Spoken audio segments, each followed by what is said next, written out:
for thee.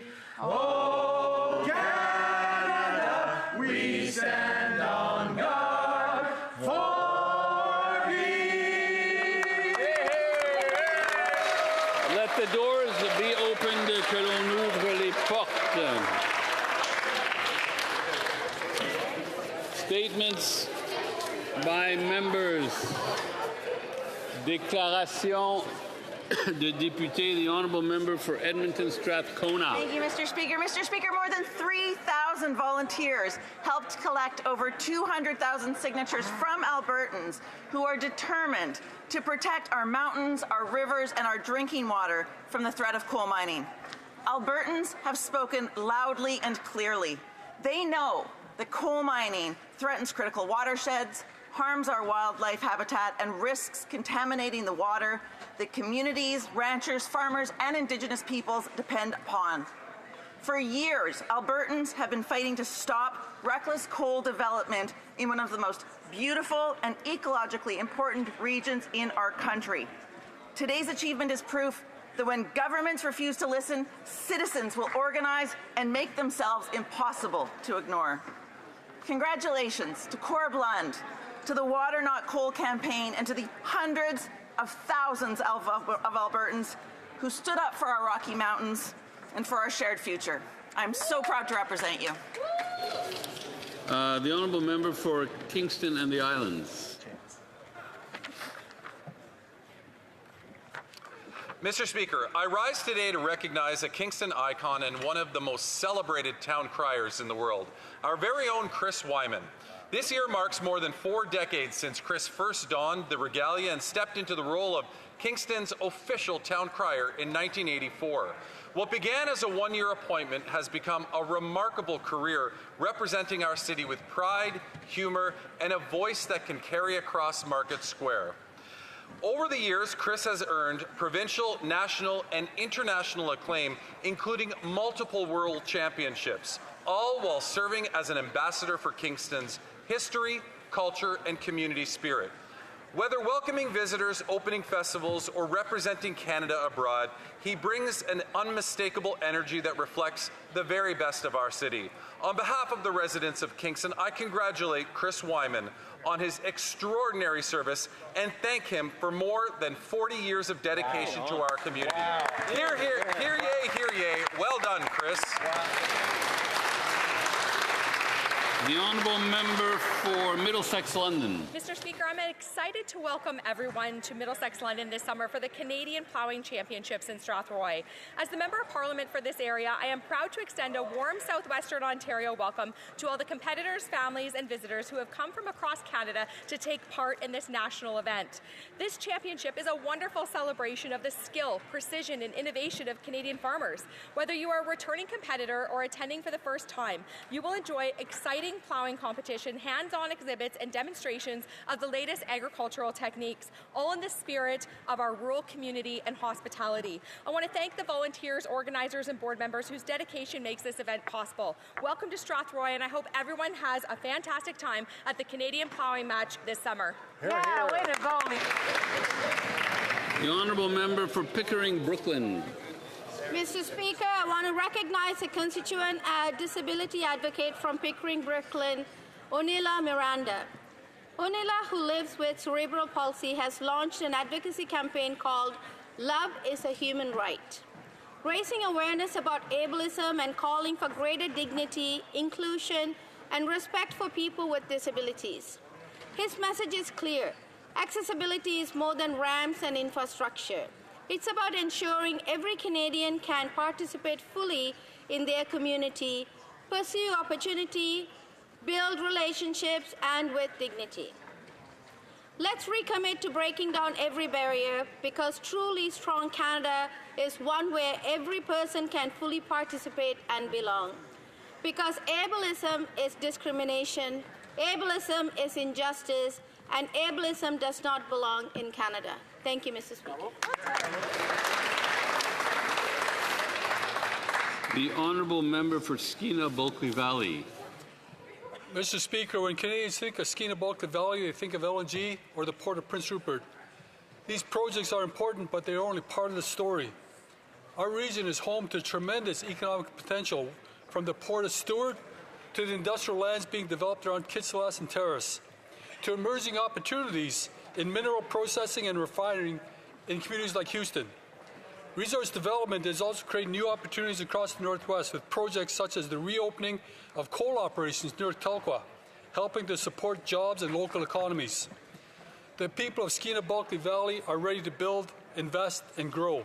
What we need is recognition and support from government, not more barriers or delays. Our region has the resources, the workforce, and the determination to help drive Canada's economic future. If we unleash the full potential of communities across the Northwest, we can get Canada building again, growing again, and back on track.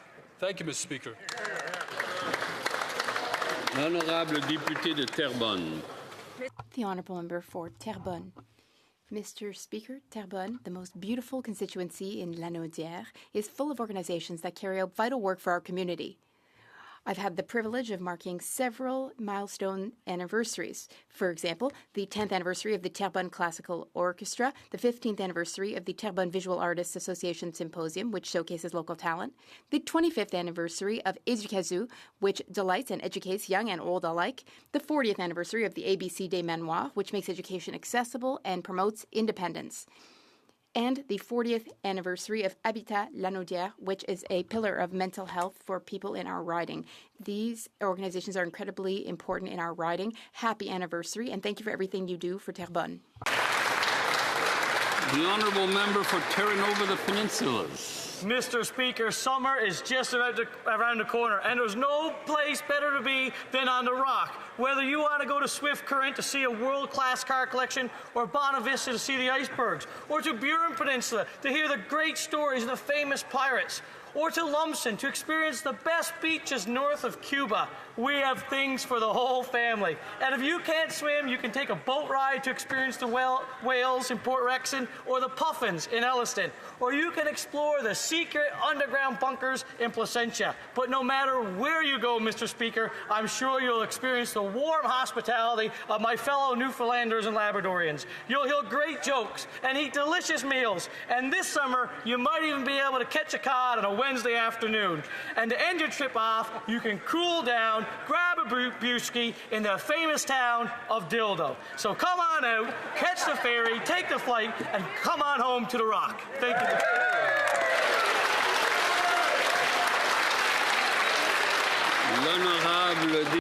The Honourable Member for Beauport-Limoilou.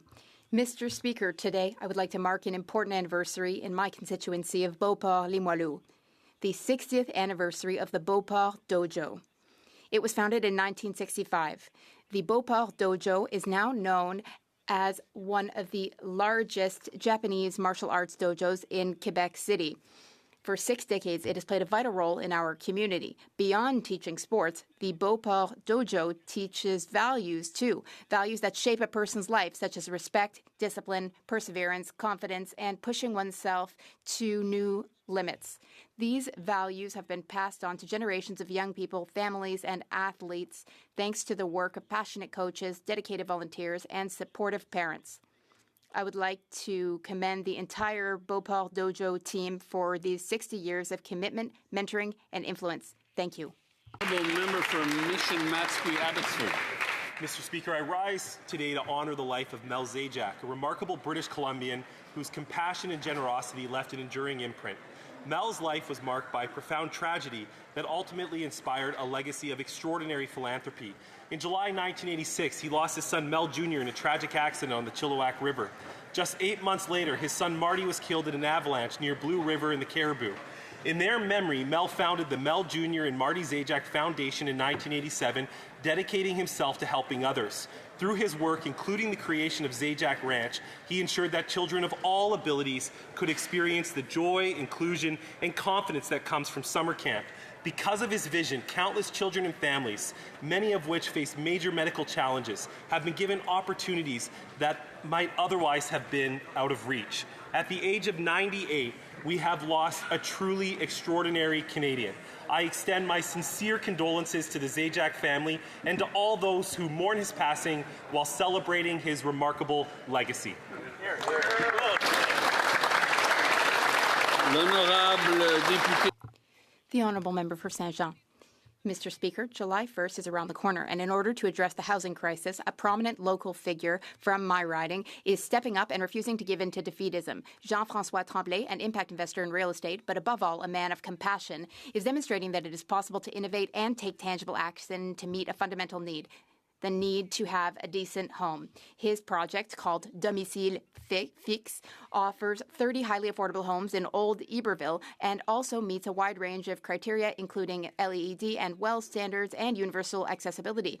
Even more remarkable, these homes, which defy speculative logic, are based on a financial structure that receives no subsidies from any level of government.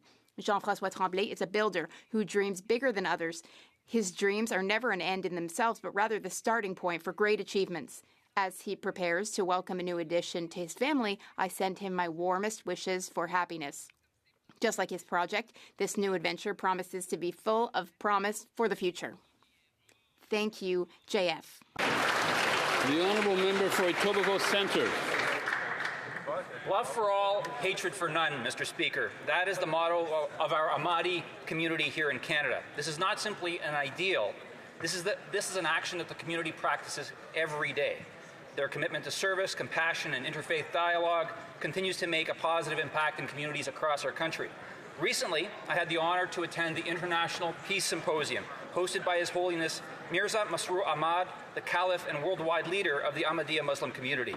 The Peace Symposium brought together leaders from around the world to discuss actions to achieve peace, dialogue, justice, and mutual understanding in an increasingly uncertain and dangerous world. I also had the distinct honor to have a personal meeting with His Holiness the Caliph, during which we discussed a range of challenges that all Canadians are facing every day. My sincere thanks to the community for inviting me, for their service to Canada, but most importantly for not only preaching the words, love for all and hatred for none, but for practicing them. Thank you, Mr. Speaker. The Honourable Member for Newmarket Aurora. Mr. Speaker, 100 years, that's a century of memory, service, and of stories. In Newmarket Aurora, we are preparing to celebrate a very special milestone as our friend and local Second World War veteran, Mr. Jeffrey Reynolds, turns 100 years old on June 29th. At just 18 years old, he enlisted in the North Staffordshire Regiment, joining a generation that answered the call when freedom itself was under threat. Like so many who serve, Jeff rarely speaks about his sacrifices. Instead, he's full of stories of growing up as a young boy and stories that reminds us how much the world has changed over the last century, and stories that connect us to a generation whose sacrifices shaped the country we know today. 100 years old is an extraordinary achievement, but it also carries even greater meaning when that life was dedicated to serving others before it had fully begun. So I ask all members of this House to join me in wishing Jeffrey Reynolds a very happy 100th birthday.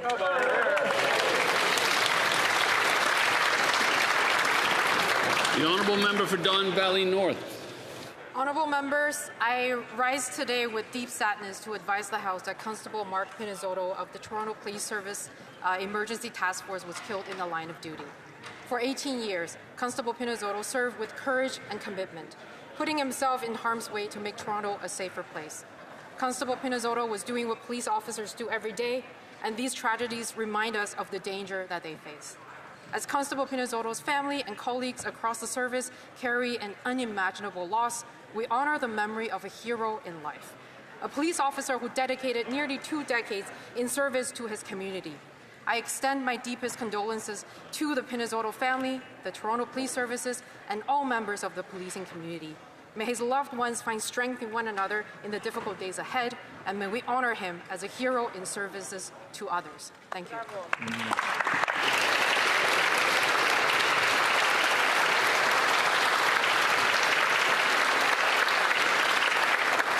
The Honourable Member for Long Range Mountain. Mr. Speaker, this Liberal Prime Minister has said affordability is the best that it's been in decades, even though some Canadians are crowdfunding their way through this cost of living crisis. He's so out of touch. This costly Liberal Prime Minister is the only G20 leader to drag his nation into a recession. While families spend over 120% of their income on food and rent, new data shows the Liberal Prime Minister spent nearly $1 million in luxury in-flight catering over just 14 trips. That could feed a family for 55 years, Mr. Speaker. 2 in 5 Canadians are struggling to put food on the table. And in Newfoundland and Labrador, 1 in 10 people are unemployed, and many don't know how they're going to make it through this winter. It's not global forces, Mr. Speaker. It's Liberal choices. Every dollar spent on lavish Liberal catering is a dollar stolen from lowering taxes for Canadians. Conservatives will end this wasteful spending, cut the bureaucracy, and restore common sense for Canadians. Thank you, Mr. Speaker. The Honourable Member for Trois-Rivières. Thank you, Mr. Speaker. This year marks the 250th anniversary of the Battle of Trois-Rivières, a major event in our history, which took place on June 8, 1776, in my beautiful riding. At the time, American colonies sought to make Canada and Quebec the 14th colony. They suffered a crushing defeat, though, in Trois-Rivières and were forced to turn back. This battle shaped the destiny of what would become Canada. It reminds us that our region can defend itself. This is where everything began for the sovereign country that we are now. Become Canada and reminds us that my region played a defining role in our country's history. 250 ans plus tard, 250 years later, we're marking not only this historic event, but also the richness of Trois-Rivières' heritage and the work of those who preserve our collective memory. I invite everyone to come and visit our region this summer and discover this important chapter of our history. Thank you, Mr. Speaker. The Honourable Member for Hastings, Lennox and Addington, Tyendinaga.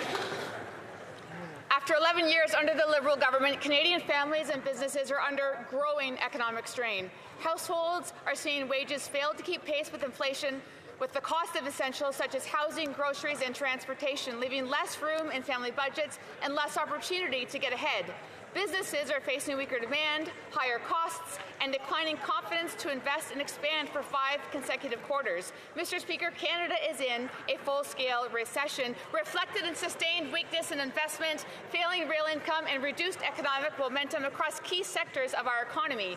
Liberal policy responses are not adequately addressing the root causes: productivity, competitiveness, and long-term affordability. The task before this House is not to manage decline, but to restore growth, to rebuild investment confidence, strengthen productivity, and ensure Canadian families and businesses can move forward with stability, dignity, security, and opportunity, Mr. Speaker. Thank you. The Honourable Member for Honoré-Mercier.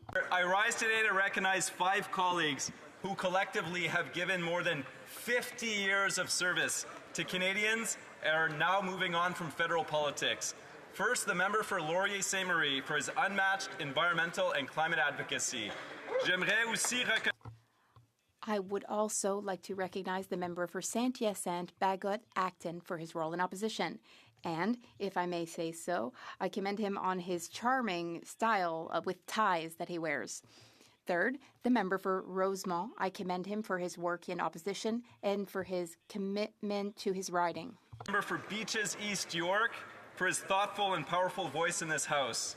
And finally, the member for North Vancouver Capilano for his steadfast commitment to climate, natural resources, and the environment. Merci pour votre service. Thank you for your service to democracy. To democracy.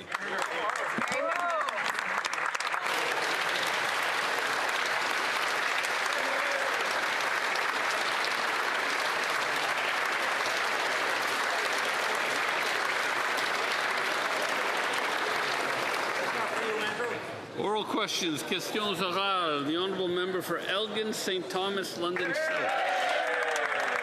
Thank you, Mr. Speaker. It's time time, once again, all of the G7 leaders are gathering together, and our Prime Minister has lots to talk about. He can brag that he's the only one of them to lead his country into a recession in the time he's been in office. In fact, he's the only leader in the G20 to do that. But the fact that Canada is in a recession is just one measure of the way things are not going well for so many Canadians. We have families living in RVs in parking lots. We have seniors sleeping in Tim Hortons because they have nowhere else to go, and we have food bank usage at record highs. Yet the Prime Minister says affordability is the best it's been in years. If this is the best, will he tell us what the worst would look like? The Honourable Government House Leader.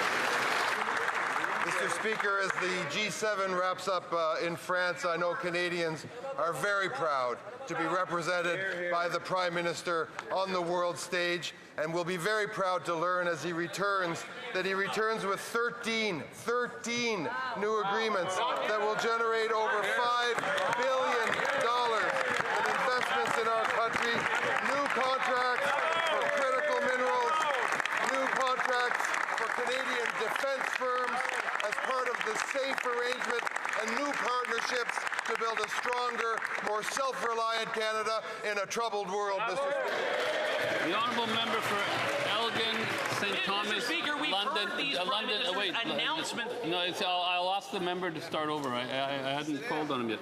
The Honourable Member for Elgin, St. Thomas, London South. Thank you, Mr. Speaker. We've heard the Prime Minister's announcements before. What we haven't seen is real action. Again, this Prime Minister has traveled around the world and failed to deliver a single new free trade agreement while Canadians suffer. And even their so-called surveillance pricing announcement yesterday won't even be in effect until at least 2028, meaning yet another announcement that's not delivering results for Canadians. Of those food bank users in Canada, 2.2 million in a single month last year, 1/3 are children. When will the Prime Minister reverse course and stop driving Canadians into the food banks?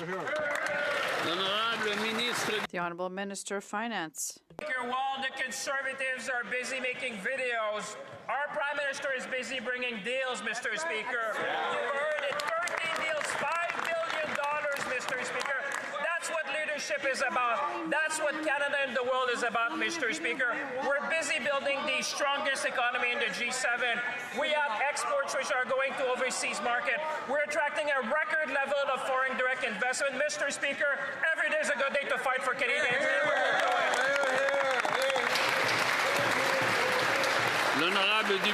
The Honourable Member for Charlebourg-Saint Charles. Mr. Speaker, the Prime Minister has said that the cost of living is at its best in decades, but I hate bad news. We're in a recession. I crossed Quebec last week to meet with entrepreneurs across the province, and they always say the same things. Expansion projects have been suspended, and some people have to do their business outside of Canada. Companies prefer to produce elsewhere other than in Canada. The Honourable Minister of Finance. Mr. Speaker, my colleague will happy to learn that the Canadian economy has the second strongest growth in the G7, not only in terms of growth, but also in terms of investment. Take Bombardier, for example. The aerospace industry in Quebec is flourishing, Mr. Speaker. We are always going to be there to defend our sectors and our workers. We're going to build the most resilient economy in the G7 together, and I hope one day the Conservatives will congratulate entrepreneurs, workers, and companies. On this side of the House, we'll do that every day. The Honourable Member for Charlebourg-Saint Charles. Mr. Speaker, I think the Finance Minister isn't looking at the same reality as we are. What we've noticed, things aren't working at all, and it has been revealed that 60% of Canadians are feeling financial anxiety, and entrepreneurs as well. They've stopped investing, and companies in the U.S. are sending their business elsewhere. Jobs are lost in Canada. Everything is ground to a halt. Why doesn't he understand that? The Honourable Minister. Mr. Speaker, the Conservatives always talk down the Canadian economy, but we are proud to talk and to have the most qualified workers in the world, to have maritime aerospace industries that are strong, and proud to have abundant energy sources, renewable energy, nuclear energy, Mr. Speaker, and we're the only G7 country that has a free trade deal with all the other G7 countries. We are going to support our entrepreneurs, our workers, and we're proud of the Canadian economy. The Honourable Member for Vaughan Woodbridge. The Prime Minister said affordability is the best it's been in a decade, but full-time workers are living in RVs and trailers because they can't afford a home. Families are spending over 120% of their income on rent and food alone. People are even skipping surgeries and other major life events just to survive. The Liberals' inflationary spending, red tape, and anti-development policies created this recession and cost of living crisis. It's not global forces, it's Liberal choices. When will the Prime Minister reverse his costly policies that caused this crisis so Canadians can afford to live again? The Honourable Minister of Jobs and Families. Mr. Speaker, the real question is, when will the Conservatives stop voting against the very constituents they claim to stand up and support? Here in Ontario, for example, a family can be saving up to $13,000 per child per year in early learning and childcare fees, Mr. Speaker, something that helps people ensure that they can get to work and keep those good-paying jobs that these guys keep talking about. But they obviously don't understand how an economy works. On this side, we're doing everything we can to make sure that families, that workers, that people that are struggling, that people that are entering the workforce have the supports to build this economy strong. Maybe they should get on board. The Honourable Member for Vaughan Woodbridge. Mr. Speaker, you can't make this up. The Prime Minister says affordability is the best it's been in a decade. Then ministers in this House rise and take credit for programs they implemented to address all the damage that they caused. Their promised surveillance pricing legislation to lower grocery costs won't even take effect before 2028. While millions of Canadians cannot afford to eat, the Prime Minister spent nearly $1 million on in-flight catering and on all of that on the taxpayer's dime. So when will this Prime Minister stop making Canadians pay for a crisis he built, a recession he caused, and a dinner he put it on their tab? Here, here, here. The Honourable Minister of Energy and Natural Resources. Mr. Speaker, well, I know the member across doesn't want to help us build Canada, but let's talk about who does want to help us build Canada. Because today we announced $5 billion in new investment from Japan, who wants to help us build. Italy, who wants to help us build. Denmark, who wants to help us build. Germany, who wants to help us build. The Netherlands, who wants to help us build. France, who wants to help us build. Portugal, who wants to help us build. Why don't they try and help build?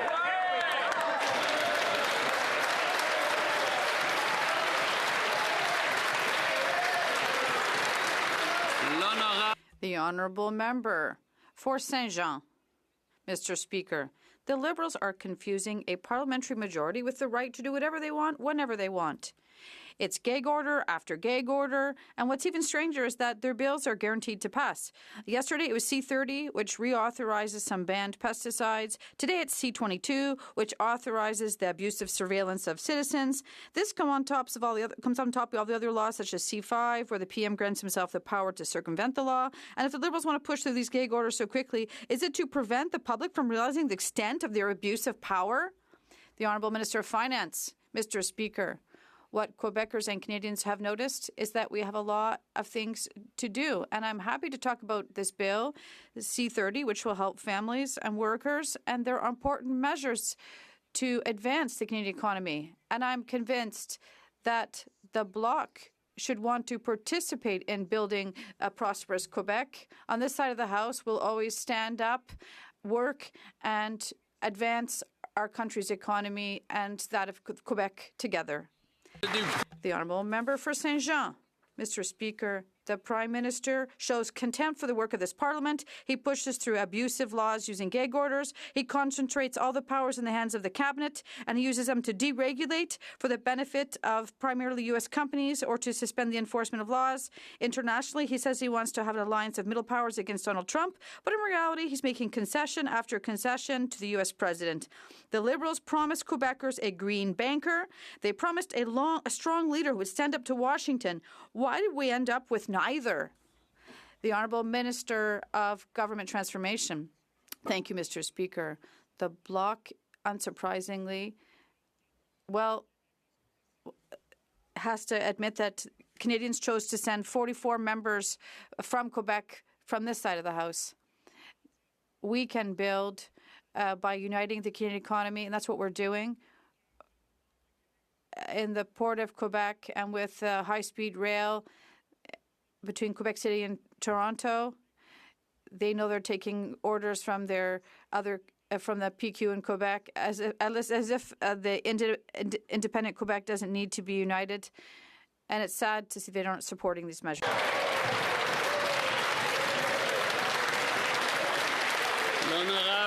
The Honourable Member for Beauharnais, Salaberry, Solange, Huntington. Mr. Speaker, this government is undermining democracy with the C-22 gag order. They have a majority, but integrity demands that they don't rush through a bill without proper scrutiny that authorizes the surveillance of citizens, the seizure of data without a warrant, and the tracking of cell phones. What's more, they've taken this odious gag order so far as to include a retroactive deadline for submitting amendments. And funny enough, it's exactly when their own members submitted theirs. This is absolutely reprehensible, and it is when are they going to end this authoritarian overreach? Mr. Speaker, the Bloc Québécois should know that Quebecers are also concerned by crime, coercion, pornography, child pornography, and for quite some time, law enforcement, police officers in our cities in Quebec have been asking us for the necessary tools to apprehend and stop this type of criminal. The Bloc is against these measures, but the government is convinced we are going to fight crime in Quebec and elsewhere. From Mission, Matsqui, Abbotsford. Thank you, Mr. Speaker. On this side of the House, we're incredibly worried. Statistics Canada reported on May 29th that business capital investment fell 0.7% in the first quarter of 2026, the fifth consecutive quarterly decline. After years of policies that have left small business owners struggling, will these Liberals reverse their policies so businesses can get ahead? The Honourable Minister of Energy. Well, Mr. Speaker, the Minister of Finance isn't the only person with good news. The Prime Minister today announced $5 billion of new investment in this country. From Japan, from Italy, from Denmark, from Germany, from the Netherlands, from France, from Portugal. We're focused on bringing capital to this country, investment into this country to create jobs. They're focused on talking down Canada, Mr. Speaker. Mission Matsqui, Abbotsford. Well, Mr. Speaker, the Liberal member from Eglinton Lawrence badgered the CFIB to why his own government's policies weren't reaching Canadian small businesses. CFIB says 3 in 4 entrepreneurs don't feel supported by this government, and many wouldn't start a business today.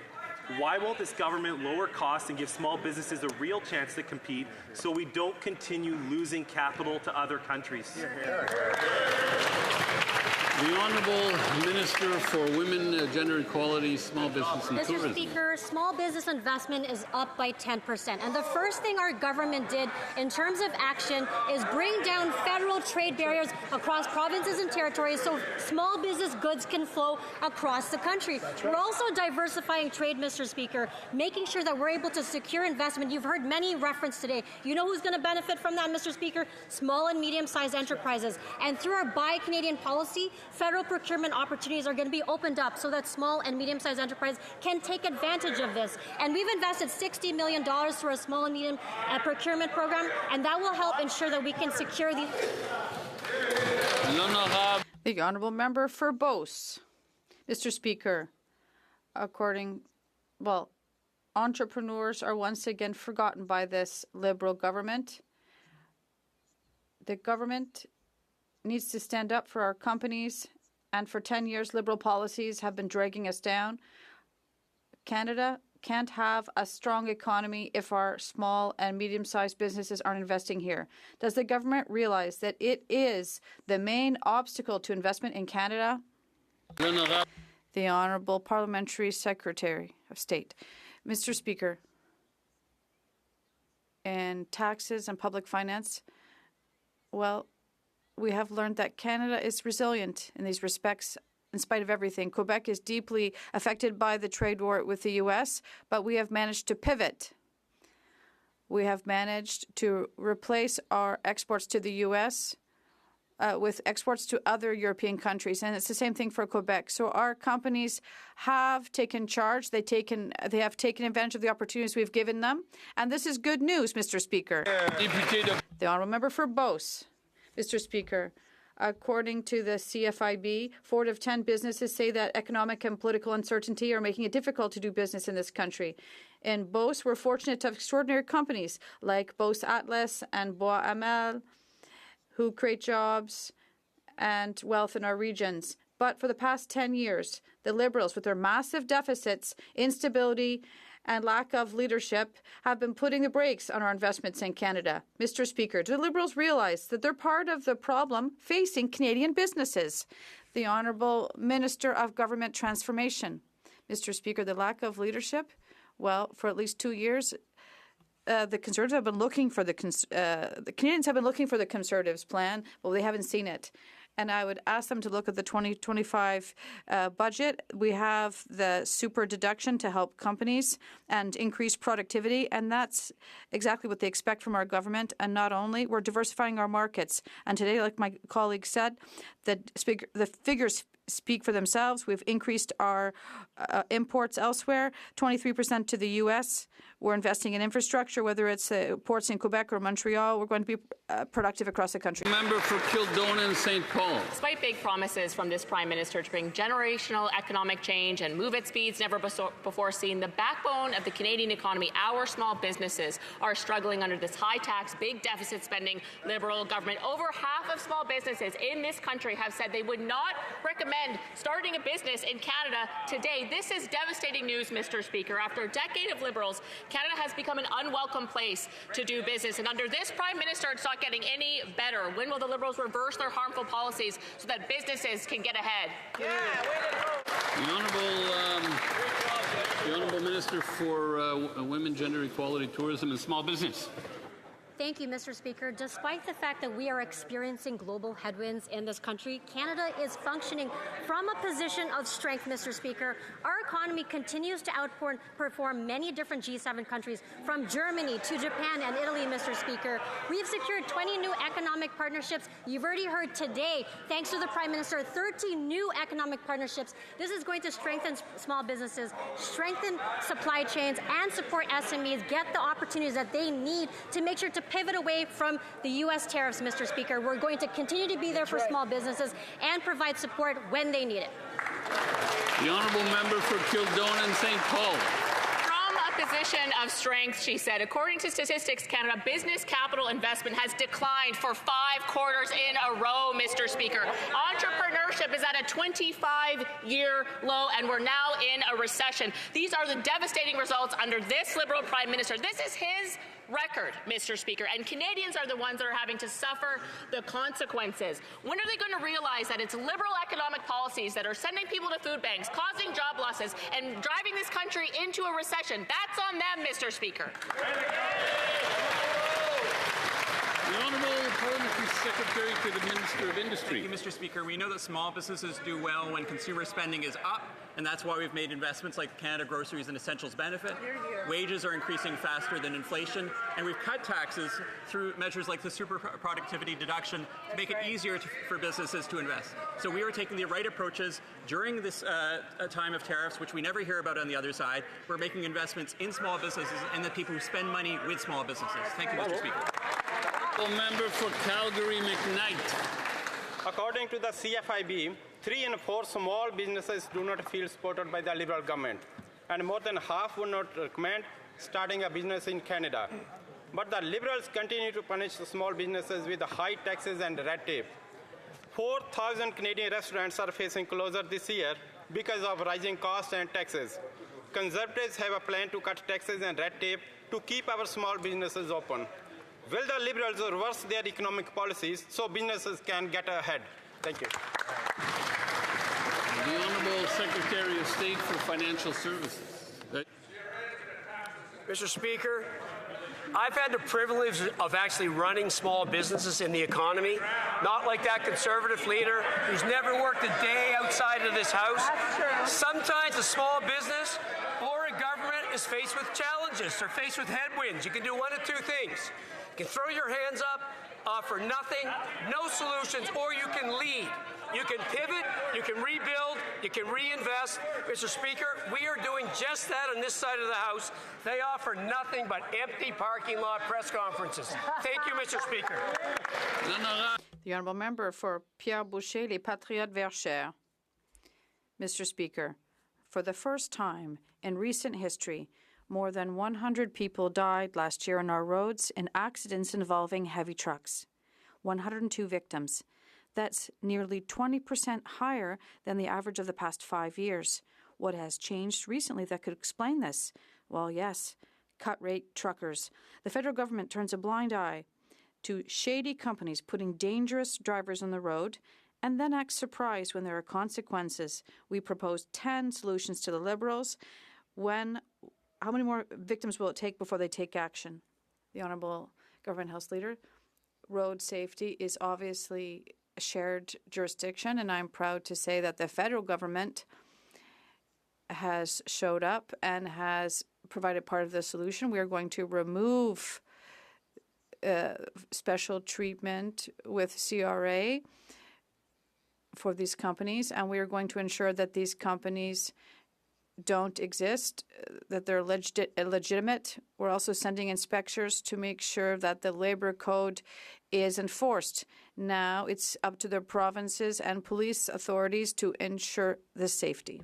The honourable member for Pierre Boucher, Les Patriotes Verchères. Mr. Speaker, let's look at the past few weeks. The chair of the Transport Committee was the guest of honour at the CTOA, a lobby that advocates for the low-cost drivers. The Liberals forced the committee to meet behind closed doors to prevent us from discussing this topic, and CTOA members donated $100,000 to the Liberals, including more than $20,000 from a company in the committee chair's writing. Then this week, the Liberals blocked another investigation by the Ethics Committee into ties between the CTOA and the Liberal Party. Why are they protecting their donor friends instead of protecting the public? The Honourable Minister. Mr. Speaker, I would like to repeat that the government has taken action and shown up, and this is confirmed by the trucking associations across the country, particularly in Quebec, Mr. Speaker. It is shared jurisdiction, and we don't employ road surveillance. Quebec has to continue to do its work. There will be inspections, and we have to ensure that driver certification is done correctly and valid. These are examples of shared jurisdiction, but the federal government, Canadian government, has shown up. The honourable member for Richmond-Arthabaska. Thank you, Mr. Speaker. We're nearing the end of the parliamentary session, and we're returning to our communities. But the Prime Minister has stated that the cost of living is at its best in decades. But the truth is that the country's in a recession. The truth is Canadians know this. And what they know is that grocery prices have skyrocketed and our food banks are overflowing. And they know that rents are affordable as July 1st approaches. And what we know is that there are 48,000 seniors waiting for their money because of the Curem fiasco. Does this Liberal Prime Minister acknowledge the failure of his government's first year? The Honourable Parliamentary Secretary to the Minister of Industry. Thank you, Mr. Speaker. Canadians know that in May we created 90,000 jobs. Canadians know that in May there are 184,000 additional jobs, and that temporary jobs, and 27,000 were in construction. And they know that the trade surplus increased in April and May. And they also know that the Prime Minister has announced just yesterday that there are $5 billion in contracts with 13 contracts rather for $5 billion. Sorry, $5 billion. The honourable member for Richmond-Arthabaska. Mr. Speaker, I appreciate this colleague, but how can he explain that the Liberal government managed to become the only G20 country in a recession through a multitude of bad decisions and mismanagement? Two issues on which I'm still waiting for answers: the $5 billion cost overrun on Curem and the land lease of $200 million in Nova Scotia. My questions are simple. When will the ministers be made aware of these issues? Who signed these contracts? And when will the Prime Minister cancel these costly Liberal policies? The Honourable Parliamentary Secretary. Mr. Speaker, we're going to continue. Canadians know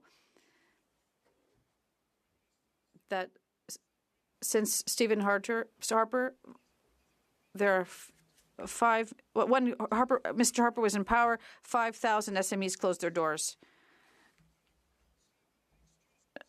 Well, there's the trade war with the U.S. Of course, the international context, in their opinion, is just an excuse. It is a concrete issue. We're in a trade war, and this partner that we thought was trustworthy is no longer. But we're helping companies to pivot, and we're going to succeed. The Honourable Member for Chicoutimi-Le-Fjord. Mr. Speaker, the Liberal Prime Minister claimed that the cost of living has never been better. Yet, that's not what CBC is reporting. More than 15,000 Canadians have launched GoFundMe campaigns to pay for their basic needs. Meanwhile, I'm not sure that the Prime Minister is really tightening his belt. We're talking about nearly $1 million in food expenses for just 14 trips, and all this at the expense of taxpayers who are struggling to put food on the table. Will the Prime Minister cancel these inflationary expenses to help Canadian families put food on the table? Mr. Speaker, here we are at near the end of this parliamentary session, but there's still a mystery. What is inflationary spending? Is it health care, dental care? Is it the CCB? Is it the full school food program? The Conservatives keep on talking about inflationary spending, but they're not able to identify what it is. What is inflationary spending for them? The Honourable Member for New Tecumseh, Gwillimbury. Mr. Speaker, we know Liberals are used to stepping over panhandlers shaking their coffee cups on the street, and now they can just scroll past online. More than 15,000 fundraisers have been launched by Canadians on GoFundMe since January to cover rent, groceries, and utilities. These campaigns aren't from some unexpected tragedy. They are for covering the everyday cost of living under this Liberal government. Will the Prime Minister rein in his inflationary spending so Canadians can stand on their own 2 feet again? The Honourable Minister of Artificial Intelligence and Digital Innovation. Mr. Speaker, it's confusing to us on this side how every day the opposition party vote against every support for Canadians, and yet they raise the issue. This month, the Canadians will get the food and groceries essential. They voted against it.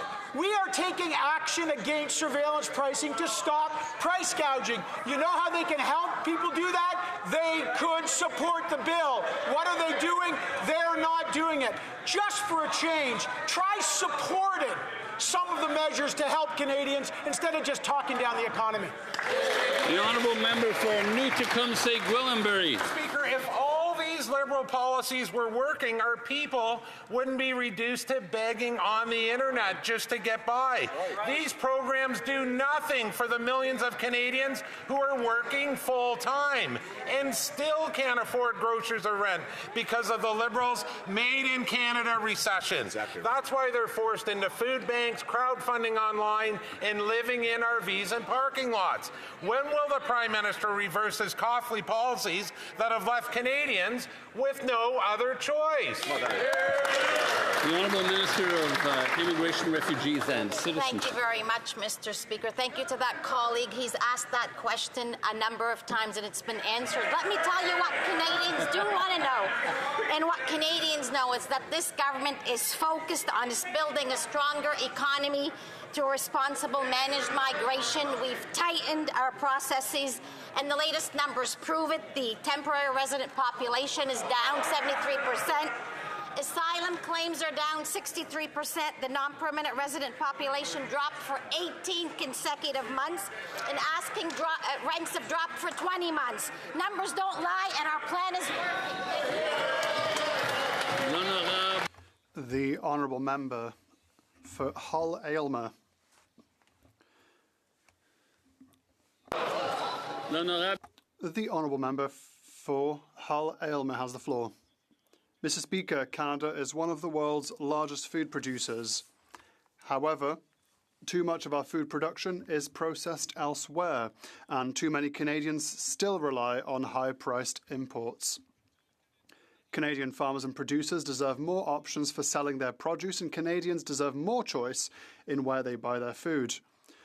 Could the Minister for Finance inform this House on how Canada's first ever National Food Security Strategy will help us produce and process more food right here in Canada, thereby putting more Canadian food on our plates and more money in Canadians' pockets?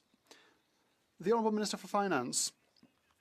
Mr. Speaker, first of all, I would like to commend the Honourable Member for Hull Aylmer's question and to commend him for his leadership, and my colleagues agree. He's right. Last week, our government announced our National Food Security Strategy because we know, Mr. Speaker, that food security is at the heart of Canadians' priorities. There are measures that will make everyone happy, even the Conservatives. $1 billion for food infrastructure, terminals and distribution centres, $750 million to ensure Canadians have access to more fresh, homegrown fruit and vegetables all year round, and measures to increase competition in the grocery sector, Mr. Speaker. The honourable member for Middlesex London. The Minister is the only G7 leader, and Canada is the only G20 country that's currently in a recession. Full-time workers are living in RVs because they can't afford homes. Families are spending over 120% of their income on food and rent. And 2 in 5 Canadians are struggling to put food on the tables, all while a record 2.2 million Canadians are having to rely on food banks. The recession is not global forces. It's Liberal choices. So will the Prime Minister reverse his costly policies so that Canadians can afford to live? Hear, hear. The Honourable Parliamentary Secretary. This member spent a half hour in a video going after Tim Hortons for converting to paper lids, Mr. Speaker. Paper lids. That's her contribution to this discussion. The focus of this government, she talks about Liberal policies. Liberal policies are squarely focused on the economy, on jobs, on youth, on childcare, on dental care, on pharmacare, on making sure we have a prosperous environment, and making sure we have a prosperous society to give back to our kids. Honourable member for Middlesex London. The honourable member for Middlesex London. Mr. Speaker, Liberal claims of success are completely detached from reality. Canadians are crowdfunding their way through this cost of living crisis, and the Prime Minister has blown nearly $1 million on luxury in-flight catering on just 14 flights, including $175,000 on one single flight. That bill could feed a family in Middlesex London for 55 years. Canadians can't afford groceries, so will this Prime Minister stop his outrageous luxury lifestyle on the taxpayer's dime and reverse his policies so Canadians can afford to live again? The Honourable Minister of Justice. Mr. Speaker, when my Conservative colleagues see a vulnerable Canadian, they see a political opportunity to exploit. We see people that we want to help. But, Mr. Speaker, this question has been asked and answered. It has been fascinating to me over the last number of weeks how the Conservatives have completely dropped their focus on public safety in this country. Let me tell you why. We've got a legislative agenda that's going into effect. The Bail and Sentencing Reform Act is now law in Canada. Later today, we are going to vote on the Combating Hate Act, and by the end of the week, we are going to adopt the Protecting Victims Act. We can balance the economic interests of the country, the needs of families, and public safety at the same time. Let's not just focus on political opportunity. The honourable member for Regina Louvain. The Prime Minister said affordability is the best it's been in decades, but in reality, 38% of Canadians face food insecurity. 1 in 5 saying all food in the home was eaten and there's no money left to buy anymore. It's no wonder the Food Bank Canada gave this Liberal government an F on food insecurity. Will this Prime Minister reverse his costly policies that caused this crisis so Canadians can afford to once again live? The Honourable Secretary of State for Rural Development, through the chair. Very much, Monsieur le Président. I just want to talk about agriculture for a moment, Mr. Speaker. In the last 10 years that these folks have been here, really doing nothing, Mr. Speaker. Back home in Saskatchewan, we have Saskatchewan's back, Mr. Speaker. In the last 10 years, they have doubled the value amount of all agricultural products without the federal Conservative caucus's help. This government stood by Saskatchewan, will continue having Saskatchewan's back. In the meantime, sit back for another 10 years. We got this.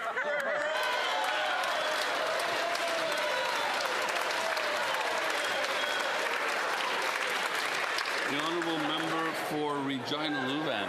This member from Northern Saskatchewan is the biggest embarrassment to come out of Saskatchewan since the Riders lost the Grey Cup for too many men on the field. Let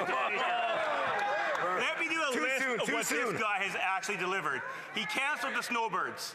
He shuttered 2 agriculture research stations. He never delivered money for the RCMP Museum in Regina. So my question for this member is, if this Liberal government is doing so great, why are Canadians struggling so much?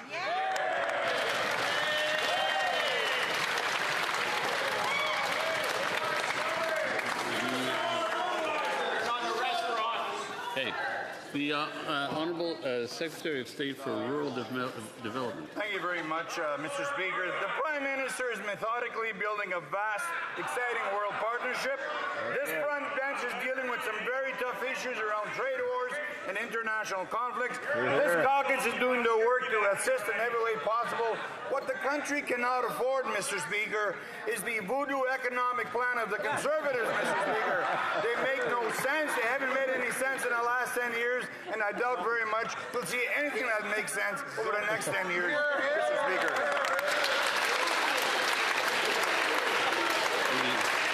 The Honourable Member for Terra Nova, the Peninsulas. Mr. Speaker, I read a news article yesterday saying that there are asylum seekers, claimants from St. Pierre, Miquelon, entering Canada through my part of the island. Are people coming from France, a G7 ally, really seeking asylum in Canada? Are these even legitimate asylum claims, or folks just trying to navigate the globe to take advantage of our system? To the Immigration Minister, if these are legitimate asylum seekers, why are they seeking asylum in Newfoundland and Labrador rather than St. Pierre-Miquelon, where they landed? The Honourable Minister of Immigration, Refugees and Citizenship. Merci beaucoup, Monsieur le Président. Bonne nouvelle. Thank you, Mr. Speaker. A great news. This is what Canadians have to know. First of all, our plan is ready for a sustainable and responsible immigration. Number of non-permanent residents have gone down. We continue to attract talent, qualified talent, and we are also bringing in construction workers, engineers, healthcare workers. The numbers show that our plan is working. Member for Terra Nova, the Peninsulas. I don't even think St. Pierre was mentioned in that answer, and I don't think that answer is very good to the next generation or very comforting to the next generation. I mean, critical minerals, for example, in this country is critical to this country's development and future, and it seems that this Liberal government claims spending of millions of dollars in hard-to-reach places that require huge construction of roads, ports, and highways. If these are national building projects, why don't this government invest in critical minerals in Newfoundland and Labrador, where, including in Port Hope Simpson, that is already at Tidewater, already has highways, already has the infrastructure, and everything needed to succeed? The Honourable Minister of Energy. Mr. Speaker, he talks about critical minerals. Well, good news. Good news. Today we found 13 new projects to invest in critical minerals for $5 billion invested in Canada in critical minerals from 7 different allied countries, Mr. Speaker. Maybe they should watch the news sometime. The Honourable Member for Riding Mountain.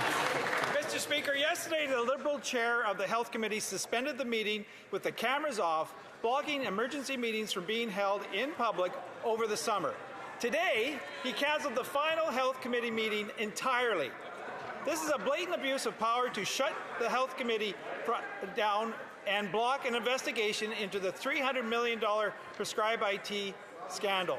Conservatives were ready to work throughout the summer. So why did the Liberal chair of the Health Committee abruptly cancel Thursday's meeting to block an investigation into the Prescribe IT?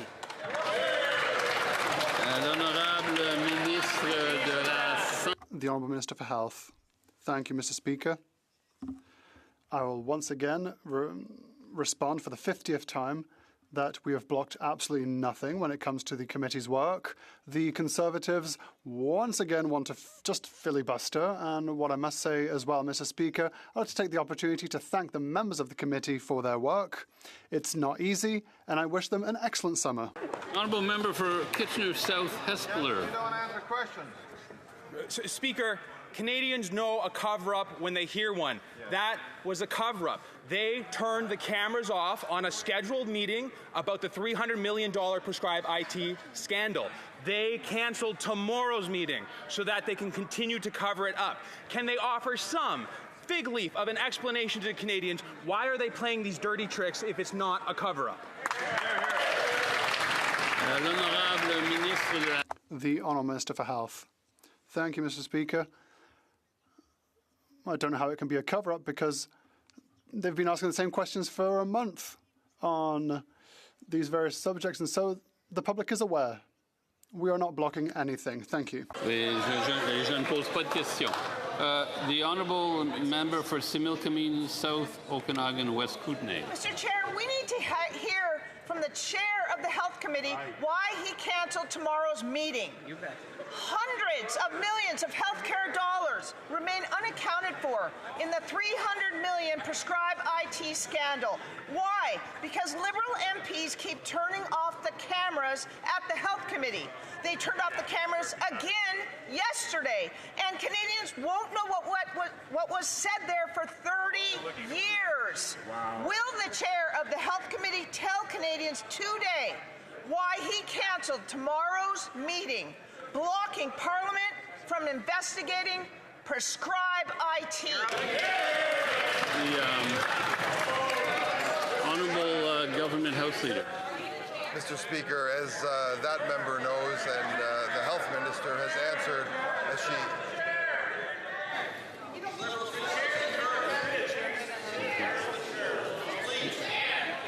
The Honourable Government House Leader.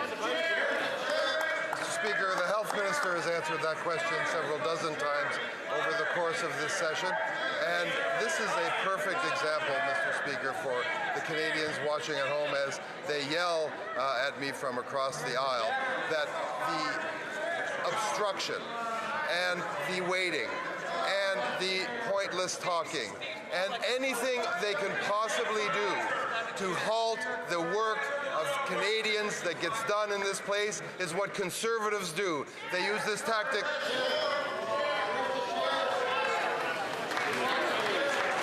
The Honourable Member for Mississauga Centre. Mr. Speaker, young Canadians are eager to work, gain experience, and build their careers. Whether it's a summer position, an internship, or their first step into the workforce, landing that first job can make all the difference. Can the Minister of Jobs and Families update the House on how our government is connecting young Canadians with employers and creating opportunities for them to succeed? The Honourable Minister of Jobs and Families. Well, thank you very much, Mr. Speaker, to that member for his constant advocacy for opportunities for youth. We're proud on this side of the bench to have so many young representatives here in the government benches, and we're very eager to work with them to ensure that youth have the best opportunity to succeed. In fact, this year there's 100,000 Canada Summer jobs across the country, Mr. Speaker, in every riding in this country, Conservative, Liberal, NDP, Green. It doesn't matter, Mr. Speaker, because youth all across this country have an opportunity to get that first job, those great skills, and those connections in the workforce. The Honourable Member for Kamloops Thompson Nicola. Collaboratively, That is the word used by the Minister of Public Safety as to how he would work with Conservatives on Bill C-22 amendments. And yet, the government is insisting on using its manufactured majority to now ram this bill through Parliament. Make no mistake, Conservatives want to put the bad folks in jail. We will pass Part 1 swiftly, but Canadians have questions.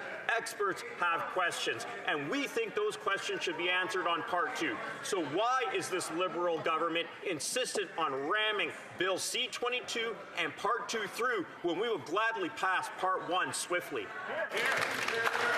The Honourable Secretary of State for Combating Crime.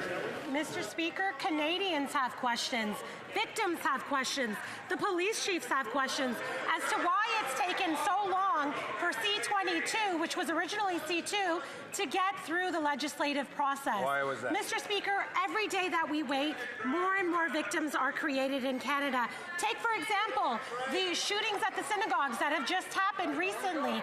Those shooters were paid for hired by a foreign entity, Mr. Speaker, in our country, online. Had we been able to find those shooters sooner, there would be less victims, Mr. Speaker. That's right. Here. The Honourable Member for Oshawa. Mr. Speaker, Conservatives support giving law enforcement the effective lawful access tools they need for investigating serious crimes and pursuing criminals. But expert after expert has been sounding the alarm. Bill C-22 risks creating a surveillance state, more government control without accountability. If this bill is as good as the government claims, why are the Liberals using their manufactured majority to silence opposition, ram this overreaching law through Parliament, instead of working with opposition parties to get it right? Here, here. The Honourable Secretary of State. Mr. Speaker, where are the Conservatives that used to care about protecting Canadians? Not in this House, Mr. Speaker. It is the government that has committed to protecting Canadians through our various bills that we have progressed through this House. C-16, Mr. Speaker, that protects children from child predators. And guess what, Mr. Speaker? The Conservatives voted against it. It's an all-time low, Mr. Speaker. Member for Parkland. Mr. Speaker, Conservatives will take no lessons from these Liberals on tough on crime policies. After 10 years of these Liberals, violent crime in this country has gone up 55%. And what did this Liberal government do?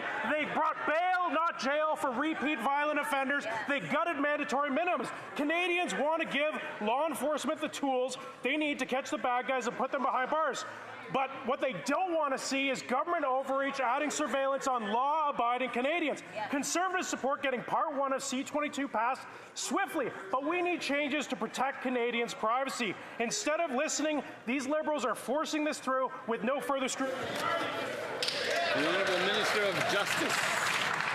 Mr. Speaker, my honourable colleague says he'll take no lessons from the government. Will he take lessons from the head of the Canadian Association of Chiefs of Police, who told me that he has been working on lawful access for more than 30 years in this country? He said it is the #1 tool that he needs to combat extortion in this country, to combat the scourge of child sexual exploitation and abuse material, and to tackle organized crime. Mr. Speaker, the honourable member also mentioned bail. I would point out to him that 2 nights ago, Canada has new laws. We have reformed the bail system. We are reforming the sentencing system.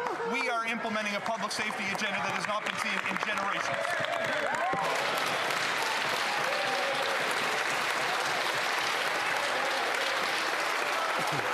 The Honourable Member for Nunavut. June is National Indigenous History Month, a time to celebrate the cultures, languages, histories, and contributions of First Nations, Inuit, and Métis peoples. As we continue the work of reconciliation with the Minister of Northern and Arctic Affairs, show how Indigenous leadership and partnership are helping advance economic opportunity and prosperity across the North. Minister of Northern and Arctic Affairs. Kuyanamek, to my beautiful colleague for her tireless advocacy. There is so much to celebrate during National Indigenous Peoples History Month. For the first time in history, 2 First Nation female ministers in cabinet, a growing Indigenous caucus, opportunities opportunities to move beyond community benefit agreements to revenue sharing with Indigenous people through major projects. Together, we're reducing barriers, accelerating regulatory processes in the North. Together, we're reducing all of the challenges in the North, hand in hand, building Canada strong. The honourable member for York Centre. Part 2 of C-22 will force providers to retain the metadata of all Canadians. Liberals say the data is no different than the phone book, but the phone book didn't log every phone call in every location of every Canadian for the last 12 months. There are also real concerns that foreign actors will exploit backdoor to encryption. Law-abiding Canadians don't want their privacy breached, but Liberals are cutting off debate and ramming the bill through. Part 2 is not ready to be passed into law, so will the Liberals work with us to pass Part 1 of Bill C-22, but pause on Part 2 to allow us to fix the bulk of this bill? The Honourable Government House Leader. Well, growing up, Mr. Speaker, I chose the Liberal Party for a whole host of good reasons, but growing up, the Conservative Party used to stand for one very clear thing, is that they stood with the forces in blue, they stood for law and order, they stood for crime prevention in this country. Right now, the other side has taken over, Mr. Speaker. The conspiracy theories, the rabbit holes, the tinfoil hats are all out, Mr. Speaker. Where are the law and order Conservatives? Will they stand with us Liberals and take on crime in this country?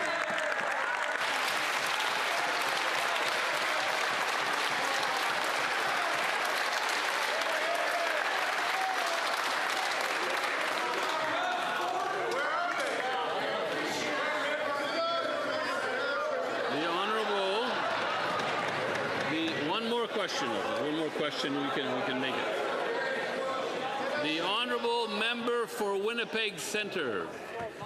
Mr. Speaker, the Minister tabled Bill C-37 yesterday, yet its definition of First Nations lands is limited to reserve lands under Section 9124 of the BNA Act.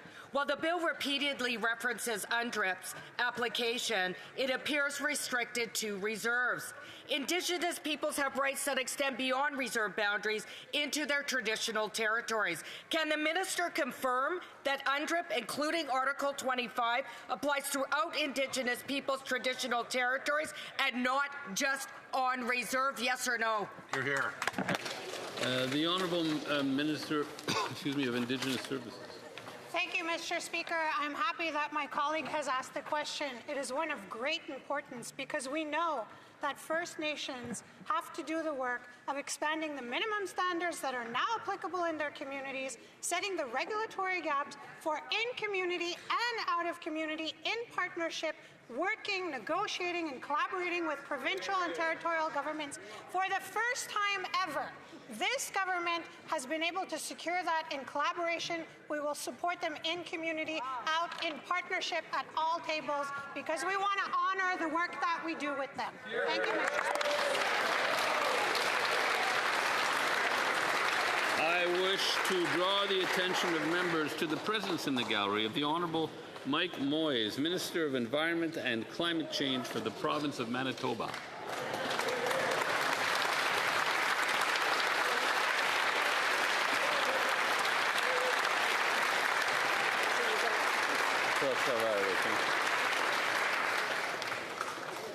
Okay. I have the honor to inform the House that a communication has been received as follows.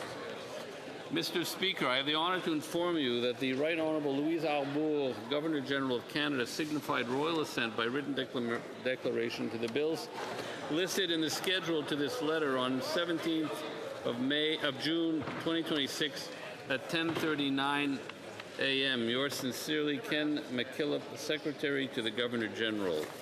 The schedule reads, an act to amend the Criminal Code Bill C-225, an act for granting to His Majesty certain sums of money for the Federal Public Administration for the fiscal year ending March 31st, 2027, Bill C-32, an act for granting to His Majesty certain sums of money for the federal public administration for the fiscal year ending March 31st, 2027, Bill C-33. Monsieur le Président, Mr. Speaker, I have the honour of informing the House that that communication has been received. Mr. Speaker, I have the honour of informing you that the Right Honourable Lise Arbour has granted royal assent to the bills in the schedule on the 17th of June 2026, 10:37. Most sincerely, the Secretary to the Governor-General, Ken McKillop. In the schedules, we have an Act to amend the Criminal Code, Bill C-225, an Act for granting to His Majesty certain sums of money for the Federal Public Administration for the fiscal year ending March 31st, 2027, C-32, and an Act for granting to His Majesty certain sums of money for the Federal Public Administration for the fiscal year ending March 31st, 2027, Bill C-33. It being 3:16, the House will now proceed to the taking of the deferred recorded division on the amendment to the motion to concur in the Senate amendment to Bill C-9. Calling the member.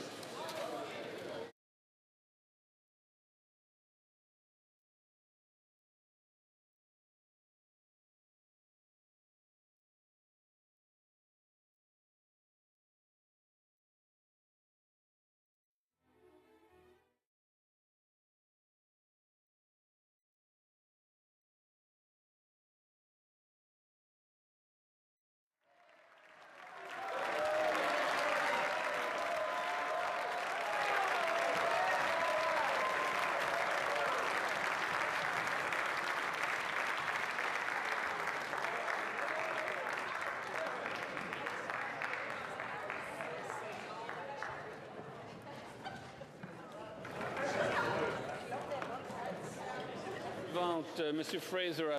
Mr. Fraser, seconded by Ms. Sauter, moves that the amendment put forward by the Senate to Bill C-9, an Act to amend the Criminal Code, hate propaganda, hate crime, and access to religious or cultural places, be now read a second time and concurred in. Mr. Lawton, seconded by Mr. Ruff, moved the following amendment, that the motion be amended by deleting all the words after the word that and substituting the following. Quote, the order for the consideration of the amendment made by the Senate to Bill C-9, an Act to amend the Criminal Code, hate propaganda, hate crime, and access to religious and or cultural places be discharged and the bill withdrawn. End quote. The 10-minute period for members voting electronically has started, and the House will now proceed to the vote for members participating in person. All those in favour of the amendment will please rise.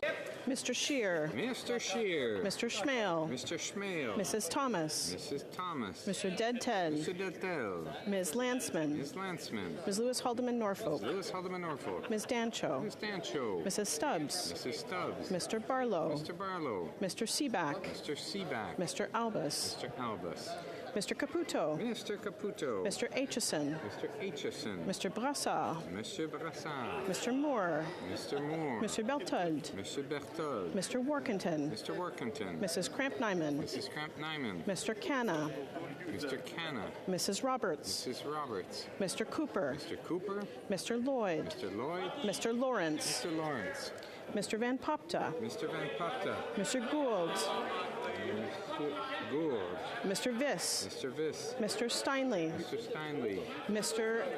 Lobb. Mr. Lobb. Mr. Baldinelli. Mr. Baldinelli. Mr. Davidson. Mr. Davidson. Mr. Redekop. Mr. Redekop. Mr. Muse. Mr. Muse. Mr. Waugh. Mr. Waugh. Ms. Rude. Ms. Rude. Mr. Ho. Mr. Ho. Mrs. Falk, Battleford, Lloydminster, Meadow Lake. Mrs. Falk, Battleford, Lloydminster, Meadow Lake. Mr. Haldi. Mr. Hardy. Mr. Majumdar. Mr. Majumdar. Mrs. Goodridge. Mrs. Goodridge. Mr. Bragdon. Mr. Bragdon. Mr. Arnold. Mr. Arnold. Mr. Malat Kapaskasing Timmins Mushkagawak. Mr. Malat Kapaskasing Timmins Muskugawak. Mr. Diot. Mr. Diot. Mr. Williamson. Mr. Williamson. Mr. Falk Provencher. Mr. Falk Provencher. Mr. Epp. Mr. Epp. Mr. Macaulay. Mr. Macaulay. Mr. Menegakis. Mr. Menegakis. Mrs. Wagenthal. Mrs. Wagenthal. Mrs. Jansen. Mrs. Jansen. Mr. Motz. Mr. Motz. Mr. Dalton. Mr. Dalton. Mr. Cram. Mr. Cram. Mr. Tolmie. Mr. Tolmie. Mr. Lewis Essex. Mr. Lewis Essex. Mr. Grollo. Mr. Grollo. Mr. Giovanni. Mr. Giovanni. Mr. Anderson. Mr. Anderson. Mr. Au. Mr. Au. Mr. Baber. Mr. Baber. Mr. Bexty. Mr. Bexty. Mr. Bonk. Mr. Bonk. Mrs. Borelli. Mrs. Borelli. Mr. Davies Niagara South. Mr. Davies Niagara South. Mr. Dawson. Mr. Dawson. Mr. Gill Brampton West. Mr. Gill Brampton West. Mr. Gill Calgary McKnight. Mr. Gill Calgary McKnight. Mr. Gill Windsor West. Mr. Gill Windsor West. Mr. Leslie. Mr. Leslie. Mr. Kmitch. Mr. Kmitch. Mr. Guglielmin. Mr. Guglielmin. Mr. Gunn. Mr. Gunn. Mr. Holman. Mr. Holman. Mr. Jackson. Mr. Jackson. Mr. Kibble. Mr. Kibble. Mrs. Conans. Mrs. Conan. Ms. Cronus. Mrs. Cronus. Mr. Ruff. Mr. Ruff. Mr. Lawton. Mr. Lawton. Mr. Mahal. Mr. Mahal. Mr. Mantle. Mr. Mantle. Mr. Reynolds. Mr. Reynolds. Mr. Rowe. Mr. Rowe. Mr. Stevenson. Mr. Stevenson. Ms. McPherson. Miss McPherson. Mr. Johns. Mr. Johns.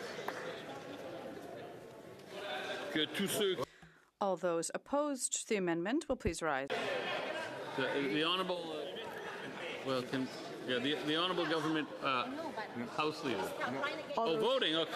All those in. Okay. There's all those against the motion. The screen I'm told is okay. Que tous ceux qui s'opposent. All those opposed to the amendment will please rise. Gatineau. Mr. McKinnon-Gatineau. Madame Diab. Madame Diab. Mr. McDonald Malpeck. Mr. McDonald Malpeck. Mr. Lightbound. Mr. Lightbound. Mr. Bruson. Mr. Bruson. Mr. Fraser. Mr. Fraser. Ms. Olszewski. Ms. Olszewski. Mr. Solomon. Mr. Solomon. Mr. Duclos. Mr. Duclos. Ms. Gould. Ms. Gould. Madame Petitpas-Taylor. Madame Petitpas-Taylor. Ms. Jacek. Ms. Jacek. Mr. Osborne. Mr. Osborne. Mr. Fragascatos. Mr. Fragascatos. Ms. Sahota. Ms. Sahota. Mr. Garrettson. Mr. Garrettson. Ms. Alty. Ms. Alty. Mr. Long. Mr. Long. Mr. Nakvi. Mr. Nakvi. Mr. Housefather. Mr. Housefather. Ms. Scrow. Ms. Scrow. Mr. Fisher. Mr. Fisher. Mr. Biddle. Mr. Biddle. Madame Châtel. Madame Châtel. Mrs. Romanado. Mrs. Romanado. Monsieur Letao. Monsieur Letao. Mr. Bardisi. Mr. Bardisi. Madame Kayabaga. Madame Kayabaga. Mr. Lamoureux. Mr. Lamoureux. Madame Brière. Madame Brière. Mr. Turnbull. Mr. Turnbull. Mr. Kellaway. Mr. Kellaway. Monsieur Gay. Mr. Gay. Mr. Hogan. Mr. Hogan. Ms. Chi. Ms. Chi. Mr. Miles. Mr. Miles. Ms. Dillon. Ms. Dillon. Monsieur El Khoury. Monsieur El Khoury. Mr. Fergus. Mr. Fergus. Mr. Fonseca. Mr. Fonseca. Mr. Maloney. Mr. Maloney. Madame Desrochers. Madame Desrochers. Mrs. McKelvey. Mrs. McKelvey. Mr. Hanley. Mr. Hanley. Madame Rochefort. Madame Rochefort. Madame Bendayen. Madame Bendayen. Madame Lavac.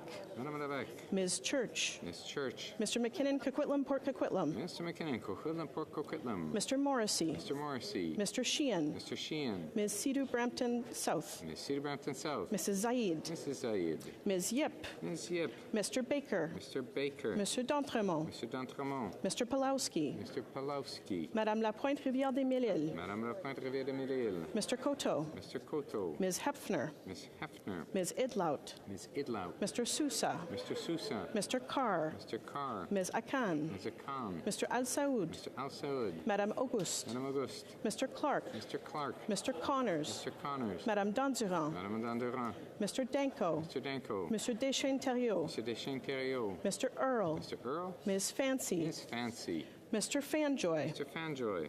Ms. Harrison. Ms. Harrison. Ms. Hurtle. Ms. Hurtle. Mr. Joseph. Mr. Joseph. Monsieur Lavoie. Mr. Lavoie. Mr. Ma. Mr. Ma. Mr. McDonald Cardigan. Mr. McDonald Cardigan. Mr. Millette Bay of Quinty. Mr. Millette Bay of Quinty. Ms. Miedema. Ms. Miedema. Madame Mingarelli. Madame Mingarelli. Ms. Nathan. Ms. Nathan. Ms. Wien. Ms. Wien. Mr. Tumba. Mr. Tumba. Ms. O'Rourke. Ms. O'Rourke. Mr. Saini. Mr. Saini. Mr. Sari. Mr. Sari. Mr. Sawatsky. Mr. Sawatsky. Ms. Sodi. Ms. Sodi. Mr. St. Pierre.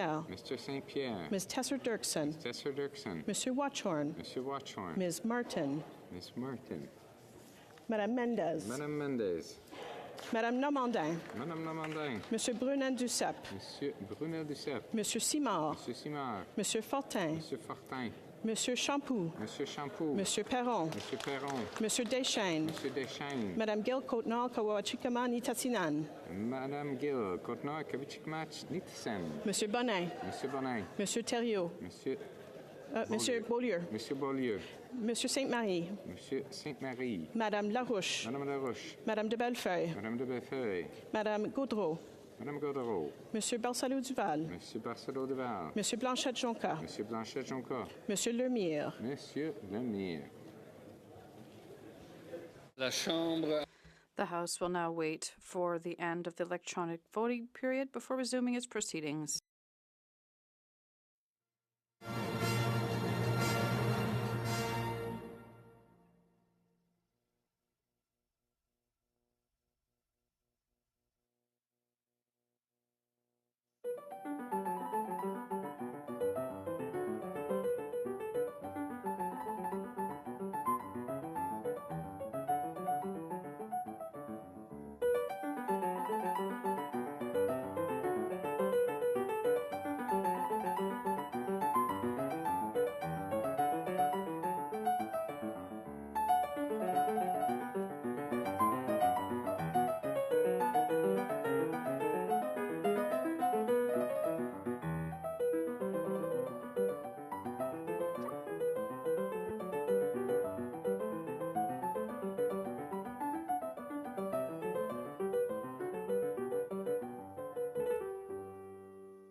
I wish to inform the House that the electronic voting period has ended.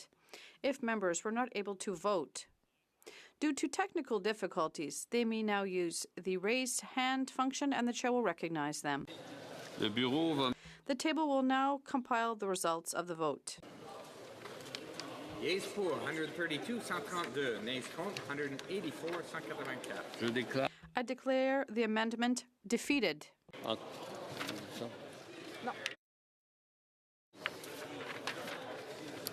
The next question is on the main motion. Mr. Fraser, seconded by Ms. Sahoda, moved that the amendment made by the Senate to Bill C-9 enact to amend the Criminal Code, hate propaganda, hate crime, and access to religious or cultural places be now read a second time and concurred in.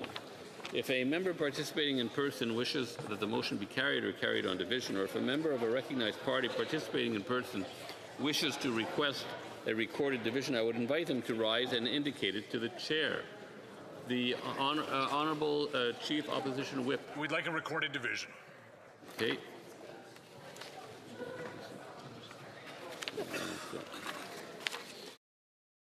Period for members voting electronically has started, and the House will now proceed to the vote. For members participating in person, all those in favour of the motion will please rise. Madame Diab. Madame Diab. Mr. McDonald Malpeck. Mr. McDonald Malpeck. Mr. Fraser. Mr. Fraser. Ms. Olszewski. Ms. Olszewski. Mr. Solomon. Mr. Solomon. Mr. Duclos. Mr. Duclos. Ms. Gould. Ms. Gould. Madame Petitpas-Taylor. Madame Petitpas-Taylor. Ms. Jacek. Ms. Jacek. Mr. Osborne. Mr. Osborne. Mr. Fragaskatos. Mr. Fragaskatos. Ms. Sahota. Ms. Sahota. Mr. Belanger, Desnathy, Mississippi, Churchill River. Mr. Belanger, Desnathy, Mississippi, Churchill River. Mr. Garrettson. Mr. Garrettson. Ms. Alty. Ms. Alty. Mr. Long. Mr. Long. Mr. Nakvi. Mr. Nakvi. Mr. Housefather. Mr. Housefather. Ms. Scrow. Ms. Scrow. Mr. Fisher. Mr. Fisher. Mr. Biddle. Mr. Biddle. Madame Châtel. Madame Châtel. Mrs. Romanato. Mrs. Romanato. Mr. Lewis Kitchener-Conestoga. Mr. Lewis Kitchener-Conestoga. Monsieur Letao. Monsieur Letao. Mr. Bardisi. Mr. Bardisi. Madame Kayabaga. Madame Kayabaga. Madame Brière. Madame Brière. Mr. Turnbull. Mr. Turnbull. Mr. Kellaway. Mr. Kellaway. Monsieur Gay. Monsieur Gay. Ms. Chi. Ms. Chi. Mr. Miles. Mr. Miles. Ms. Dillon. Ms. Dillon. Monsieur Elkoury. Monsieur Elkoury. Monsieur Fergus. Mr. Fergus. Mr. Fonseca. Mr. Fonseca.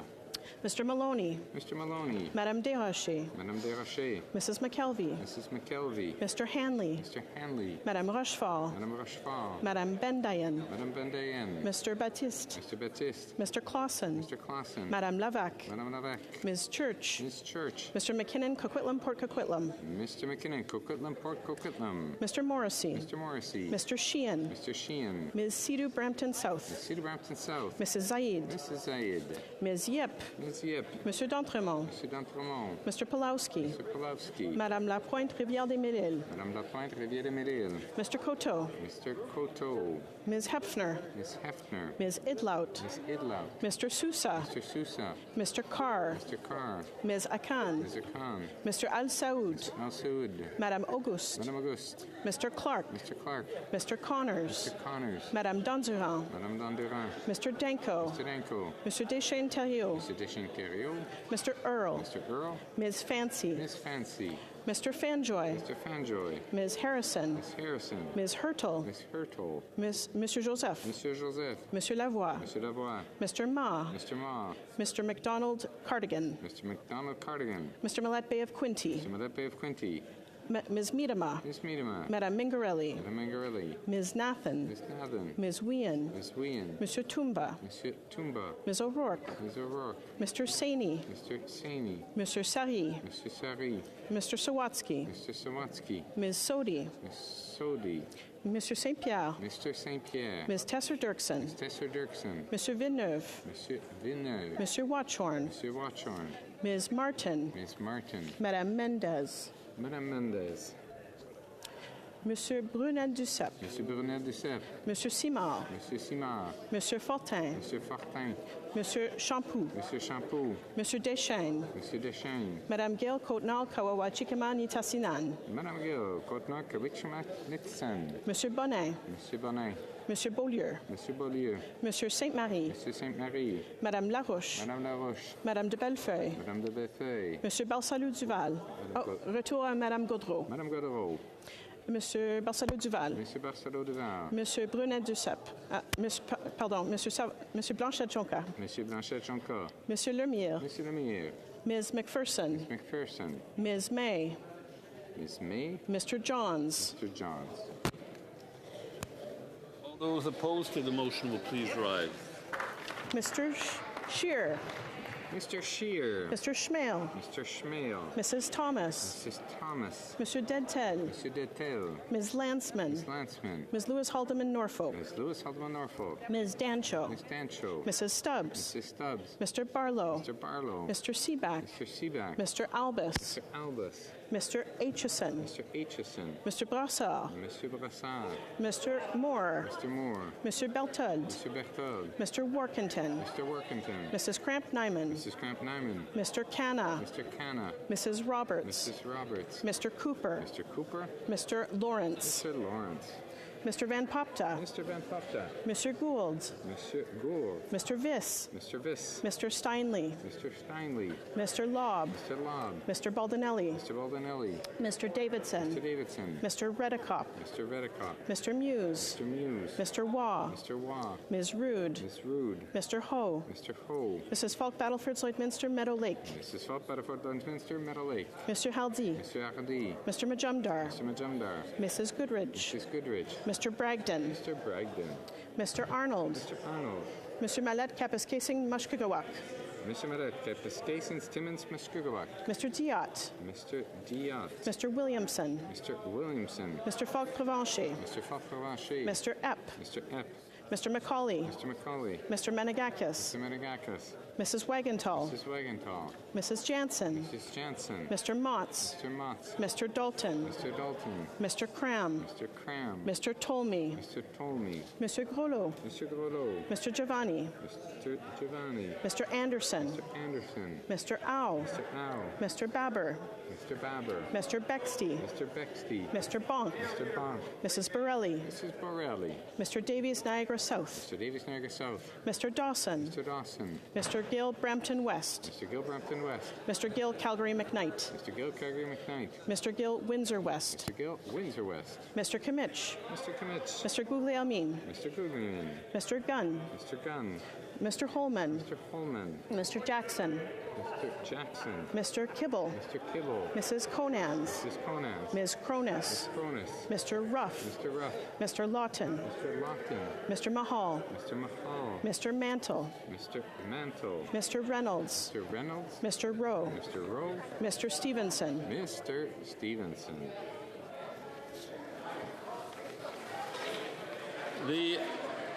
The House will now wait for the electronic voting period to end before resuming its proceedings.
wish to inform the House that the electronic voting period has ended.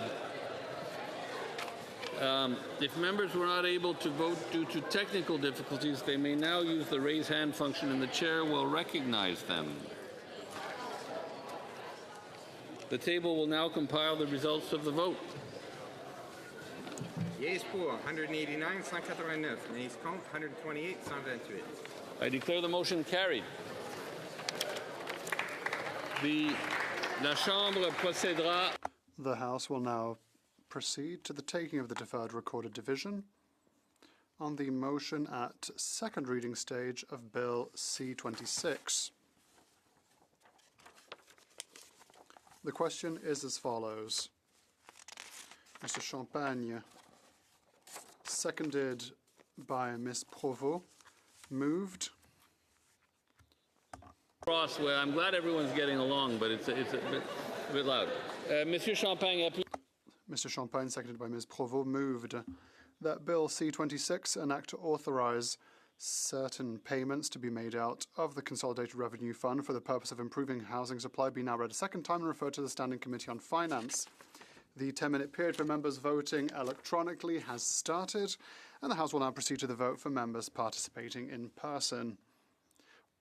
All those in favour of the motion will please rise. Madame Diab. Madame Diab. Mr. McDonald Malpeck. Mr. McDonald Malpeck. Ms. Olszewski. Ms. Olszewski. Mr. Solomon. Mr. Solomon. Mr. Duclos. Mr. Duclos. Ms. Gould. Ms. Gould. Madame Petitpas-Taylor. Madame Petitpas-Taylor. Ms. Jacek. Ms. Jacek. Mr. Osborne. Mr. Osborne. Mr. Fragascatos. Mr. Fragascatos. Ms. Sahota. Ms. Sahota. Mr. Bélanger, Desnathy, Mississippi, Churchill River. Mr. Bélanger, Desnathy, Mississippi, Churchill River. Mr. Garrettson. Mr. Garrettson. Ms. Alty. Ms. Alty. Mr. Long. Mr. Long. Mr. Nakvi. Mr. Nakvi. Mr. Housefather. Mr. Housefather. Ms. Scrow. Ms. Scrow. Mr. Dogood. Mr. Dogood. Mr. Biddle. Mr. Biddle. Madame Châtel. Madame Châtel. Mr. Lewis Kitchener-Conestoga. Mr. Lewis Kitchener-Conestoga. Mr. Letao. Mr. Letao. Madame Kayabaga. Madame Kayabaga. Mr. Lamoureux. Mr. Lamoureux. Madame Brière. Madame Brière. Mr. Turnbull. Mr. Turnbull. Mr. Kellaway. Mr. Kellaway. Mr. Gay. Mr. Gay. Ms. Chi. Ms. Chi. Mr. Miles. Mr. Miles. Mr. El-Khoury. Mr. El-Khoury. Mr. Fergus. Mr. Fergus. Mr. Fonseca. Mr. Fonseca. Mr. Maloney. Mr. Maloney. Madame Desrochers. Madame Desrochers. Mrs. McKelvey. Mrs. McKelvey. Mr. Hanley. Mr. Hanley. Madame Rochefort. Madame Rochefort. Mr. Casey. Mr. Casey. Mr. Baptiste. Mr. Baptiste. Mr. Clausen. Mr. Clausen. Madame Lavac. Madame Lavac. Ms. Church. Ms. Church. Mr. McKinnon, Coquitlam, Port Coquitlam. Mr. McKinnon, Coquitlam, Port Coquitlam. Mr. Morrissey. Mr. Morrissey. Mr. Sheehan. Mr. Sheehan. Ms. Sidhu Brampton South. Ms. Sidhu Brampton South. Mrs. Zaid. Mrs. Zaid. Ms. Yip. Ms. Yip. Mr. D'Entremont. Mr. D'Entremont. Mr. Pulowski. Mr. Pulowski. Madame Lapointe Rivière des Mille-Îles. Madame Lapointe Rivière des Mille-Îles. Mr. Coteau. Mr. Coteau. Ms. Hepfner. Ms. Hefner. Ms. Idlout. Ms. Idlout. Mr. Sousa. Mr. Sousa. Mr. Carr. Mr. Carr. Ms. Akan. Mr. Carr. Mr. Al Saoud. Mr. Al Saoud. Madame Auguste. Madame Auguste. Mr. Clark. Mr. Clark. Mr. Connors. Mr. Connors. Madame Dandurand. Madame Dandurand. Mr. Denko. Mr. Danko. Mr. Deschênes-Thériault. Mr. Deschênes-Thériault. Mr. Earl. Mr. Earl. Ms. Fancy. Ms. Fancy. Mr. Fanjoy. Mr. Fanjoy. Ms. Harrison. Ms. Harrison. Ms. Hurtle. Ms. Hurtle. Mr. Joseph. Mr. Joseph. Mr. Lavoie. Mr. Lavoie. Mr. Ma. Mr. Ma. Mr. McDonald Cardigan. Mr. McDonald Cardigan. Mr. Mallet Bay of Quinty. Mr. Mallet Bay of Quinty. Ms. Miedema. Ms. Miedema. Madame Mingarelli. Madame Mingarelli. Ms. Naffin. Ms. Nathan. Ms. Wien. Ms. Wien. Mr. Tumba. Mr. Tumba. Ms. O'Rourke. Ms. O'Rourke. Mr. Saini. Mr. Saini. Mr. Sari. Mr. Sari. Mr. Sawatsky. Mr. Sawatsky. Ms. Sodi. Ms. Sodi. Mr. St. Pierre. Mr. St. Pierre. Ms. Tesser Dirksen. Ms. Tesser Dirksen. Mr. Villeneuve. Mr. Villeneuve. Mr. Watchorn. Mr. Watchorn. Ms. Martin. Ms. Martin. Madame Mendez. Madame Mendez. Monsieur Brunet Duceppe. Monsieur Brunet Duceppe. Monsieur Simard. Monsieur Simard. Monsieur Fortin. Monsieur Fortin. Monsieur Champoux. Monsieur Champoux. Monsieur Deschaines. Monsieur Deschaines. Madame Gail Côtenal-Kawawachikama Nitassinan. Madame Gail Côtenal-Kawawachikama. Monsieur Bonin. Monsieur Bonin. Monsieur Beaulieu. Monsieur Beaulieu. Monsieur Sainte-Marie. Monsieur Sainte-Marie. Madame Larouche. Madame Larouche. Madame de Bellefeuille. Madame de Bellefeuille. Madame Gaudreau. Madame Gaudreau. Monsieur Barsalou-Duval. Monsieur Barsalou-Duval. Monsieur Blanchette-Jonca. Monsieur Blanchette-Jonca. Monsieur Lemire. Monsieur Lemire. Ms. McPherson. Ms. McPherson. Ms. May. Ms. May. Mr. Johns. Mr. Johns. Que tous ceux qui s'opposent. All those opposed to the motion will please rise. Mr. Doherty. Mr. Doherty. Mr. Schmale. Mr. Schmale. Mrs. Thomas. Mrs. Thomas. Mr. Dedtel. Mr. Dedtel. Ms. Lewis. Ms. Landsman. Ms. Landsman. Ms. Lewis Haldeman Norfolk. Ms. Lewis Haldeman Norfolk. Mrs. Stubbs. Mrs. Stubbs. Mr. Albus. Mr. Albus. Mr. Caputo. Mr. Caputo. Mr. Aitchison. Mr. Aitchison. Mr. Brassard. Mr. Brassard. Mr. Moore. Mr. Moore. Mr. Workington. Mr. Workington. Mrs. Roberts. Mrs. Roberts. Mr. Cooper. Mr. Cooper. Mr. Lawrence. Mr. Lawrence. Mr. Van Popta. Mr. Van Popta. Mr. Gould. Mr. Gould. Mr. Viss. Mr. Viss. Mr. Steinley. Mr. Stanley. Mr. Baldinelli. Mr. Baldinelli. Mr. Redicop. Mr. Redicop. Mr. Muse. Mr. Muse. Mr. Waugh. Mr. Waugh. Ms. Rood. Ms. Rood. Mr. Ho. Mr. Ho. Mrs. Falk, Battleford, Lloydminster, Meadow Lake. Mrs. Falk, Battleford, Lloydminster, Meadow Lake. Mr. Halsey. Mr. Hardy. Mrs. Goodridge. Mrs. Goodridge. Mr. Bragdon. Mr. Bragdon. Mr. Mallet, Kapuskasing, Timmins, Mushkagawak. Mr. Mallet, Kapuskasing, Timmins, Mushkagawak. Mr. Diot. Mr. Diot. Mr. Williamson. Mr. Williamson. Mr. Epp. Mr. Epp. Mr. Macaulay. Mr. Macaulay. Mr. Menegakis. Mr. Menegakis. Mrs. Wagenthal. Mrs. Wagenthal. Mrs. Jansen. Mrs. Jansen. Mr. Motz. Mr. Motz. Mr. Cram. Mr. Cram. Mr. Tolmie. Mr. Tolmie. Mr. Anderson. Mr. Anderson. Mr. Au. Mr. Au. Mr. Bexty. Mr. Bexty. Mr. Bonk. Mr. Bonk. Mrs. Borelli. Mrs. Borelli. Mr. Davies, Niagara South. Mr. Davies, Niagara South. Mr. Dawson. Mr. Dawson. Mr. Gill, Brampton West. Mr. Gill, Brampton West. Mr. Gill, Calgary McKnight. Mr. Gill, Calgary McKnight. Mr. Gill, Windsor West. Mr. Gill, Windsor West. Mr. Kimmich. Mr. Kimmich. Mr. Guglielmin. Mr. Goodman. Mr. Holman. Mr. Holman. Mr. Jackson. Mr. Jackson. Mr. Kibble. Mr. Kibble. Mrs. Conans. Mrs. Conan. Ms. Cronus. Miss Cronus. Mr. Ruff. Mr. Ruff. Mr. Mahal. Mr. Mahal. Mr. Reynolds. Mr. Reynolds. Mr. Rowe. Mr. Rowe. Mr. Stevenson. Mr. Stevenson. The House will now wait for the electronic voting period to end before resuming its proceedings.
I wish to inform the House that the electronic voting period has ended. If members were not able to vote due to technical difficulties, they may now use the raise hand function and the chair will recognize them. I don't see anyone having any problems, so I will ask the table to compile the results of the vote. Yeas pour 191, 191. Nays contre 129, 129. I declare the motion carried. Second reading of Accordingly, deuxième lecture de ce projet de loi.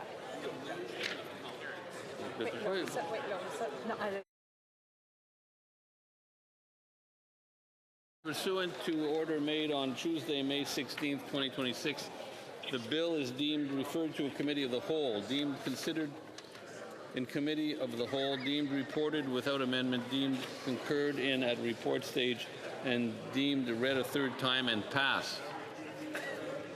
Faut que je lise quelque chose. Oui, oui. Third reading of this bill, troisième lecture de ce projet de loi. The House will now proceed to the taking of the deferred recorded division on the motion at second reading stage of Bill S-267 under private members' business.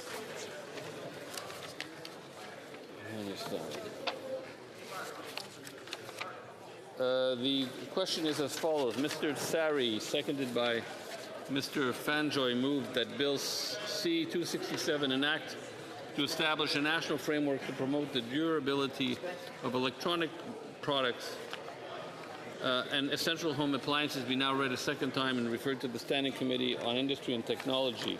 La période de 10 minutes pour... The 10-minute period for members voting electronically has started, and the House will now proceed to the vote. We will start with the sponsor of the item. Monsieur Sari.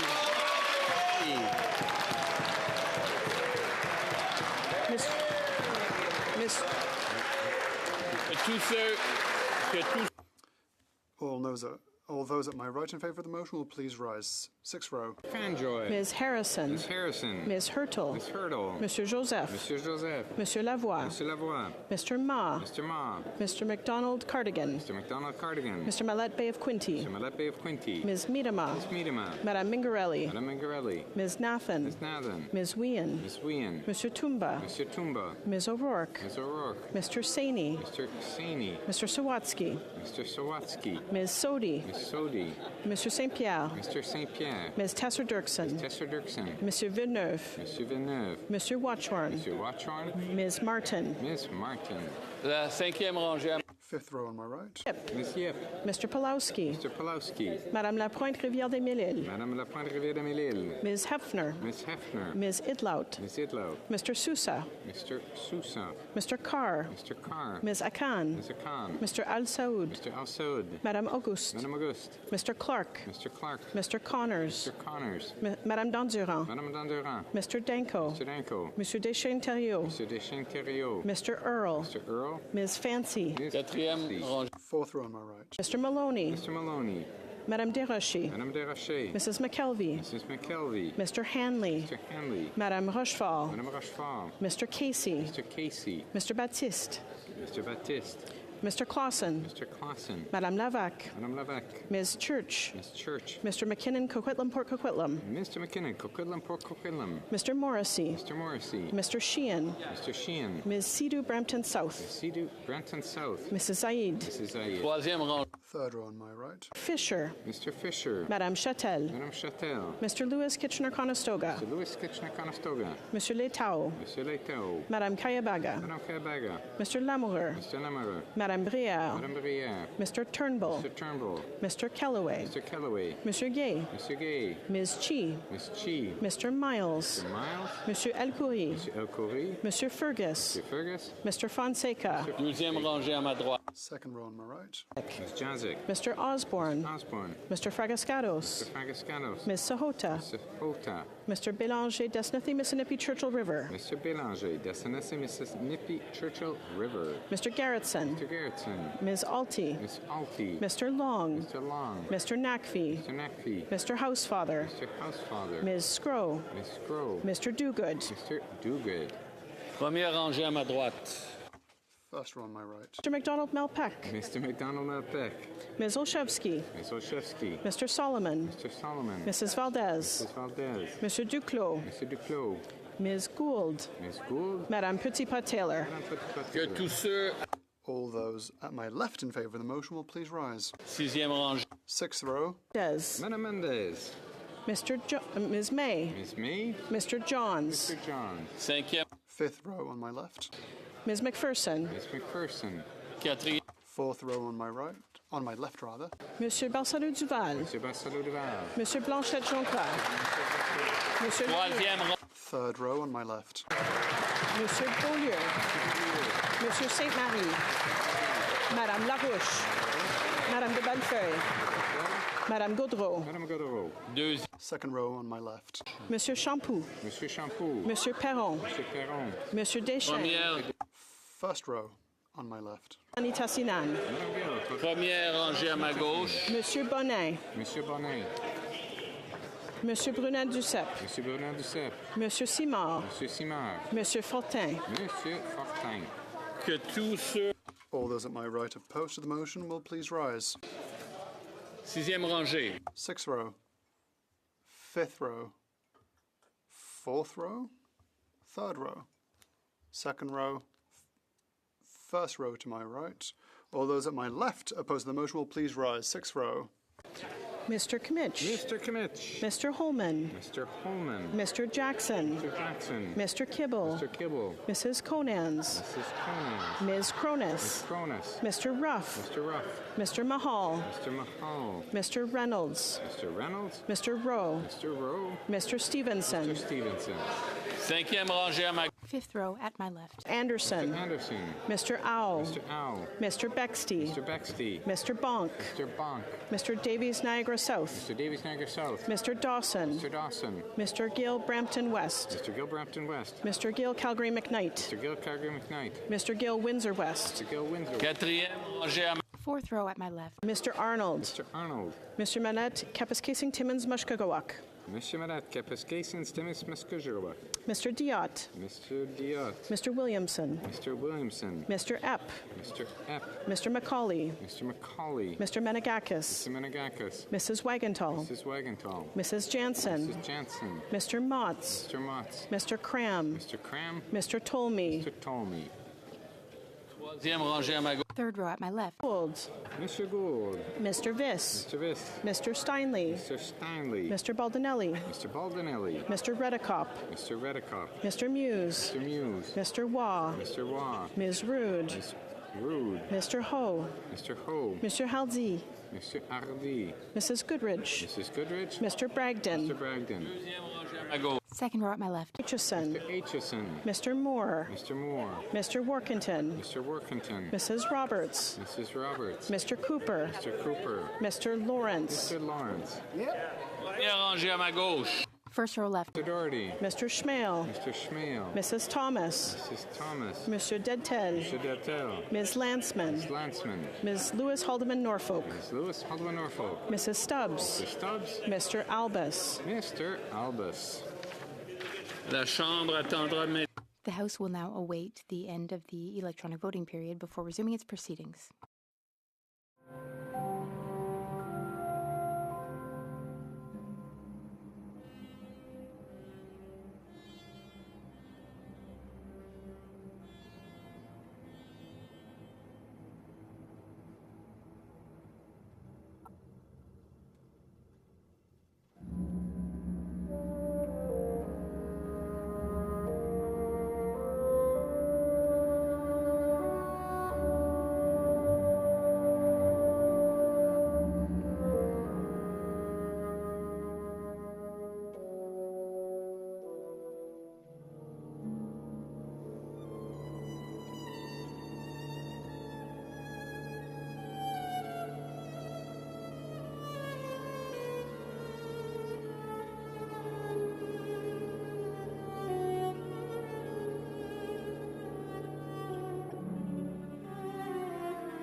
désire informer la Chambre. I wish to inform the House that the electronic voting period has ended. If members were unable to vote due to technical difficulties, they may now use the raise hand function, and the chair will recognize them. Je demanderai au bureau de maintenant. The table will now compile the results of the vote.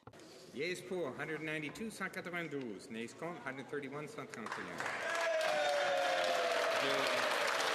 Je déclare la motion adoptée. I declare the motion carried. Le projet de loi est renvoyé. Accordingly, the bill stands referred to the Standing Committee on Industry and Technology. This bill, deuxième lecture de ce projet de loi.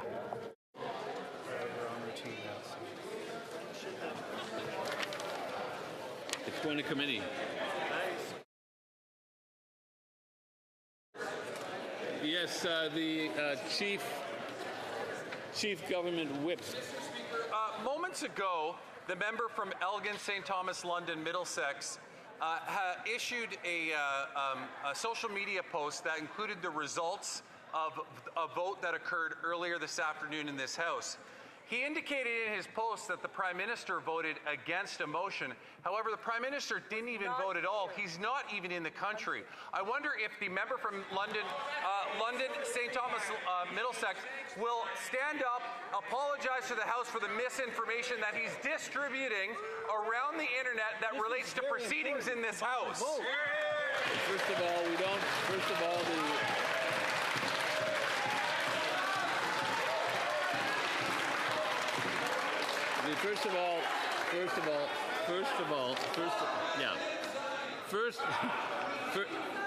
First of all, the chief government whip alluded to the possibility that the Prime Minister might not be in this chamber. However, anyway, does the honourable member from Elgin, Middlesex, London South, is it? St. Thomas, sorry, Elgin, St. Thomas. Sorry. Yeah, Elgin, St. Thomas, London South. Does the member want to say something in regards to? I appreciate the whip drawing attention to the entire Liberal caucus rejecting efforts to remove Bill C9 from the orders of the House. He didn't.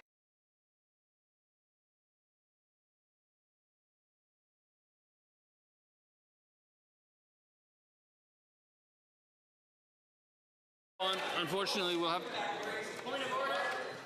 Yes, the honourable.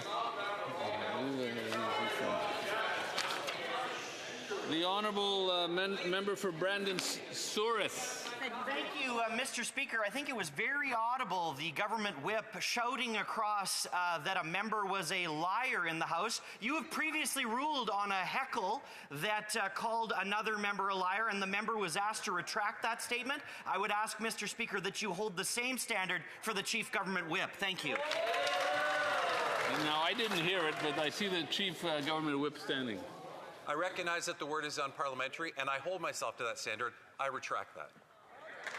So we seem to be done. We seem to be done with this issue.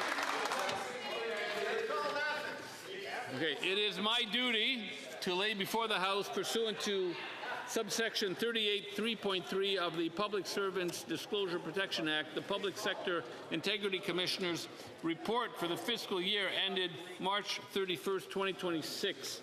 Pursuant to Standing Order 32.5, this report is deemed to have been permanently referred to the Standing Committee on Government Operations and Estimates. The Honourable Parliamentary Secretary to the Minister of International Trade and to the Secretary of State International Development. Thank you, Speaker. Pursuant to Standing Order 32.2, I have the pleasure to table in both official languages the annual report of the 2024-2025 Canada account as prepared by Export Development Canada. Thank you. Well done. The Honourable Parliamentary Secretary, the Government House Leader. Yes, thank you, Mr. Speaker. Pursuant to Standing Order 36(8)(a), I have the honour to table in both official languages the government's responses to 14 petitions. These returns will be tabled in electronic format, Mr. Speaker. Hear, hear. Dépôt de projet de loi émanant du gouvernement. Introduction of government bills. Statements by ministers. Reports from interparliamentary delegations. The member for Tobique Mactaquac.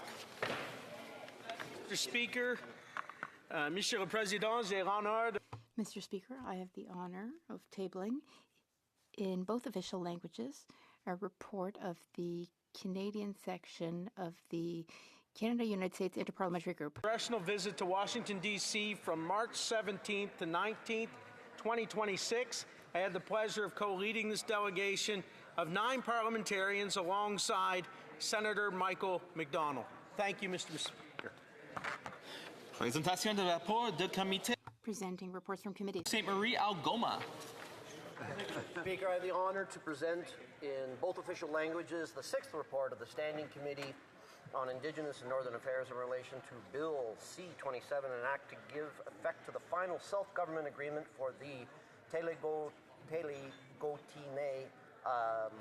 and to make other consequential amendments to other acts.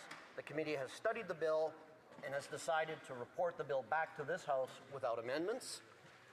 And, Mr. Speaker, I have the honor to present in both official languages the following 2 reports of the Standing Committee on Indigenous and Northern Affairs. The 7th report entitled Collaborative Approaches to Enforcement of Laws in Indigenous Communities, and the 8th report entitled Beyond Enforcement, Supporting Indigenous-Led Public Safety and Well-Being Initiatives. Pursuant to Standing Order 109, the committee requests that the government table a comprehensive response to each of these 2 reports. Thank you very much to the committee for working so collaboratively. Reports from committees. I remember for Halifax. Mr. Speaker, I have the honor to present in both official languages the following 2 reports of the Committee on Environment and Sustainable Development. The 7th report entitled Protecting Canadian Residents from Extreme Weather Events. Pursuant to Standing Order 109, the committee requests that the government table a comprehensive response to the 7th report. And the 8th report entitled Bill C-241, an act to establish a national strategy respecting flood and drought forecasting. The committee has studied the bill and has decided to report the bill back to the House with amendments. Thank you. Member for Bow River. Mr. Speaker, I rise to table the Conservatives' dissenting report to the flood damage report. And Canadians do not need another report telling them floods, fires, droughts, storms are costly. They see it when basements flood, roads wash out, and communities are forced to evacuate. What they need are flood maps, and when they are finished, warnings that arrive on time, infrastructure that holds, and disaster programs that small and rural communities can actually use. This dissent makes one thing clear. Announcements do not stop flooding. Press releases do not protect homes, and excuses do not rebuild communities. Canadians deserve results before the next disasters, not apologies. I present the report in 2 official languages. Thank you, Mr. Speaker. General Member for Thunder Bay, Rainy River. Mr. Speaker, I have the honor to present in both official languages the first report of the Special Joint Committee on Medical Assistance in Dying, entitled Medical Assistance in Dying and Mental Disorder as the Sole Underlying Medical Condition, a complex and challenging conversation among Canadians. I'd like to thank all members of the committee, including members from the opposite side of the House, for their valuable contribution on this report. Member for Cloverdale, Langley City. Speaker, I rise today on behalf of the Conservative members of the Special Joint Committee on Medical Assistance in Dying to table in both official languages our supplementary opinion.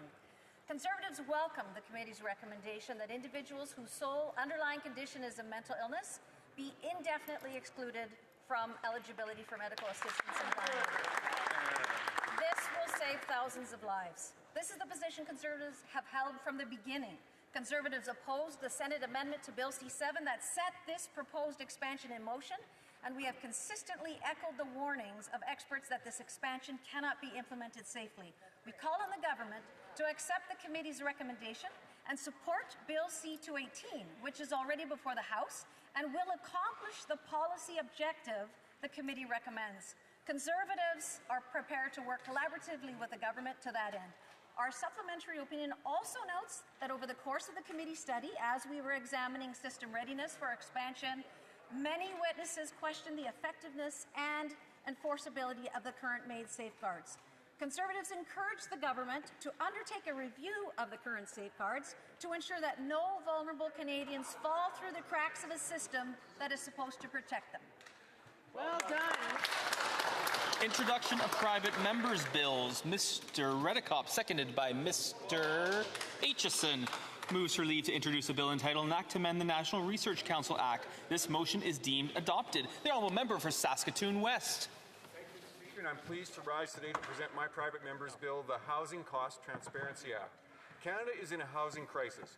Families, young Canadians, renters, and first-time buyers are watching the dream of home ownership slip further out of reach. Before entering politics, I worked as a home builder, and I know firsthand that every added cost, delay, compliance requirement, and administrative burden eventually ends up in the final price of a home. This bill would require the National Research Council to publish clear housing cost and impact summaries for housing-related changes to the building codes. These summaries would show what a proposal does, what housing is affected, who pays, what benefits are expected, and what assumptions are being made. It would also improve governance, transparency, public registry information, and annual reporting. The system should have to show its work because Canadians need homes, not hidden bureaucracy. Here, here. Well done. Mr. Redekop, seconded by Mr. Aitchison, moves the bill be now read a first time and be printed. The motion is deemed adopted. First reading of this bill, première lecture de ce projet de loi. When shall the bill be read a second time? At the next sitting of the House. Order.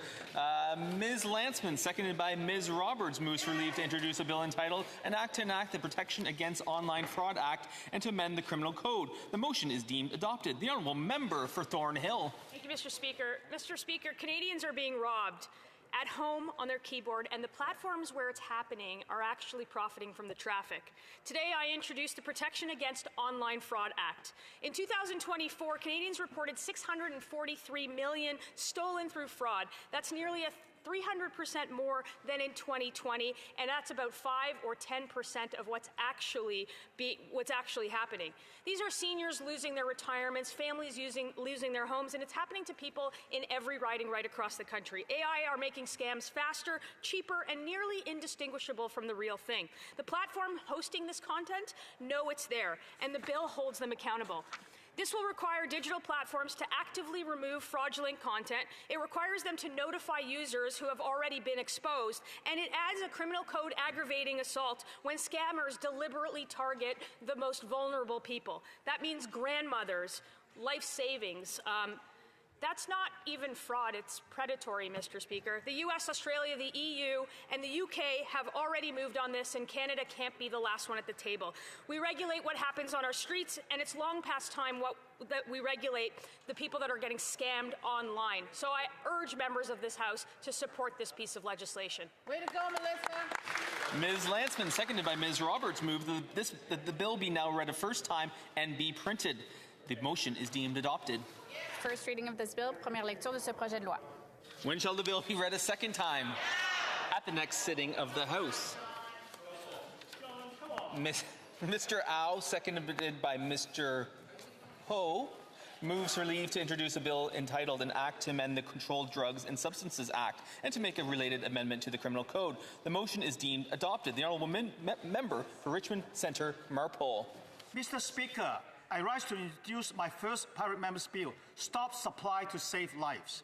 I hope Canadians will come to know this as Emily's legacy, in memory of Emily Liu, a 14-year-old girl who lost her life to a fentanyl overdose in January 2025.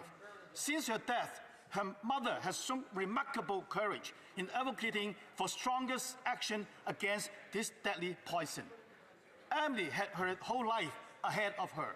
Instead, it was cut short because criminals sold a poison which had already killed tens of thousands of Canadians.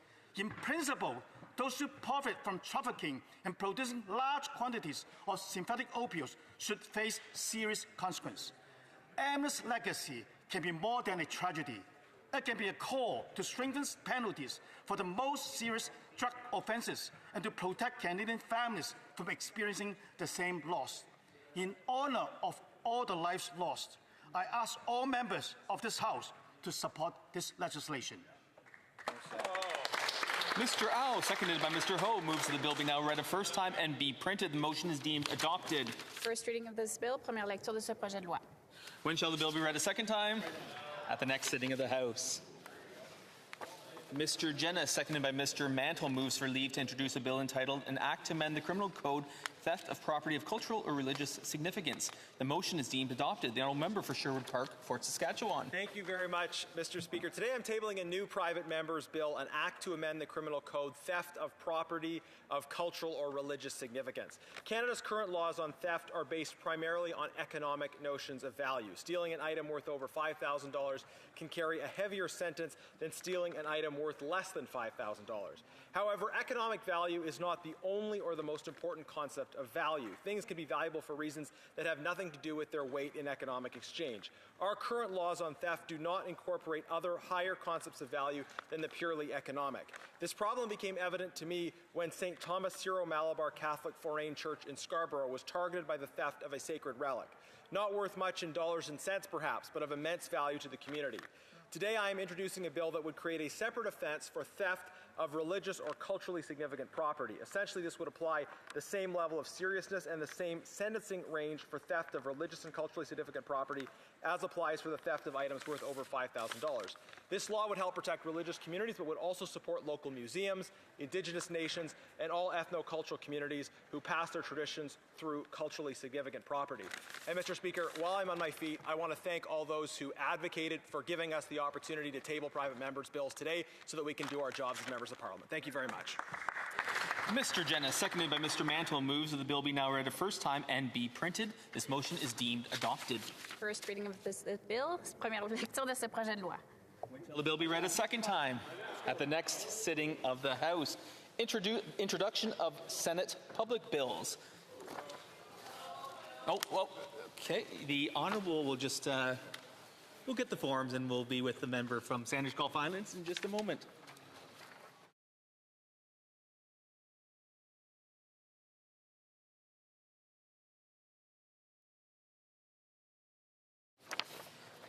Ms. May, seconded by Mr. Johns, moves for leave to introduce a bill entitled An Act to Amend the Department of Industry Act, Small Businesses. The motion is deemed adopted. The honourable member for Sandwich Gulf Islands. Thank you, Mr. Speaker. It's a great honor for me today because this is a private member's bills to amend an act on the ministry for the Ministry of Industry. Bernie for seconding this bill. I think most members here would all agree that small business is the backbone of Canada's economy. It employs the most people, and in every one of our communities and across Canada is responsible for more than half of the economic activity in this country.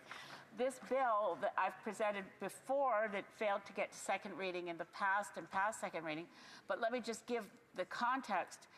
I first heard about what gets called the Think Small First bill from friends of mine who are in the Green parties in the European Union and the European Parliament.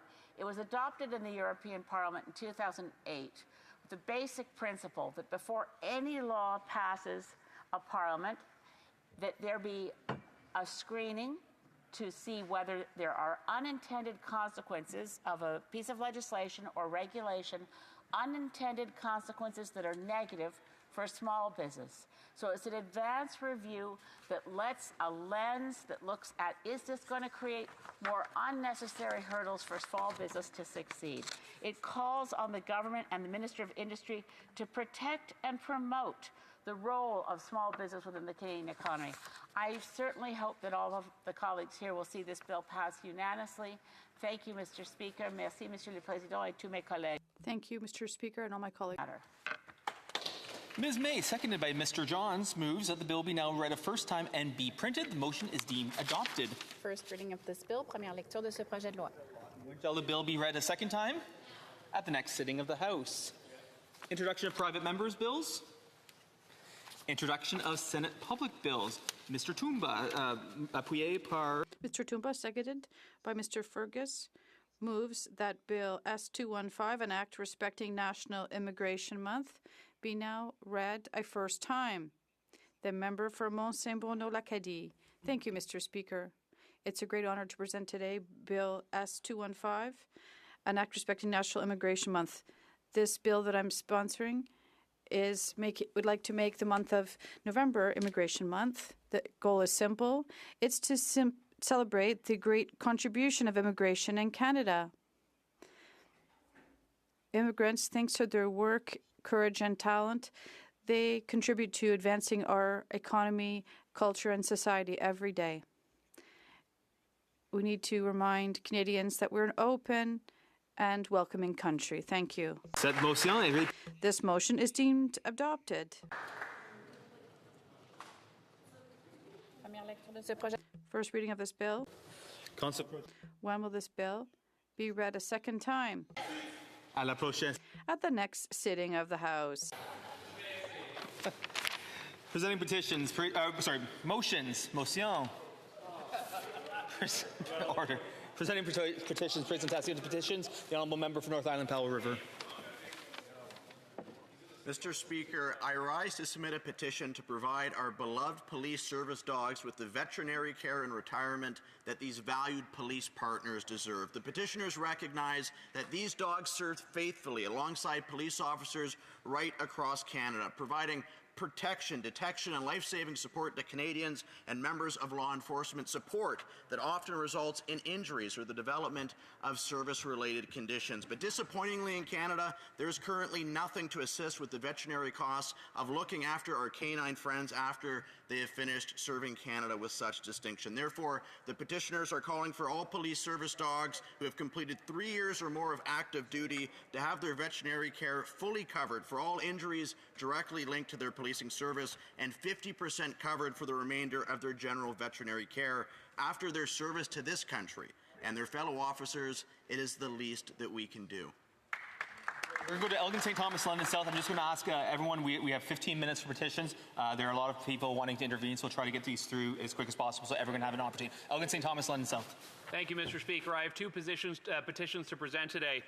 It is with great pride and pleasure that I present a petition on behalf of representatives of the Elgin County Drowning Prevention Coalition, including Briar McCaw and Linda King and Nate McIntyre of the Rip Current Information Project.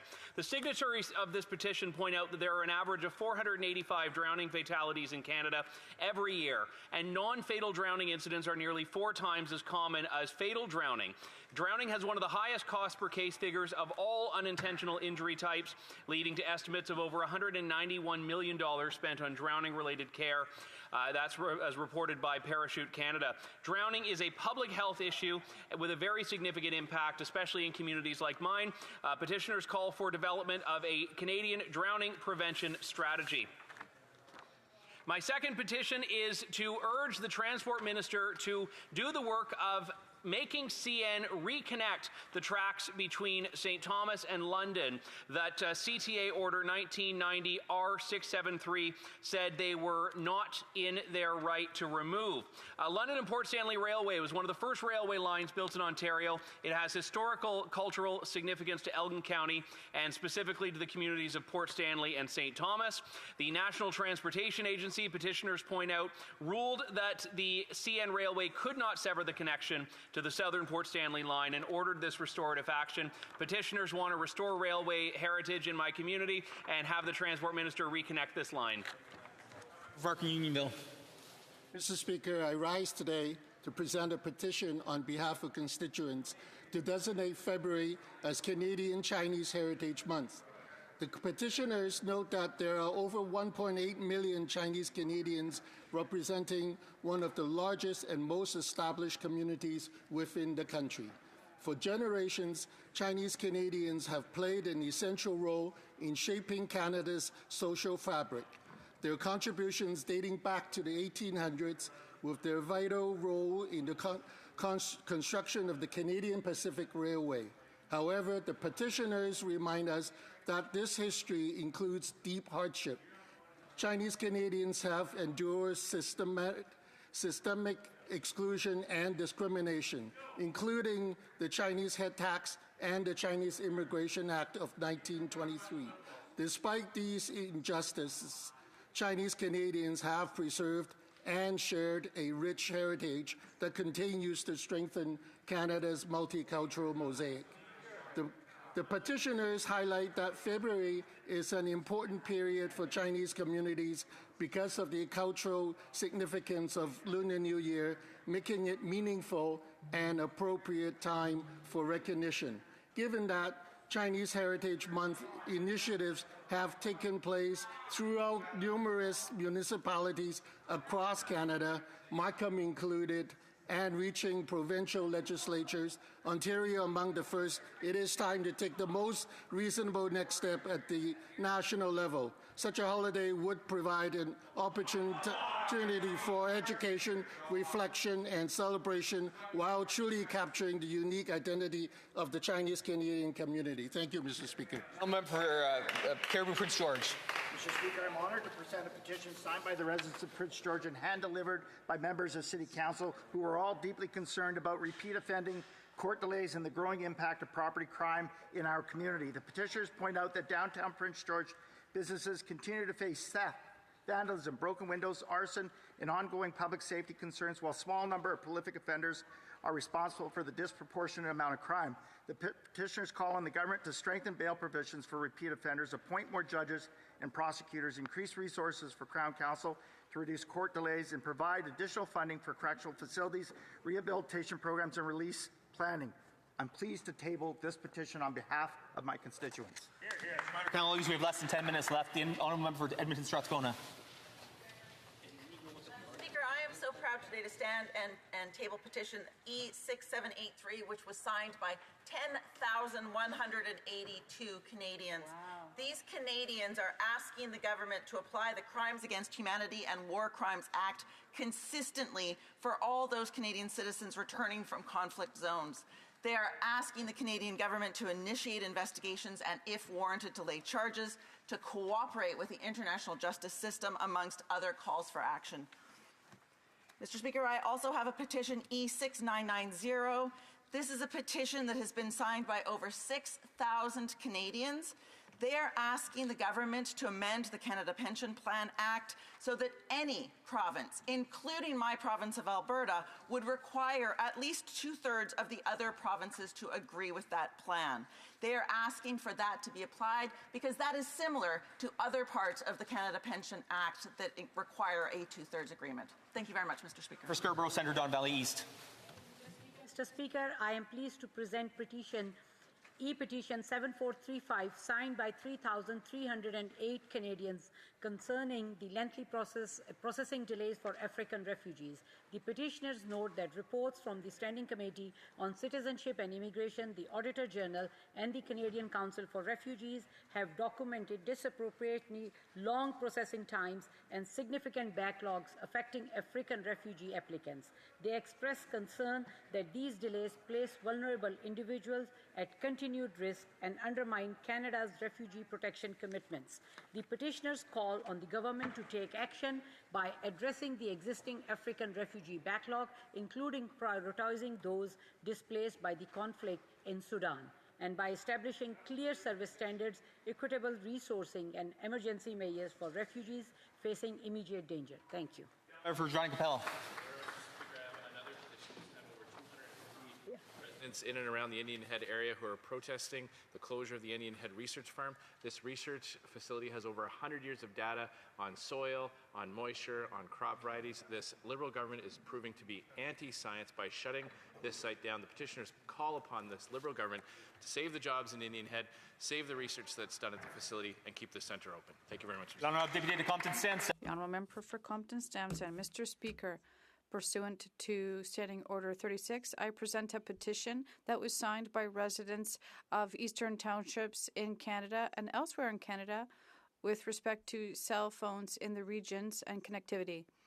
Despite efforts, elected officials in the area and many citizens find that there are many areas in the region with poor service, and reliable cell phone service is essential to public safety, to school and economic activity, as well as access to education, health, and essential communication.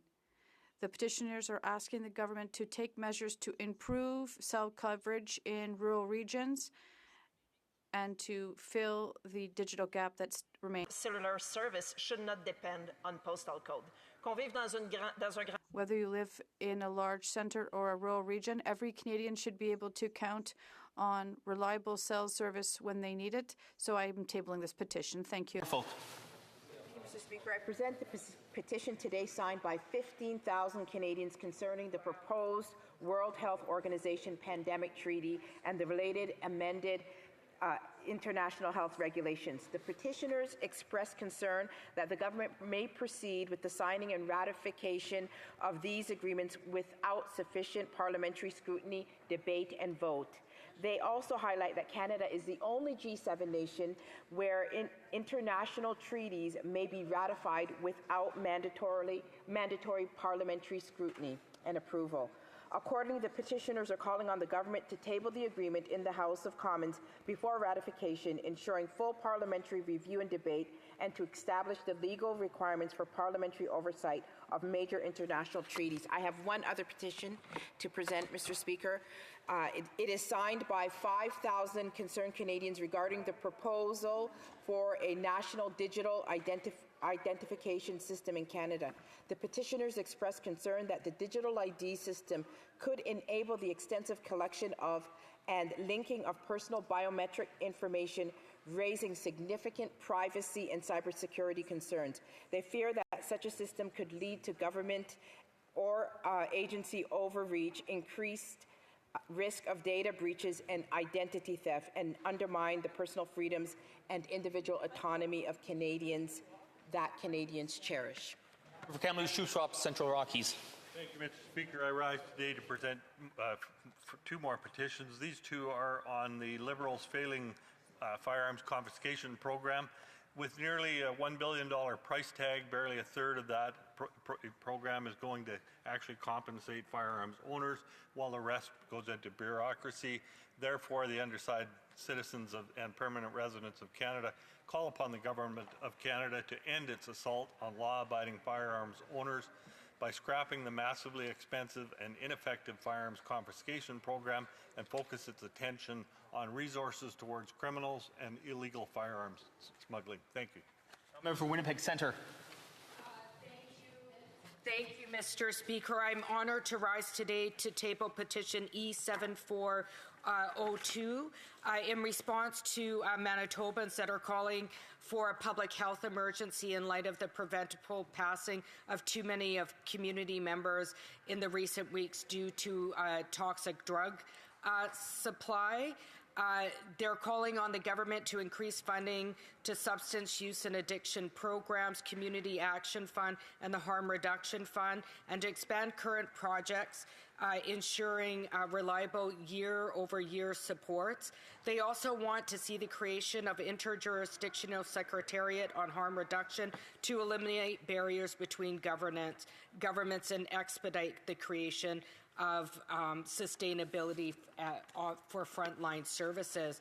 I also rise today to table petition E7135, which calls on the government to modernize the disability tax credit by revising its eligibility criteria and administrative interpretation to recognize the fluctuating episodic nature of disabilities like multiple sclerosis, and to align the DTC with the disability definition used by the Accessible Canada Act and the Canada Disability Act. I'd also like to rise today to table the petition to put in place a horse export ban.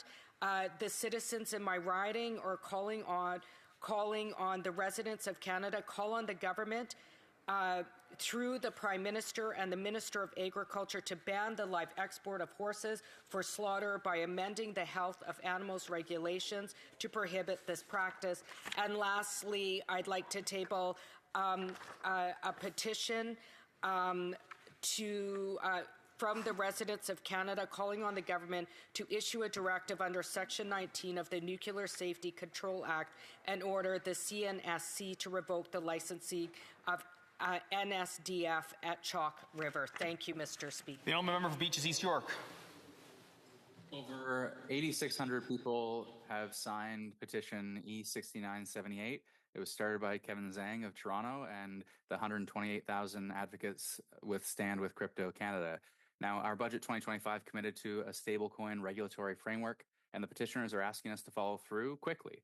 They're asking for smart rules that protect consumers, preserve financial stability, and give Canadian innovators a fair shot. Thanks, Mr. Speaker. Milkmean, South Okanagan, West Kootenay. Mr. Speaker, I rise to table a petition brought forward by a passionate group of residents in my community who remain deeply concerned that our laws continue to fail to safeguard victims of intimate partner violence. Most situations of intimate partner violence begin with patterns of behavior that involve severe mental, emotional, and psychological abuse. Yet our justice and police system too often fail to recognize this abuse and intervene before the violence begins. The petitioners are asking us to look at legislation criminalizing this behavior in the UK, Ireland, and Australia. They would like the Government of Canada to amend the criminal code to criminalize targeted mental and emotional abuse, and also asking for changes to be reflected in our bail and judicial system, as well as in law enforcement training, so we can recognize and investigate this abuse. Thank you, Mr. Speaker. Six, very briefly. Thank you, Mr. Speaker. I rise to introduce 45-1.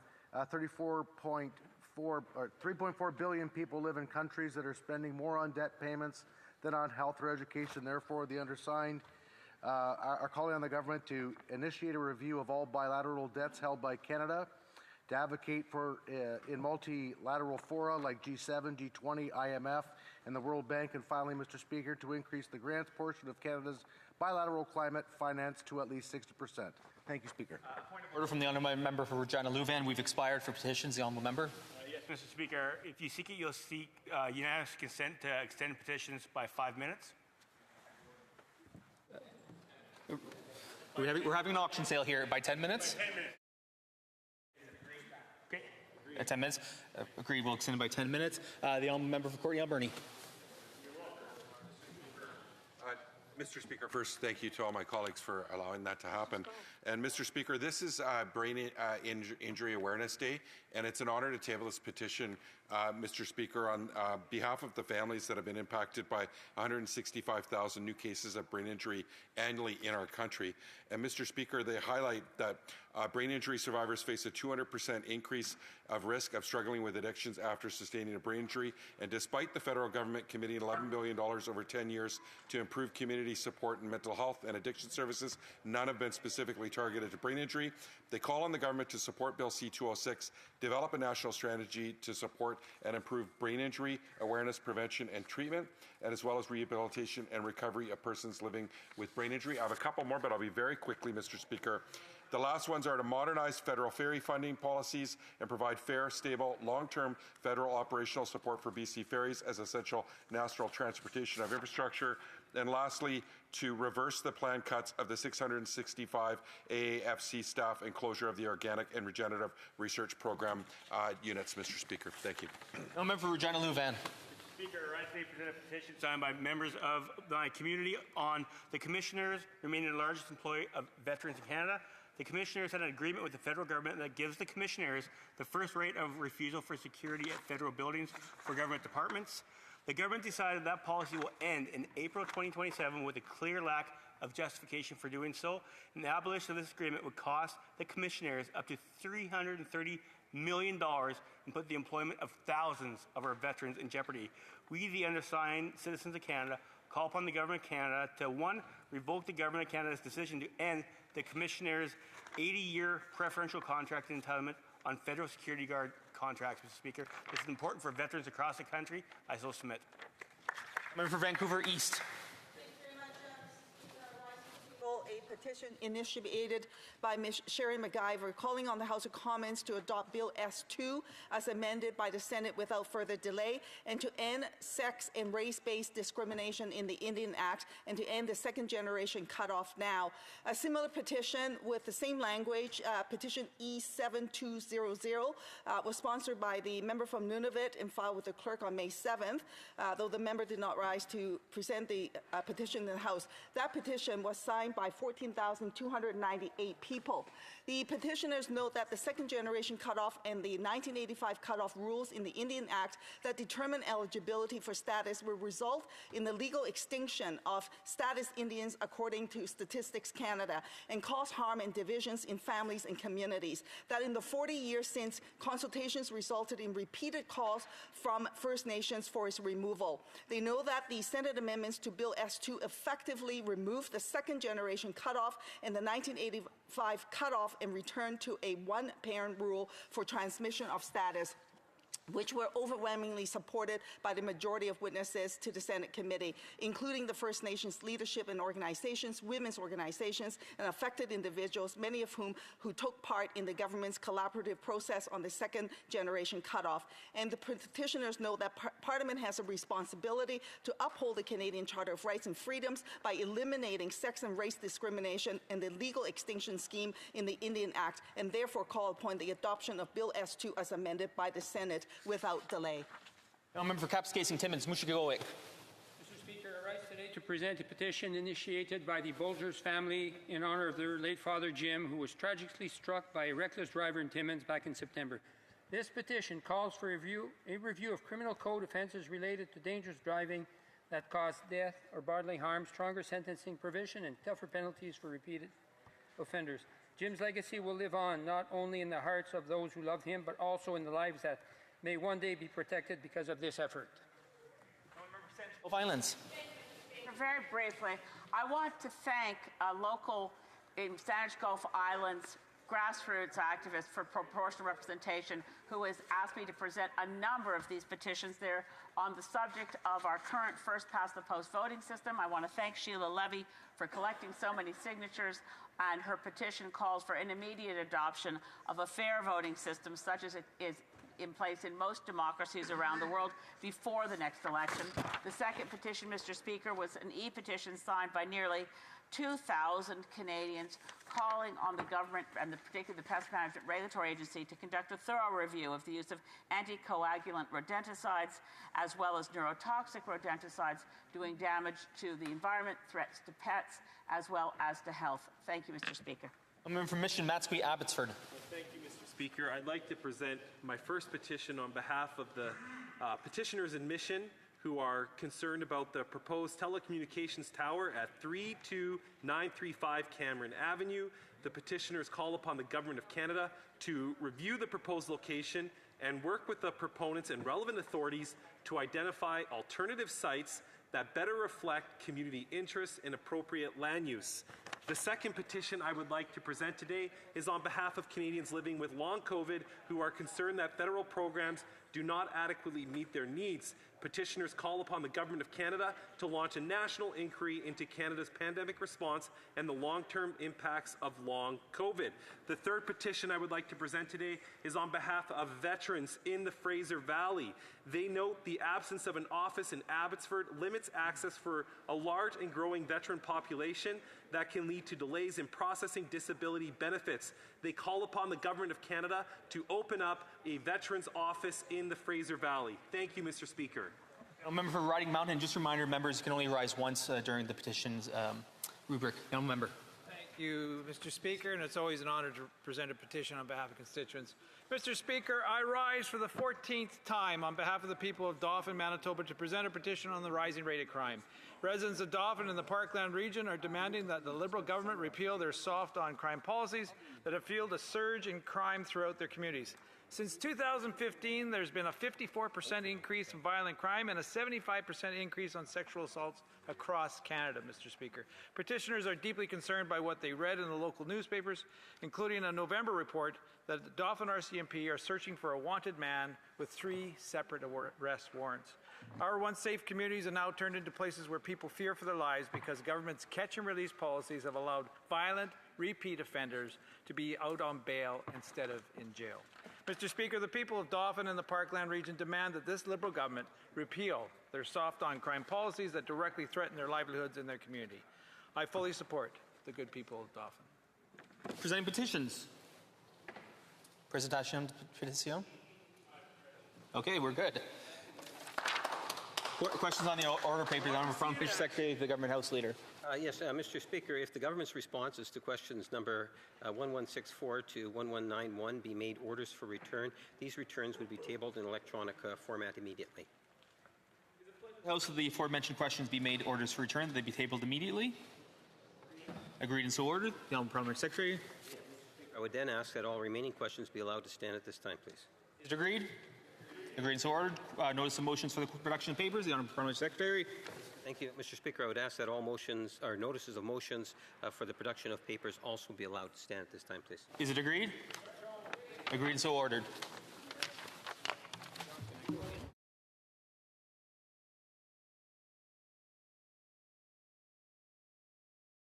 Chair is now prepared to rule on the point of order raised by the member for York Durham on June 16th regarding the admissibility of government business number 13.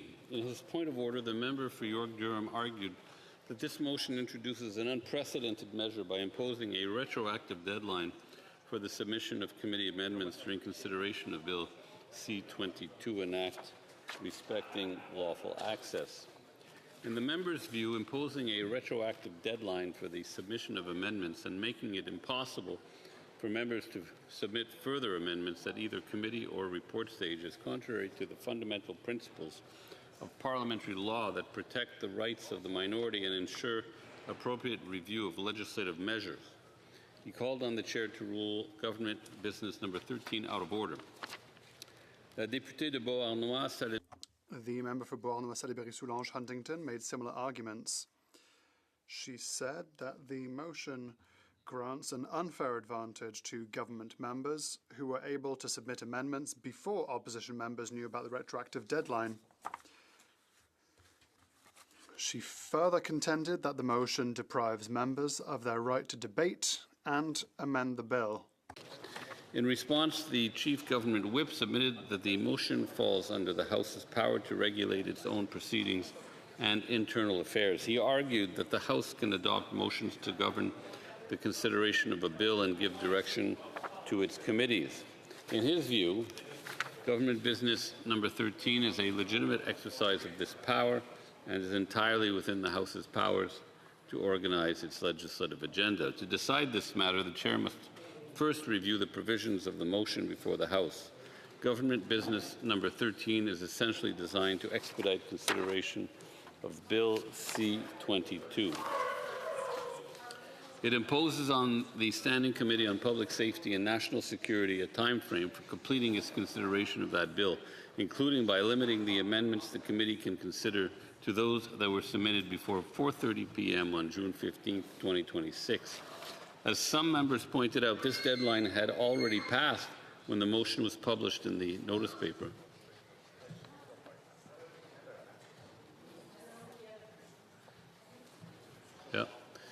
This motion provides that report stage is deemed to have been completed automatically. It also limits debate at the third reading stage and requires voting to immediately follow, with no possibility of deferral. D'entrée de jeu, la prise. The chair would like to begin by noting that it is not unusual for the House to adopt orders governing the various stages of consideration on bills, for purposes that include restricting how much time is allotted for debate and how committees dispose of amendments. The legislative process, as set out by the standing orders, is not immutable. It can be adapted to the needs and choices of the House. As Speaker Milliken stated in a ruling on a motion to manage proceedings on a bill that he delivered on February 23, 2007, which can be found on pages 7,242 and 7,243 of the debates, and I quote, "The most fundamental privilege of the House as a whole is to establish rules of procedure for itself and to enforce them.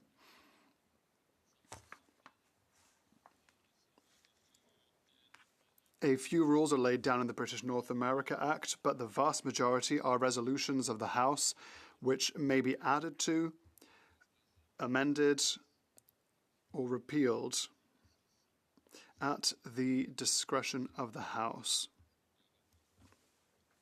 It follows, therefore, that the House may dispense with the application of any of these rules by unanimous consent on any occasion, or by motion, may suspend their operation for a specified length of time." End of quote.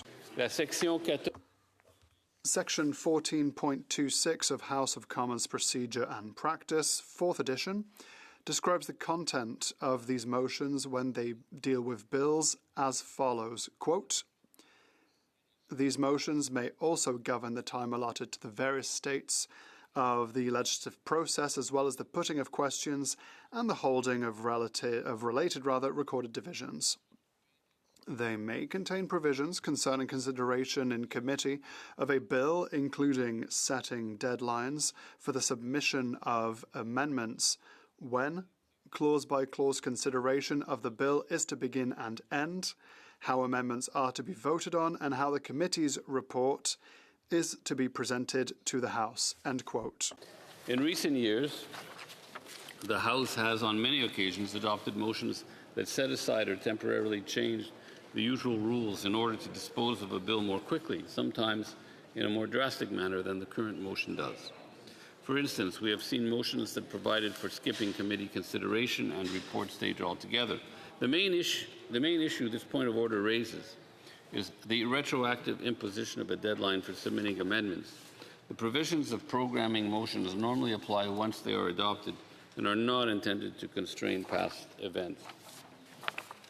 The Chair shares the concern that some members could have benefited from privileged information, enabling them to submit amendments while other members were unaware that they would not have that chance. In the absence of evidence, this remains a supposition. However, there is reason to question the potential inequities of this approach. But the fundamental question is whether including such a limitation makes the motion inadmissible. In other words, does this provision go beyond the limits of what the House can do in a motion of this kind? It is true that government business number 13 limits the time available to consider Bill C-22 and the opportunities to amend its contents, but these are decisions the House is empowered to make. If members find that these restrictions are too harsh or that the motion grants an inappropriate advantage to the government, they can propose amendments during debate to change its terms. It is through such decisions that the House specifies the balance to be struck between the government's right to advance its legislative agenda and the opposition party's right to debate that agenda. However, this balance is quite relative. As Speaker Fraser said on December 15, 1988, in a decision on the admissibility of a government motion to suspend the application of various standing orders governing the consideration of bills, which can be found on page 78 of the debates, and I quote, "Both the minority and the majority have rights. However, primacy cannot be given to both." End of quote.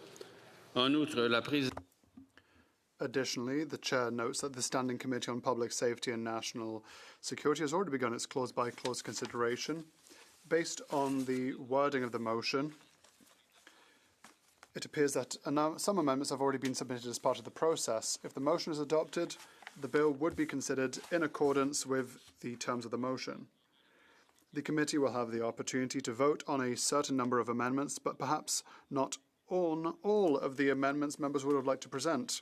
After that, there will be a debate and a vote at third reading. It is up to members, not the Chair, to decide whether they wish to consider this bill under the process proposed by Government Business number 13, to change that process, or to defeat the motion and follow the usual process. In conclusion, the Chair is of the view that Government Business number 13 is in order and may be moved for debate. Given the reservations I expressed a little earlier, I encourage the government to keep fairness in mind when it prepares these programming motions. While the government can legitimately propose to accelerate the consideration of bills, we are all legislators, and the legislative process functions best when there is debate and opportunities for amendments, and when everyone demonstrates openness and restraint. It is also vital to remember that one day the roles may be reversed, so it might not truly be a good idea to keep limiting the legislative options available to members through this type of motion. I thank all members for their attention.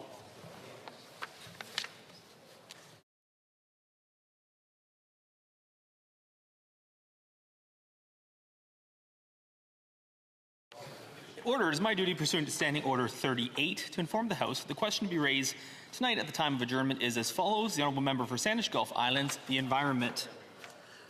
Orders of the day. Order du jour. Consideration of government business motion number 13, proceedings on Bill C-22, an act respecting lawful access. I wish to that because of the deferred recorded divisions, the time provided for government orders will be extended by 49 minutes. And I believe the Chief Government Whip is rising on a point of order. Mr. Speaker, I believe if you seek it, you'll find consent amongst the parties to agree to switch the first two speaking spots between the Conservatives and the Liberals, with the understanding that all regular rules, including allotted time allocations for those spots, be provided accordingly with that switch. Is it agreed?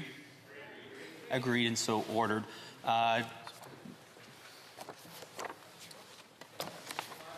Government motion number 13.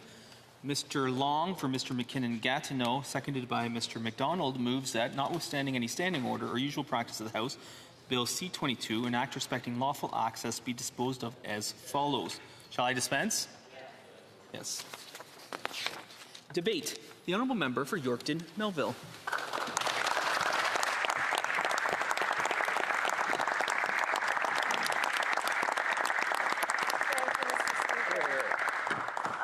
Today to give my last speech in this place, having been here since 2015. I am retiring as of the end of the summer and appreciate this opportunity. I'm going to begin with some comments about my husband, very briefly though, because he's my rock. And at the age of 14, I wrote something in the front of my Bible that said, I want to marry someone who puts God first, me second, and our children third. Well, God outdid himself. And I had the opportunity to marry a man who, in my card, I said, you are everything I ever dreamed of, I said for Father's Day. And then you opened it and it said, plus a whole lot of things that never even crossed my mind. So we were married, had quite an amazing life thus far and expect to continue, but Marty has a heart for ministry. So we went into ministry at a point later in our lives. And he was church planting, very entrepreneurial. And we had this wonderful family that we decided to take out for pizza one day from church. And they have this little girl named Katie. And she jumped out of her car when we got to the restaurant, ran up to Marty and jumped and said, "Look, God, I got new shoes." I had to explain to Katie that he was not God.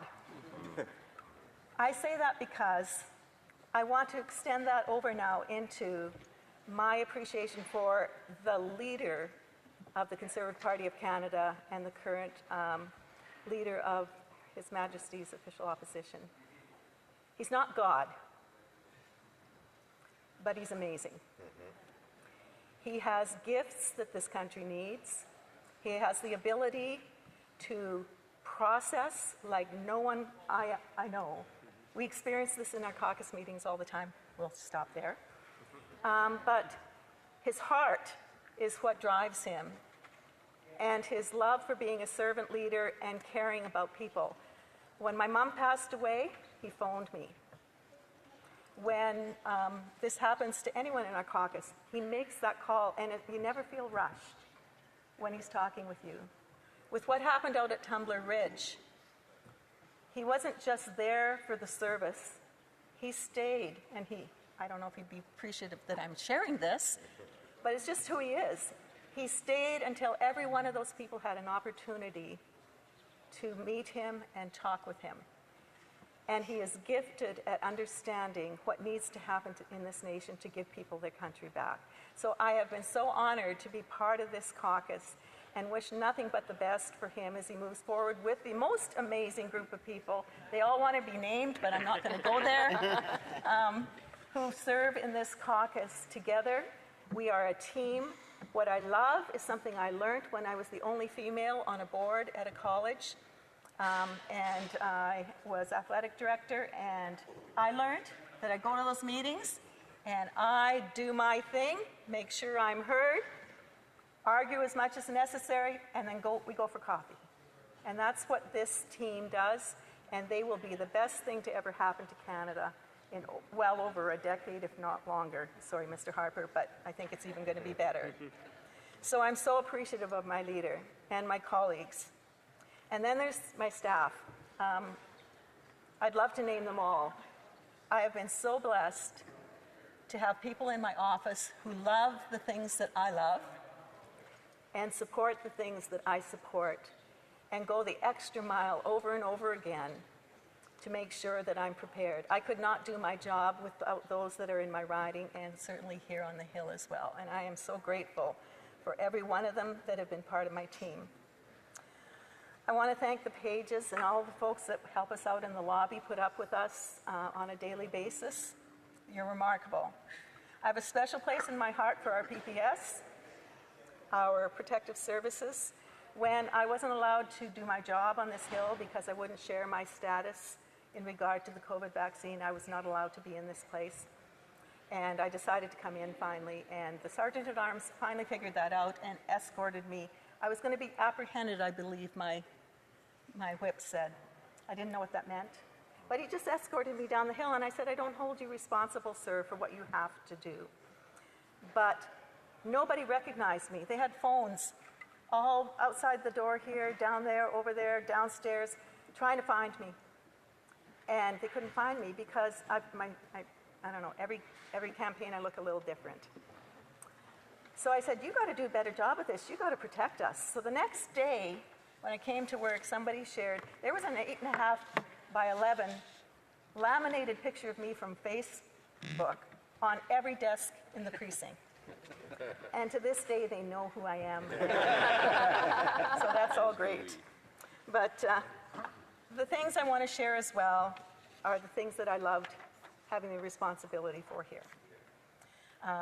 No, I'm not going to split my time, Speaker, by the way, just so you know. Can I tell him that? Do it your way, Kathy. Okay, good. Love you, Kathy. I've been on Veterans Affairs, Standing Committee on Veterans Affairs since I came to this role. And I have such a deep appreciation for our veterans.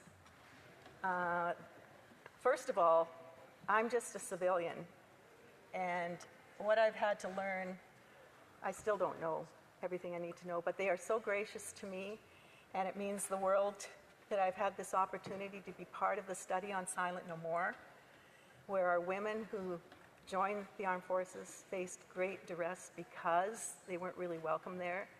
And now C11, of course, means that they don't get to make the choice of where they're going to take their cases, whether to the civilian or to the Canadian Armed Forces courts. But I love them, and I appreciate the opportunity I had to be part of that.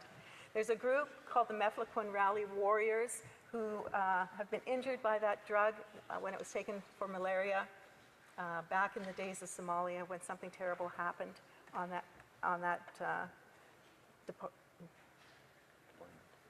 deployment. Thank you, guys. See? They're very gracious to me, even the ones that aren't veterans. And they've suffered and suffered, and the government has not recognized that. And they will continue to fight until that recognition is given because it was done improperly. There was no study of this unlicensed drug. It's a huge issue, and I want them to know that I am with them and will continue to be with them. I've been to every event that they've done over the course of these past 10 years. They will not give up on asking for an apology, a return to Somalia inquiry, and to have the care that they should have. And then service dogs are another area that are very special to me. And I want you to know that when I go home, Saskatchewan is a lovely, lovely province. Shame on you all who haven't been there yet. But I got to tell you, it's interesting in this country. We only have 1,300,000 people in that entire gorgeous province. And so somehow, even CBC forgets that we have weather when they're doing the weather report. But I can tell you, we have veterans. There are over 150 that are couch surfing or living on the streets in places like Regina and Saskatoon, but there's nothing officially there because we're too small. And we have begun something called the Yorkton Veterans Foundation that is going to change that. And so I'm very excited about that in our future. The other thing that I'll share with you today is that I've had the incredible opportunity in this place not to do one, not to do two, but to do 3 different private members' bills. And for those at home, a private members' bill is something that an individual member gets to speak on and bring forward to possibly be passed that may or may not be part of your party's stance or part of something that is needed according to other people, but it's something very important to you, to your riding, to the people that you serve. And so many people get their name pulled out of that hat but never get the opportunity because they're too far down the list. My predecessor was here for 22 years, and I don't believe ever had that opportunity. So I've had 3 private members' bills, and my passion is caring about violence against women. And the first one that I did was Cassie and Molly's Law in 2016, protecting pregnant women and their preborn children, but we called it Cassie and Molly's Law. I phoned this young man named Jeff Durham from Windsor and asked if I could be helpful to him because he didn't understand how what happened to his wife, who was 7 months pregnant, didn't recognize her baby.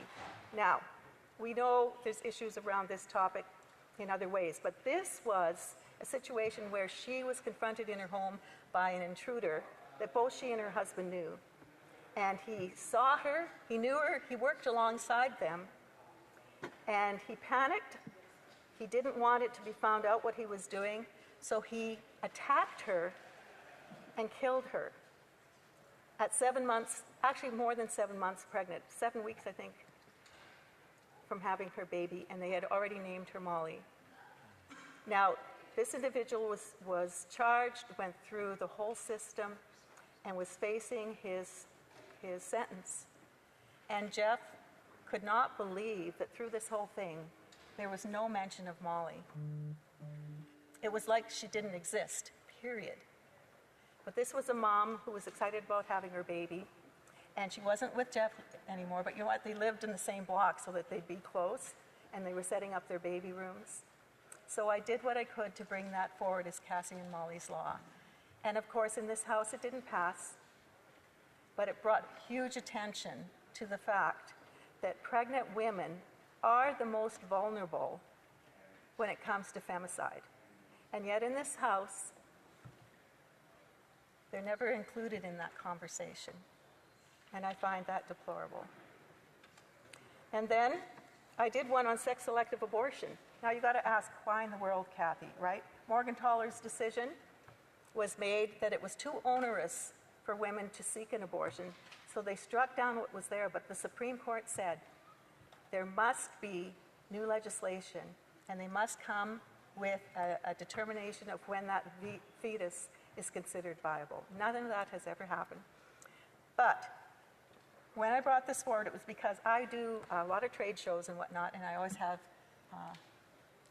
forms for people to sign, one on firearms, one on palliative care. We have a member over on that side of the floor now. I wonder if she'll get it done. And then one on protecting pregnant women. And you know, lots of women came and talked to me and said, Kathy, like, we want access to abortion. I said, fine. Truth is, 84% of Canadians want access to abortion. That's the truth. But I said, you know what? There's a Dartmouth poll that was done, and the National Post heading said, Canadians are not as divided on this issue as politicians and media would like you to think. So what they did is they went further and they said, do you think it's okay to have a sex-selective abortion? And the answer was no, there should be a law against that. The same 84% of people, 16% of people didn't fit into that category, and they are in the abortion at any time for any reason law. Did you know that Canada has nothing? We have no laws. We're the only democratic country in the world that has nothing, and our only friend in that field other than democratic countries is North Korea. This is appalling. So that decision enabled me to bring forward the Sex-Selective Abortion Act because women, nurses, pro-choice. The vast majority of these people are pro-choice. They want choice, but they do not want baby girls to be killed simply because they're girls. I was in a feminist class. I was going to talk about being a woman in politics. And as we walked in, the teacher said, oh, we changed our mind. We wanted to talk about that, but we hear you just put forward a bill on sex-selective abortion. We would like to talk about that. And I thought, oh, I'm in a feminist class. What's that going to feel like? They were appalled. They were absolutely appalled. So, of course, it didn't pass. Fine. And then I had one more opportunity under this leader, under our leader, and I brought forward Violence Against Pregnant Women Act. In again, a situation where a third party attacks a woman, knowing that she is pregnant and causing physical or mental harm. That with this, the only thing it was calling for was that they be considered aggravating factors. And Joyce Arthur, who is the queen of the pro-abortion movement, said she could vote for it if it did these things, and it did them. 2 sentences. 2 sentences. And then, as soon as it was tabled, the previous prime minister and all the women on the other side of the floor did a Twitter attack on me. And actually, when I had presented it in the House in the first minute, when you just describe it, 3 colleagues from that side of the floor, women, clapped for it. They clapped for it. I don't think that's mine.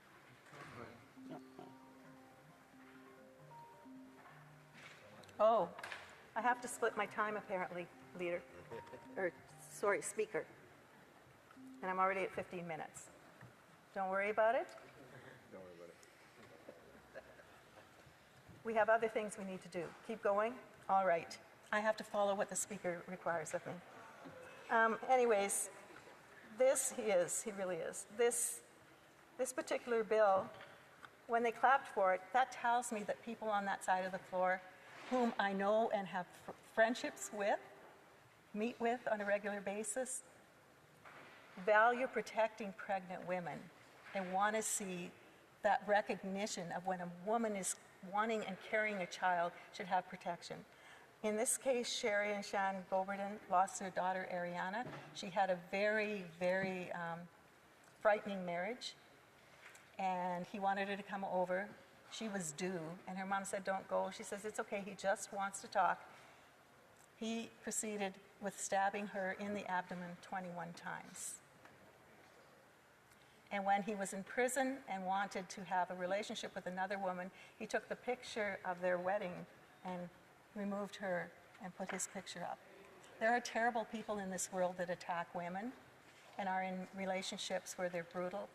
And in this case, this had absolutely nothing to do with anything that the pro-choice community doesn't want to see. It's protection of women when they are having their children. So if we are truly concerned about feminism and attacking women, on that side of the floor, on this side of the floor, this is something that we could have all agreed on. But we don't, and so that's fine. That is the reality of the makeup of this House. But what I can tell you from that study, and 84% of Canadians wanting choice, when they saw that Twitter war, they went berserk online, and you won't find any of the comments anymore. They've been scrubbed. They're not there. But they said, what is wrong with you? That you don't understand, Speaker, not you, but them, that this is about women needing protection. And why do you always bring up abortion? Well, I can tell you why. Because it has become a tool of that side of the floor, actually the whole House, other than our party, where we get to vote according to our consciences, that will not allow anyone to be part of their caucus if they have the same values here. Although the 3 that clapped, I thought, okay, this is good.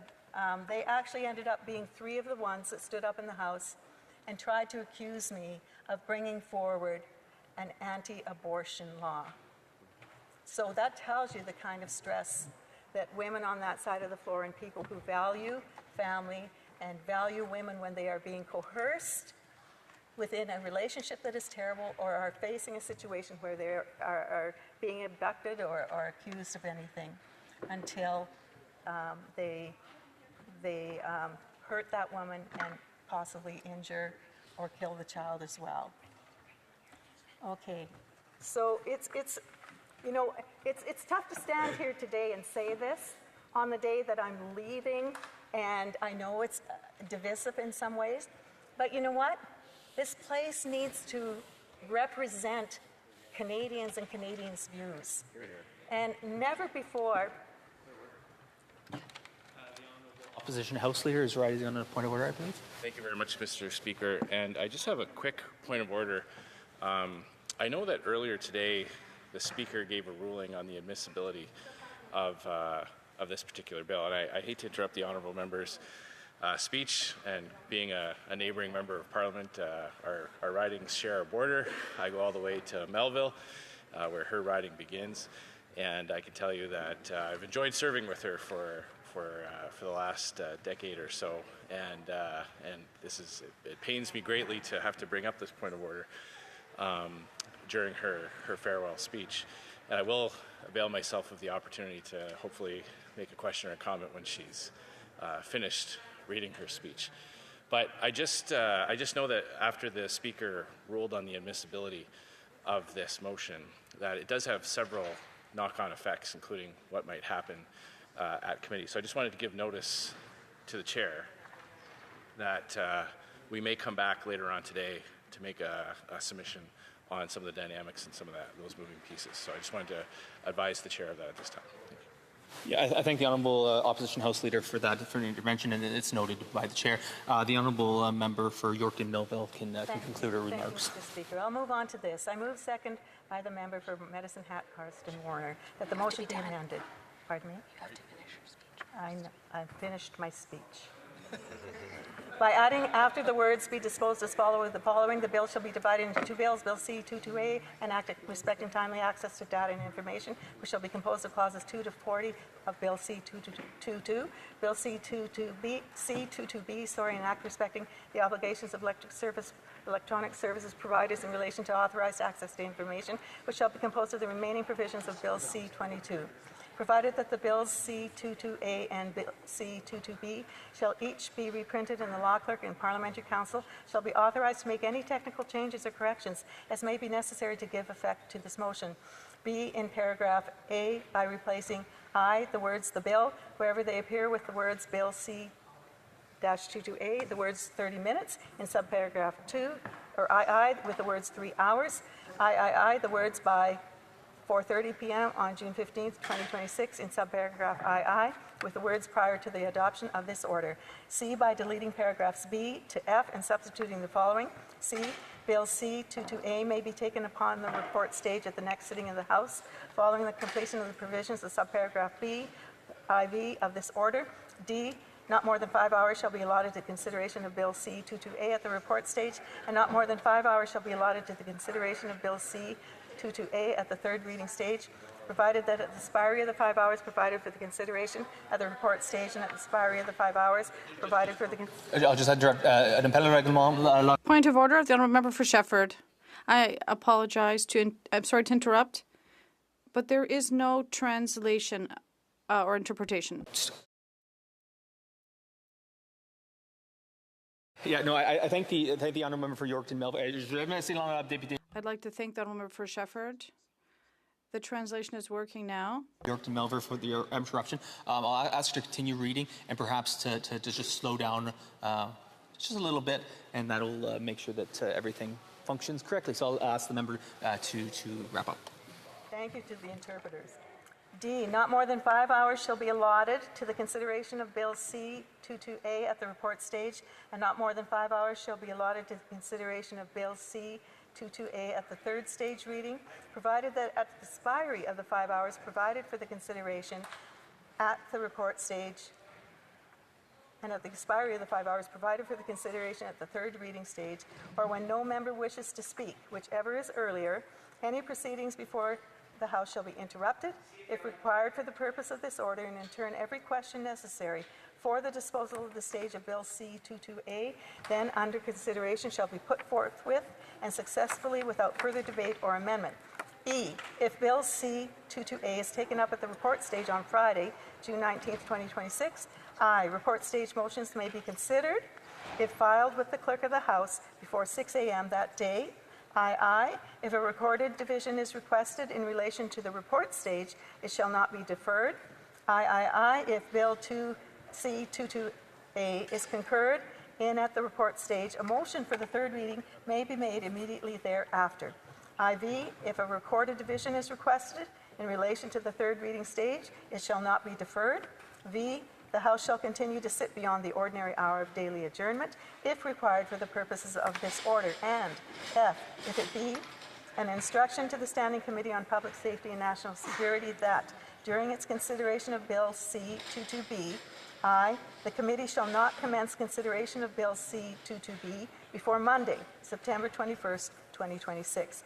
II, the committee shall receive at least 6 further hours of additional witness testimony concerning the essential tools required by law enforcement to fight modern crime within a framework respectful of Canadians' personal privacy before commencing clause-by-clause consideration of Bill C-22B. III, the Privacy Commissioner of Canada or his representative shall be invited to appear as witnesses during the clause-by-clause consideration of Bill C-22B, and D, by deleting paragraph G. So we're pushing up against the time for PMB hour, and I want to quickly go through. Is the member for Sandwich Gulf Islands on a point of order? The honourable member for Sandwich Gulf Islands. This will be as brief as I can, Mr. Speaker, but the honourable member for Yorkton Melville gave her farewell address, and can I just get on the record how much I'm going to miss her, and I want to thank her for her service to our prayer breakfast group when she was chair, and just say best of luck in everything and all my love. I thank the honourable member for that point of order. As we take the admissibility of the amendment under advisement, I'm going to quickly go to questions and comments and try to get a few very briefly. I know we have about 2 minutes, so we'll take a couple questions and comments very briefly. We'll start with Hamilton Mountain very briefly, and then Regina Capel, the honourable member. Speaker, I just want to thank the member for her speech. I did serve with her on Veterans Committee in the last Parliament. I know she was a great source of support for many veterans, including women veterans. I want to thank her for her service and wish her all the best in her retirement. The honourable member for Regina. We'll take all the comments, and the honourable member for Regina Capel. Thank you very much, Mr. Speaker. I wonder if there was some goodwill. We could just maybe not see the clock for about 5 or 6 minutes, just to accommodate all the members that may want to wish my colleague the best. Just. Are they asking for consent to extend government orders? Is there consent to extend government orders for 10 minutes? Is that agreed? Agreed. The honourable member for Regina Capel. Thank you very much, Mr. Speaker, and sincere thanks to my colleagues for that accommodation. I think anytime a member is retiring after great service to their constituents in this House, that it's appropriate that we show that kind of grace. I just want to quickly extend all the very best to my colleague from Yorkton Melville. We've worked together since 2015. We share a border. We have many constituents that travel back and forth between her communities and mine. And one of the things that I have admired from my colleague is her conviction, her dedication to her core principles. I was given advice when I first got to this place that was, you should always know what you're willing to resign over, or you should always know what you're willing to lose your seat over. You should always know those limits upon which you cannot compromise, because those are your core values and your core beliefs. And I believe that Canadians respect that. Canadians want to see people elect in this House of Commons that don't just go with the flow or read the polls and make decisions afterwards, but have a clear sense of who they are and what they're all about. And I think the fact that her constituents keep sending her back to fight for them and represent them is a great testament to her character, her integrity, and everything that she brought to representing her constituents and speaking on their behalf in this House of Commons. So very quickly, I wish you all the very best. I wish you and your husband all the very best in your retirement, and everyone in your family. And thank you for all you've brought to the Conservative Party of Canada, the official opposition in the Parliament. Thank you so much, Cathy. Questions and comments? Question et commentaire. The honourable member for Cariboo Prince George. Thank you, Mr. Speaker. And I just want to extend much the same as what our other colleague has done. I was elected with my friend in 2015, and as many know, we go through highs and lows in this job, and she's always been resolute in her faith. She is a strong supporter of her colleagues, and she was always one, if you were going through a hard time or if she found out that you or a loved one were struggling, she was quick to tell you that she was praying for you. And I don't know about you, Mr. Speaker, but when somebody reaches out to tell you that they're praying for you, it is deeply personal and it means a whole lot. So from my family, through you, Mr. Speaker, from my family to my colleague, I wish her all the success and thank you for the years that she spent with us here in this House. So thank you. Questions, comments, Member Holt-Aylmer. Thank you, Mr. Speaker. I'd like to also wish the honourable member from Yorkton Melville, a woman who I've gotten to know through National Prayer Breakfast. Through prayer breakfast, we've sat together, we've talked together, and I wish her the very, very best to her and her family for having served her constituents of Yorkton Melville with great honour. And Mr. Speaker, in Parliament, it's a very unforgiving job, but she has acquitted herself well, and I do wish her the very best. I see several members. We will have to keep these brief, so I'll recognize the member for Regina Louvain, and then there's 3 others I'll recognize them very briefly if they can keep all their comments brief to allow the member a brief chance to respond at the very end. The honourable member. I'll keep it very brief. This member from Yorkton Melville, Kathy, has been a great colleague, but she really embodies the 3 things that we talk about as Conservatives: faith, family, and freedom. And she always asks about people's families. And I'm a big family guy, and the fact that she's resigning to spend more time with her husband, their beautiful kids and grandkids, it really is a testament to leaving on a high note and leaving at the appropriate time. I hope her and Marty have the best in their retirement, and just thank you for always being there and talking about family and making sure your colleagues' families were always in top of mind. It's something I've always appreciated about her. Best of love, Kathy. Have a great retirement. The honourable member for Shefford. Thank you very much, Mr. Speaker. I would also like to wish her a happy retirement to this, for barely 30% of MPs who are women. Even if we don't always share the same opinions, we are in a democracy, and we should be able to debate and not be afraid to speak our minds. And again, we'll try to keep these brief. Heaviest suitcases, best laugh, and you know what, Kathy, I just wanted to say that you may not have been a veteran, but you had the heart of a veteran. And truly, I respect you and love you, and I will miss you, and I'll miss our cappuccinos. The honourable member for Saskatoon South. Thank you, Mr. Speaker. I had 2 or 3 years as Sask Caucus Chair, and we moved our summer meetings around, and I remember saying to this member, we're coming to Yorkton Melville. And what a delightful 2 days that we had in Yorkton Melville because of her. You know, she brought the community together, the Indigenous leaders. We had a sensational meeting with them. We had tours with Yorkton. But I also remember one thing about her, you know, when you, as a caucus chair, when you kind of say we're going to come, and she was up to the task. It was fabulous. But I also remember that community, the best Ukrainian food in this country. So I just want to say to the honourable member, happy retirement for her and her husband Marty, and our caucus. Really indebted to her for the 10.5 years that she served. The honourable member for Middlesex London, final comment, and then we'll give the floor to the member for Yorkton. Thank you very much, Mr. Speaker. And Mr. Speaker, I just want to say thank you to my colleague. I am one of the rare people in this chamber who had an opportunity to work with her as a staff member.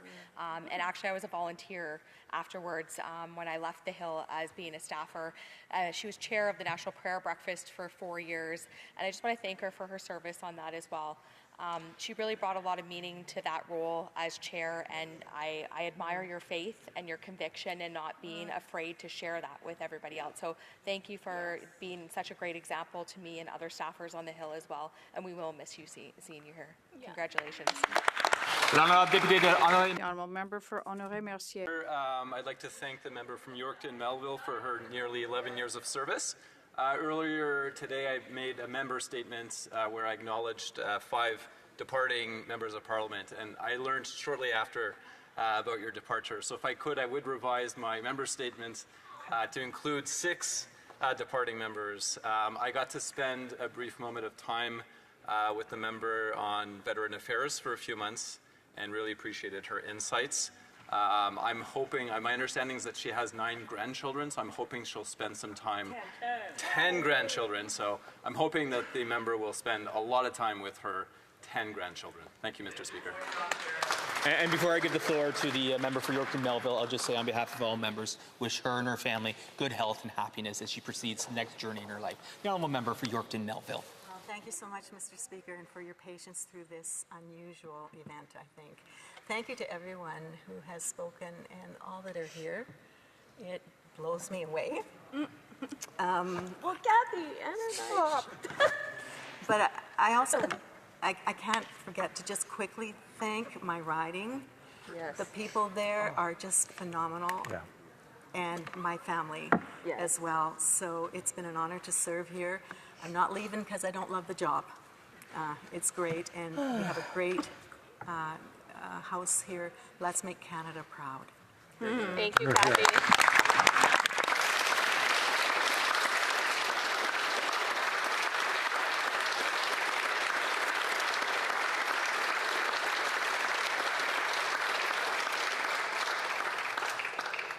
And as promised, I will come back to the amendment now. Ms. Wagenthal, seconded by Mr. Motz, moves the following amendment.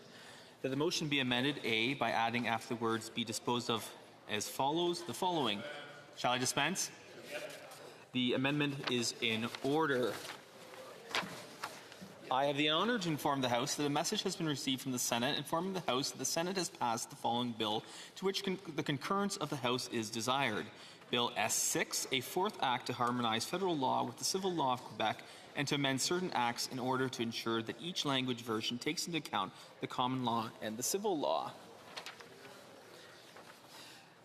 It being 5:37 p.m., the House will now proceed to the consideration of private members' business as listed on today's order paper.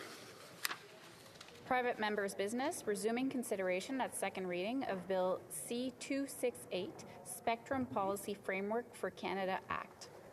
Resuming debate, please débat. L'honorable. The honourable member for Drummond. Thank you very much, Mr. Speaker. It's a pleasure to speak today on Bill 268, a bill that is sponsored by the member for Compton-Stanstead, a bill that I appreciate greatly given my professional background. This is a spectrum policy framework for Canada. And if you ask most Canadians what we're talking about when we say spectrum, they might talk about ghosts or James Bond. They will rarely talk about frequencies and waves. But spectrum is absolutely essential to broadcasting and for communications as we know them today and have for decades. And I'm interested in this topic because before I was a politician, I worked in some areas, particularly on the radio, where I was on the waves for some 30 years. Oh, well, you would probably say that's impossible. You must have started your working when you were 5 or 6 years old, but no. I did work on this in this industry for many years, so the whole topic of spectrum and broadcasting is part of the technical background that I have and that I was very passionate about. So we're far from the 20s and 30s, but during that time, there wasn't congestion. There were regulations. There was control from the government with the use of frequencies, but it wasn't as important to have it as it was at the time. And now it's necessary, actually. It's in fact essential. And for quite some time, we have not revised this policy.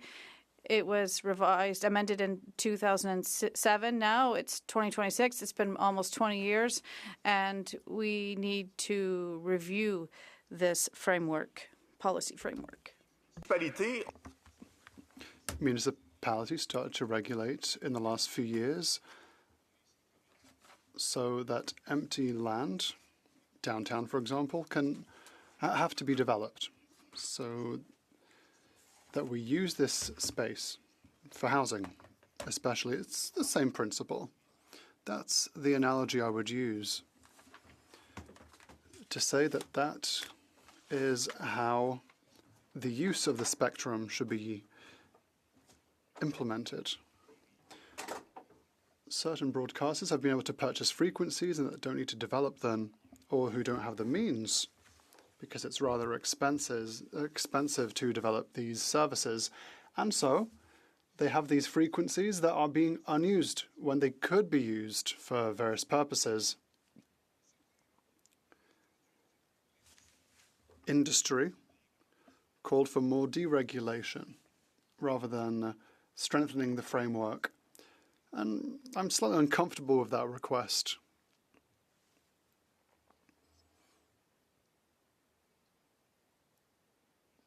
We should be able to communicate with everyone. And industry will often say, well, 99% of space is open. 99% of people have access to LTE, to 5G, and people will soon have access to the next technology, 6G or whatever comes next. But 99% of people, it's great, that's a lot of people. Yes, it's better than it was a few years ago, but that means there's still 200,000 people that don't have access to a cell network, for example. And in 2026, not having access to cell network is an issue for communications, of course. And for entertainment, we know now that entertainment now goes through our electronic devices, tablets, computers, phones, but we need these frequencies. 200,000 people that don't have access to entertainment, well, say, well, they can read a book, they can go outside, have fun, but these are still 200,000 people that also don't have access to security services if there's an emergency. And there have been emergencies in the past where people, in a context where they had to call 911 for any reason, forest fires, for examples, that cut communication lines when they're available, these people did not have access to the most basic access to service, which is concerning, very concerning. And there's absolutely no reason to not have this service just because companies don't want to develop a service when they have access to the spectrum of frequencies. A lot of people think that everything's fine because nearly everyone is connected, but it's an essential service as shown by the incidents that I mentioned. So C268 has tangible measures that will improve the current situation.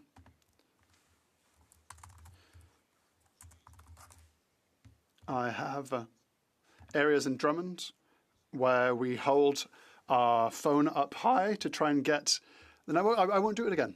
I realize that's a prop. I would like to ask the honourable member to continue without making the same gesture. My apologies, I'm a new member, I'm fresh off the boat. I won't start again, in any case. I can do it with just my hand. Perfect. In any case, as I was saying, in C268 there are measures that are very interesting. For example, the unused spectrum will be used in one way or another. Having frequencies and not using them is a waste, especially in regions or situations when there is a crying need.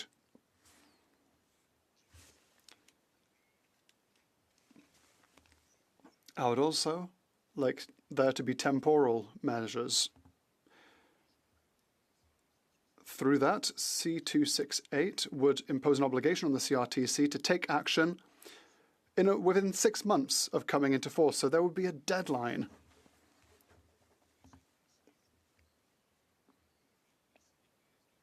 We know that the CRTC has a lot of urgent matters on its plate.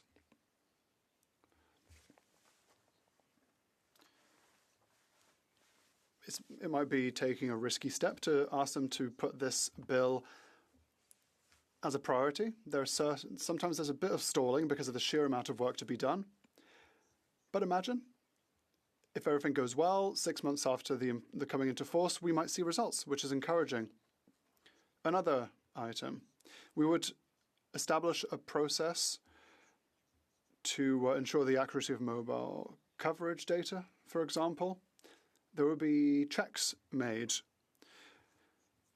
checks with telecommunications companies, and we sometimes get answers that don't really reflect the situation in the field. We saw that when I was told, well, your region is 100% covered, so I don't see why there's problems.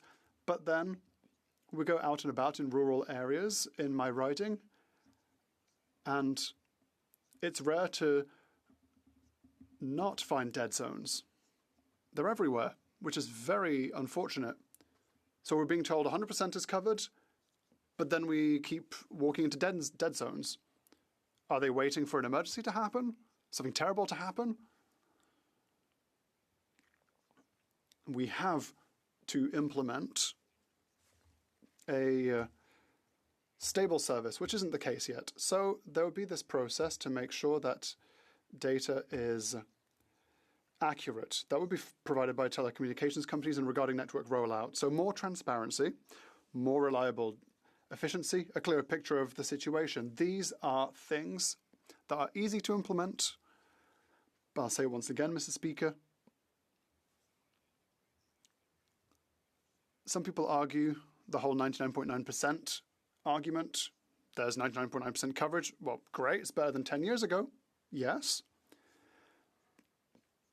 But it's unacceptable to have even a few people not have access to emergency services. That is very worrying. And so it compels us to act rapidly. And I believe that it's rather clear that Bill C-268, tabled by my colleague from Compton Stansted, will receive the support of the Bloc Québécois. Resuming debate. Reprise de débat. Resuming debate. L'honorable député de Brome-Missisquoi. The honourable member for Brome-Missisquoi. Thank you, Mr. Speaker. Just like my colleague, I started on the radio waves in 1974. He was probably just a sprightly young lad at the time. Well, we were more on the AM frequencies at the time as well. I rise today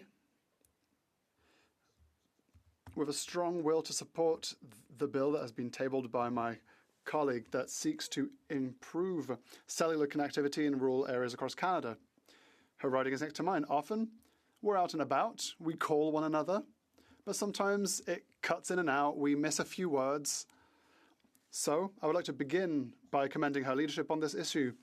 She is putting forward, in my opinion, a serious, well-thought-out approach that is deeply rooted in the realities faced by Canadians and Quebecers in every region of the country. Because, Mr. Speaker, beyond policies and regulatory frameworks, this debate is about something very simple. That is the ability of Canadians to stay connected to their loved ones, to their services, to their economy, and above all, to their safety and security. For several years now, we have collectively made significant progress in terms of high-speed internet access, including substantial investments that have helped narrow a digital divide that had become unacceptable. But whilst we were making headway on that front, another problem, just as fundamental, continued to persist: cellular connectivity. Even today in Canada, nearly a quarter of provincial road segments have no reliable cellular coverage. That's 1/4. So imagine what that means in practical terms. Mr. Speaker, imagine a parent driving with their children. They find themselves without any means of communication in an emergency. It means that a worker traveling in rural areas can lose all access to their network, sometimes for dozens of kilometers. It means that an accident can happen with no immediate way to call for help. And this isn't just a theoretical scenario, it's a daily reality. In my riding of Brome-Missisquoi, these realities are all too familiar. Here, dead zones are part of the landscape. Stretches of rural roads, wooded areas, valleys, and entire farm lanes, like in Clarenceville, Saint-Ignace, Stanbridge, the line between Bromont and Cowansville. Sometimes at home I have to raise my phone up on high as well to get a signal. So we're not talking here about a simple slowdown or an unstable connection. We're talking about dead zones, total silence, no calls, no messages, no access. And the consequences, Mr. Speaker, are very real. Farmers and producers tell me that they have to deal with these dead zones in their day-to-day operations, especially as modern agriculture relies more and more on connected technologies. Entrepreneurs tell me that this limits their ability to innovate, attract customers, and grow their businesses.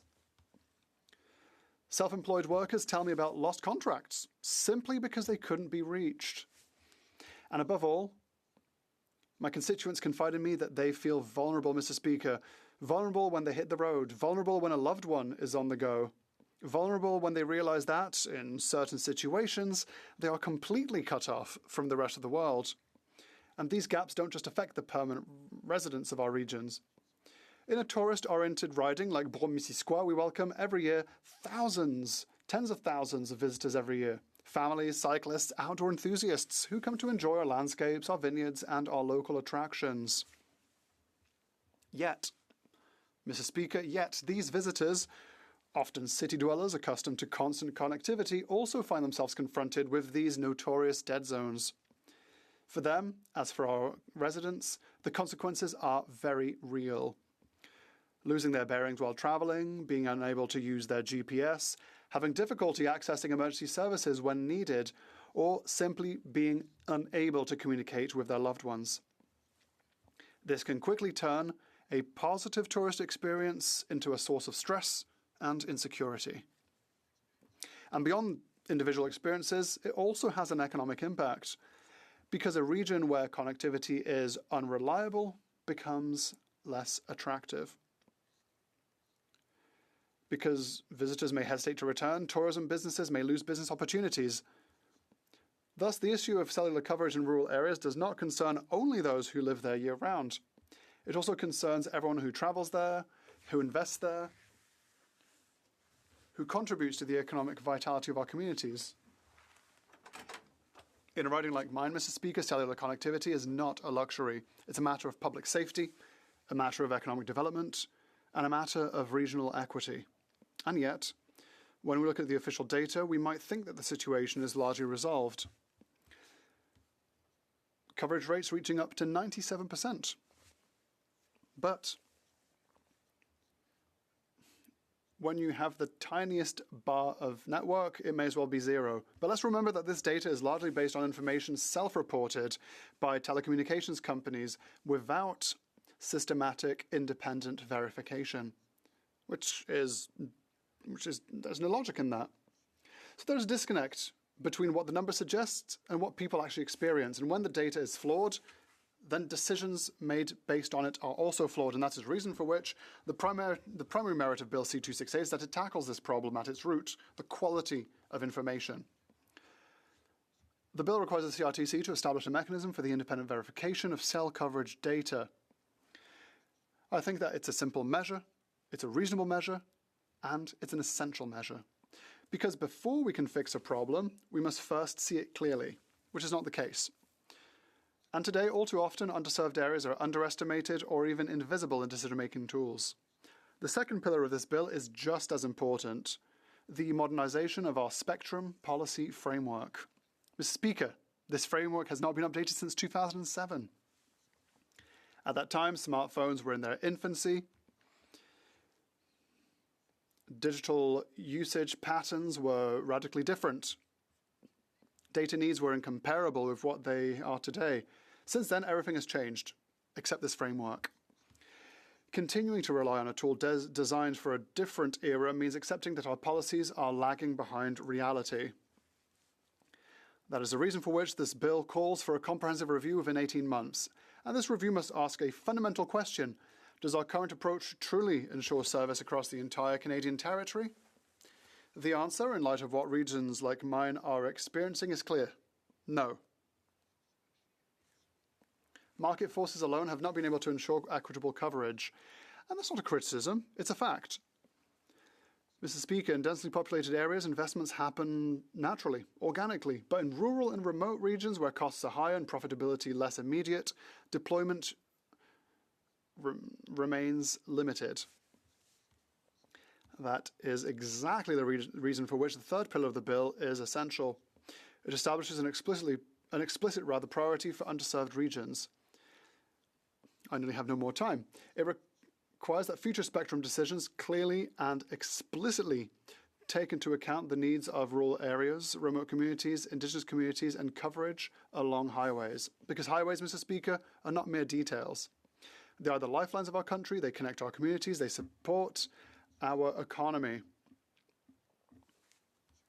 Mr. Speaker, to conclude, I would once again like to commend my colleague. It's excellent work. We have to work hard on it. Thank you, Mr. Speaker. Resuming debate, reprise du débat, the honourable member for Riding Mountain. Mr. Speaker, before I begin, I want to take a moment to thank a couple of people who have been part of my office this session and who will be moving on shortly. First, I want to recognize Oliver Batchyler, who has been with my office as an intern through the Parliamentary Internship Program. Oliver is sharp, diligent, and very hardworking. In fact, I have told him that he works harder than most full-time paid staff that I've known around this place. We're going to miss having him around, and the Parliament is lucky to have a young people like Oliver coming through its doors. But I know he's going to do great things and his future is very bright. I also want to recognize Brenda Birch, my constituency assistant in Neepawa, who will be retiring in the coming weeks. Brenda actually lived in Ottawa for a number of years, but she likes to joke that she had to move back home to find a job in politics. Since then, she's been the friendly face and the steady hand for so many people back home in my constituency who needed help to navigate the federal government. She has done that work with an incredible amount of care and patience, and I know how much constituents noticed and appreciated her work. On behalf of my constituents, I wish Brenda all the best in her retirement and thank her for her years of service. With that, Mr. Speaker, let me turn to the legislation before us today. On the night of April 14, 1912, a wireless operator aboard the Titanic tapped out a distress call into the dark Atlantic. Some ships caught it. One that might have reached the Titanic in time did not, because nobody was at the radio and because airwaves in those days was more like the Wild West. At the time, wireless communication was still new. The rules were incomplete and channels were crowded. More than 1,500 people lost their lives that night, and the inquiry that followed revealed that wireless communication was a matter of life and death. That's why in the years after the disaster, countries agreed that the airwaves needed to be better managed in the public interest. I start there purposely because more than a century later, we are still arguing about the same basic resource. Today we call it spectrum, and the importance of it, if anything, has only grown. Today we manage spectrum mostly through auctions, where the government sells telecommunications companies the right to use these public airwaves. That's a reasonable way to assign spectrum, but selling a spectrum license isn't the same as solving a problem of coverage. You cannot see spectrum, you cannot touch it, but it's behind almost everything you do. It's the call that connects or doesn't. It's the alert that reaches your phone, the card reader at a small town shop, and the radio the volunteer firefighter uses on a gravel road. In the city, Canadians barely notice any of this, but in rural Canada, it's the line between being part of the country's economy and being shut out of it. And right now, rural Canada is too often on the losing end of that line. Mr. Speaker, let's look at a recent example. In the government's recent 3,800 megahertz spectrum auction, the licensing decision set a deployment requirement for Gander, Grand Falls, Windsor service area in Newfoundland, a region covering more than 144,000 people, of just 5% population coverage within 7 years. 5%. Compare that to deployment requirement in a major city where a provider has to reach 30% within 5 years and 70% over the long run. That information is public. It's outlined in ISED's own licensing decision for anyone who wants to check that out. That means a telecom provider can buy up the rights to serve rural Canada, let that spectrum sit there, doing nothing for years, clear a bar that's low, and the government calls that mission accomplished. That's not good enough, and rural Canadians know it because it isn't, because they're the ones living in the dead zone. If this legislation makes it to committee, I strongly recommend the committee review the large discrepancies between rural and urban tiers for spectrum deployment requirements. Long timelines for deployment of spectrum in rural areas results in the lack of priority given to deploying connectivity in rural regions. Telecommunication providers purchase this spectrum and slowly deploy it after they prioritize urban regions where there is more revenue to be generated. I have often asked myself why the deployment requirements are not equal between rural and urban regions if we really want to close the digital divide. Any policy on this front must consider the spectrum that has already been licensed under weaker deployment requirements, because those terms and conditions were already agreed to and reflected in the purchase price. Obviously, the telecommunications companies will oppose any accelerated deployment requirements. However, I will note that TELUS supported increased deployment requirements in recent government consultations. So there is hope. There is a revenue side to the story too, and it's worth being honest about it. Spectrum auctions have turned into a cash cow for the finance department, and all funds raised through an auction go into general revenues. A recent spectrum auction brought in nearly $9 billion into the federal coffers, with 3 large carriers accounting for the overwhelming majority of these funds. Now, I have no objection to the government raising money, but raising money and actually connecting people are 2 different things, and we keep treating them as they're the same. There is a real policy contradiction here. If the government's main objective is to raise as much revenue as possible for spectrum auctions, that can come at the expense of connecting more Canadians. When the government sells a telecom company a spectrum license and allows them to never deploy it, or deploy it very slowly, the public loses. This is a principle I've raised in this House before. During the 44th Parliament, I passed Bill C-288, aimed at making broadband service information more accurate. This was because Canadians were being sold one story about the internet, they were buying and living an entirely different one. That same idea belongs in this debate on spectrum policy. The coverage maps tell one story, but the people who live in those roads tell another. The map will color an entire municipality green and call it served, while the people in that municipality can tell you down to the bend in the road exactly where the call drops every time. There's also the matter of spectrum that goes unused. We've had stretches in this country's history where frequencies sat idle in rural and remote regions for years, serving no one, and the demand for connectivity kept growing. So it's worth Parliament asking whether our current rules put any real pressure on license holders to actually deploy, or whether smaller licensing areas, tougher deployment conditions, and more enforcement might finally get that spectrum working for the people it's supposed to serve. Underneath all this debate sits the question of safety. A drop call in downtown Ottawa is an inconvenience, but a drop call on a rural highway in Manitoba blizzard with a vehicle off the road and the temperature dropping to -40 can be the difference between life and death. That's the same lesson the Titanic taught us over a century ago. We shouldn't need to relearn this in 2026. Which brings me to the legislation in front of us. Bill C-268 asks 2 fairly reasonable things: that mobile coverage data actually be verified for accuracy, and that this framework be reviewed on a regular schedule and being left to gather dust, rather than being left to gather dust in another 20 years. I won't pretend that this bill will solve the whole problem, because it doesn't, but it does, though, open the door and give this House a chance to ask questions that have been long overdue. And in the end, the question is a simple one. When we hand a company a piece of public airwaves, does it actually serve the public?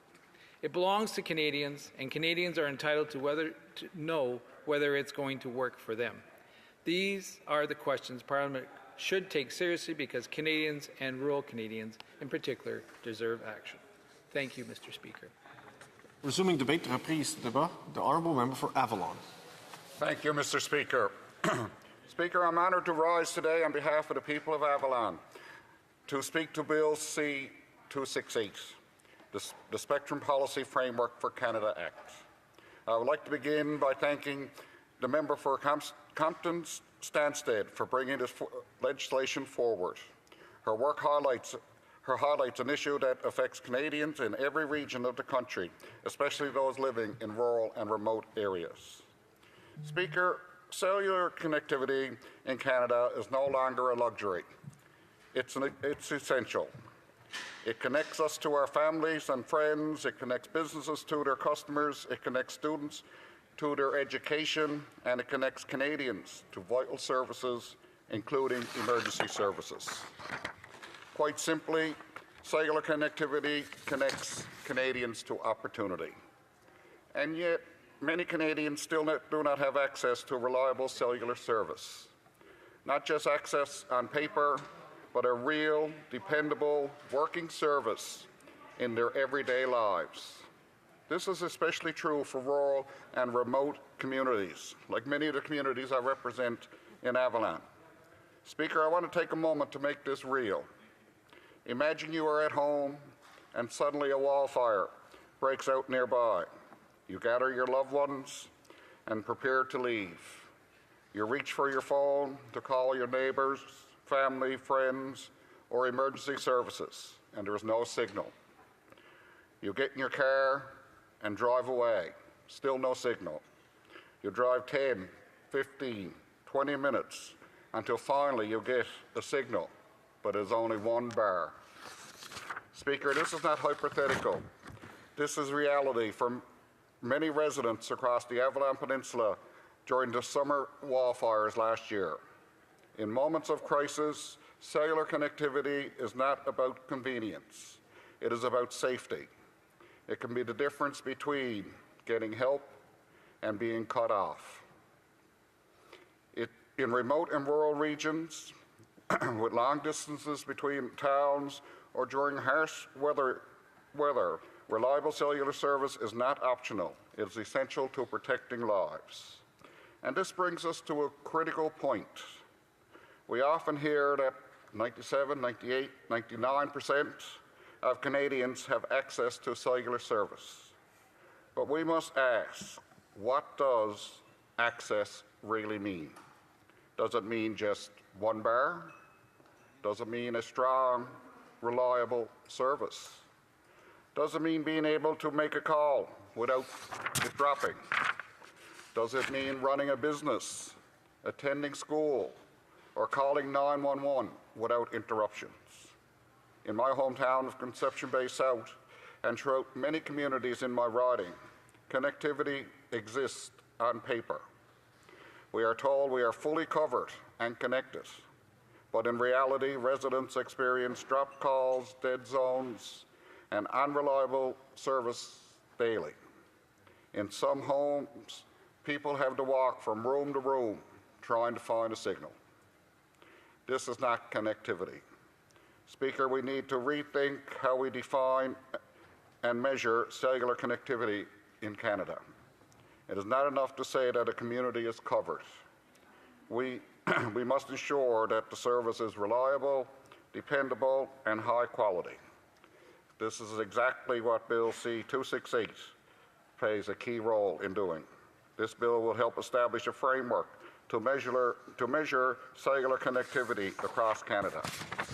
It would give us data to guide us in decision-making as we work to close the connectivity gap. And that matters because without accurate information, we cannot build effective solutions. Speaker, improving connectivity is also about economic opportunities. In today's economy, nearly every business relies on reliable internet and cellular service. Small businesses in rural communities are especially vulnerable.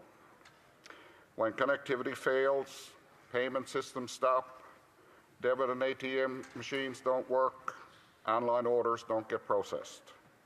In many cases, customers do not no longer carry cash. If the system is down, the sales are lost. For seasonal businesses like those in the tourism sector, any internet or cellular downtime means a loss in revenue, and it don't take long for those losses to build up. Without a reliable service, business struggle to grow, attract customers, and compete.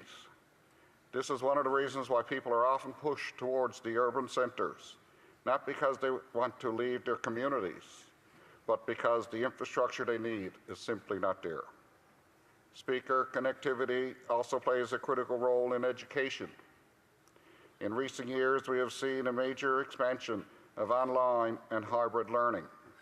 Students can now attend classes, complete assignments, and access resources from anywhere if they have reliable connectivity. But in rural communities, students face difficult challenges.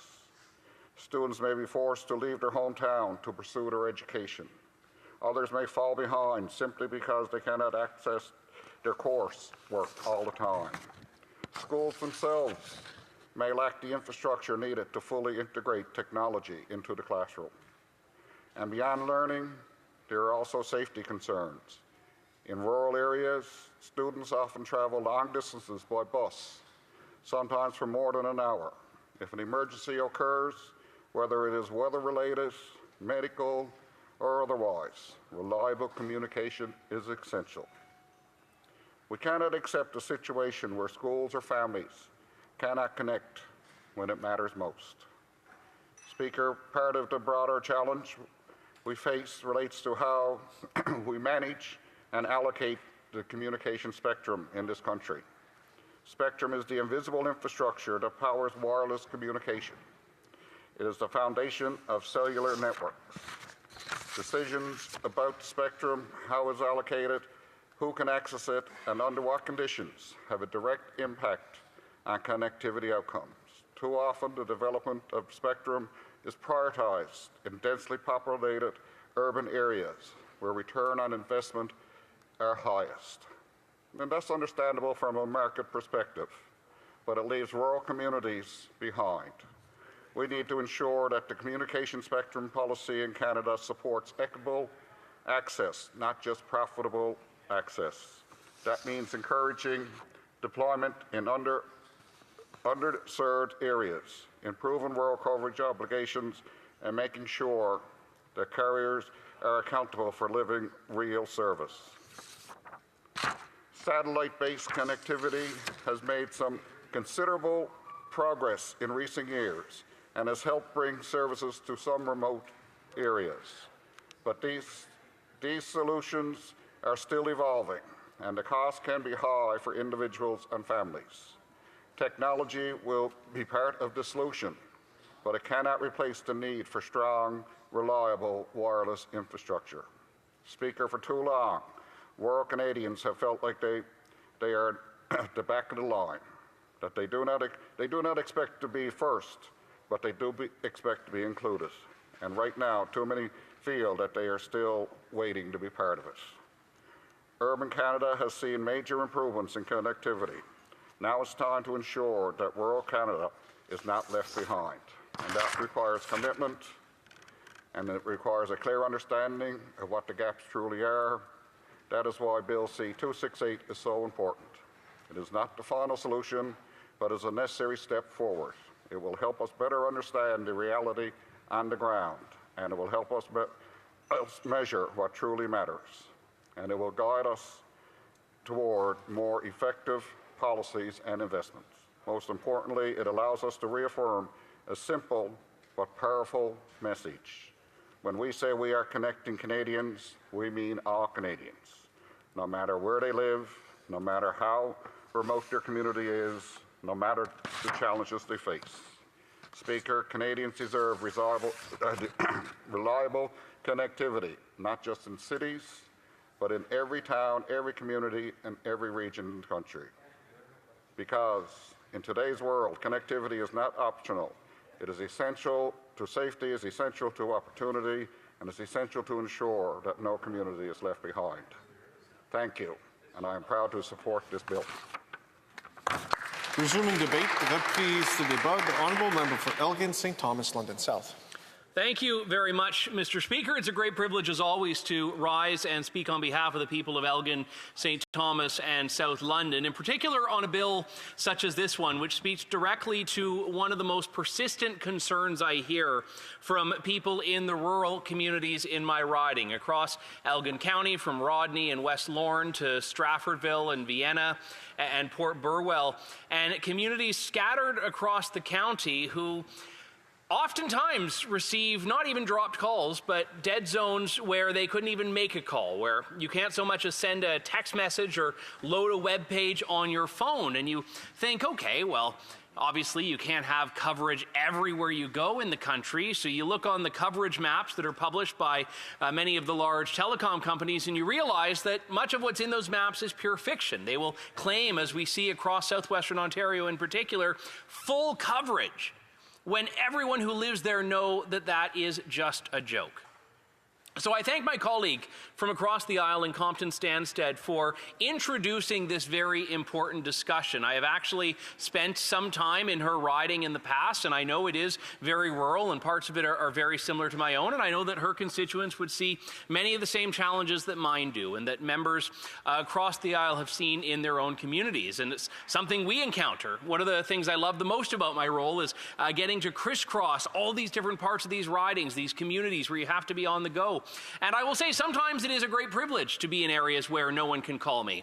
And that is sometimes a convenience, sometimes it is an inconvenience. I'm sure that all of us have had periods where, oh, I'm sorry, Mr. Whip, you couldn't get a hold of me. I was in an area without cell coverage. But this is still, for a lot of Canadians, incredibly important.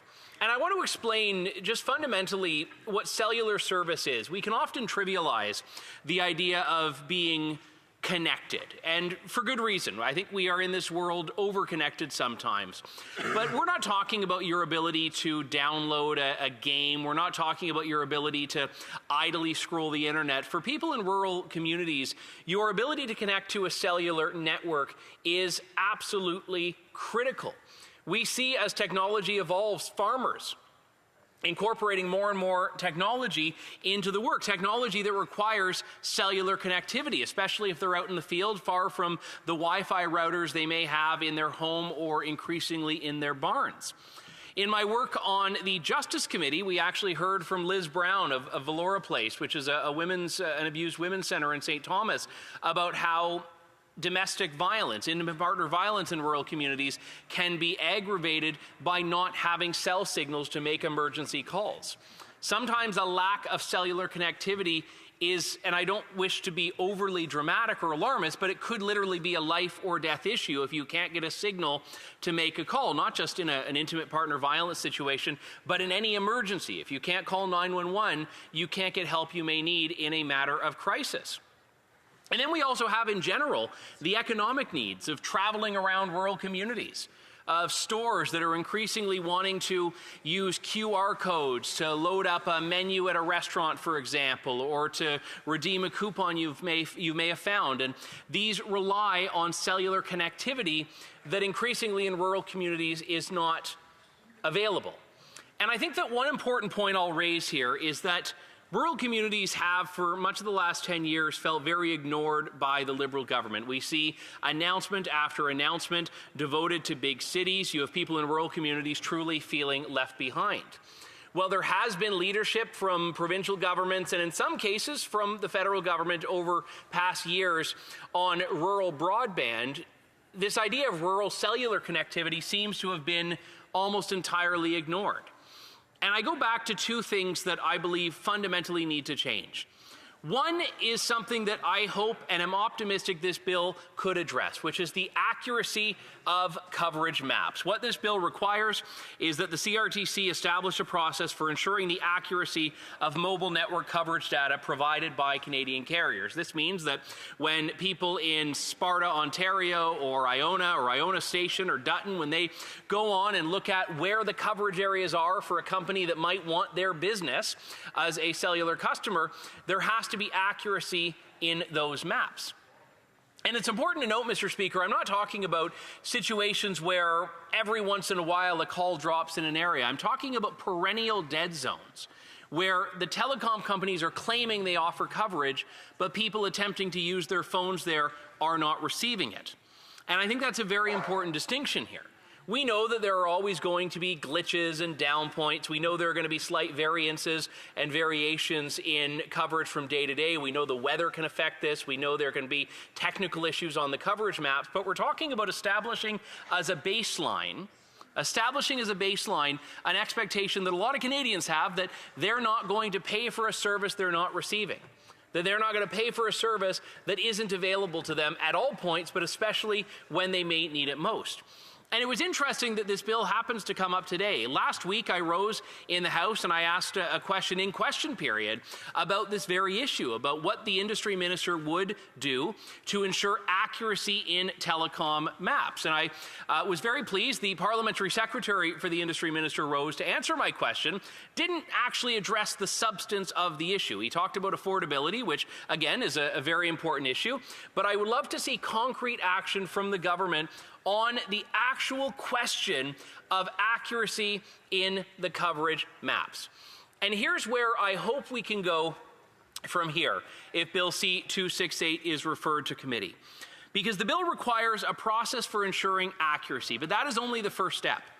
We also have to be able to expand that coverage. And in that sense, I hope that this can be the beginning of a longer-term discussion about not just identifying where these dead zones are, but also fixing it.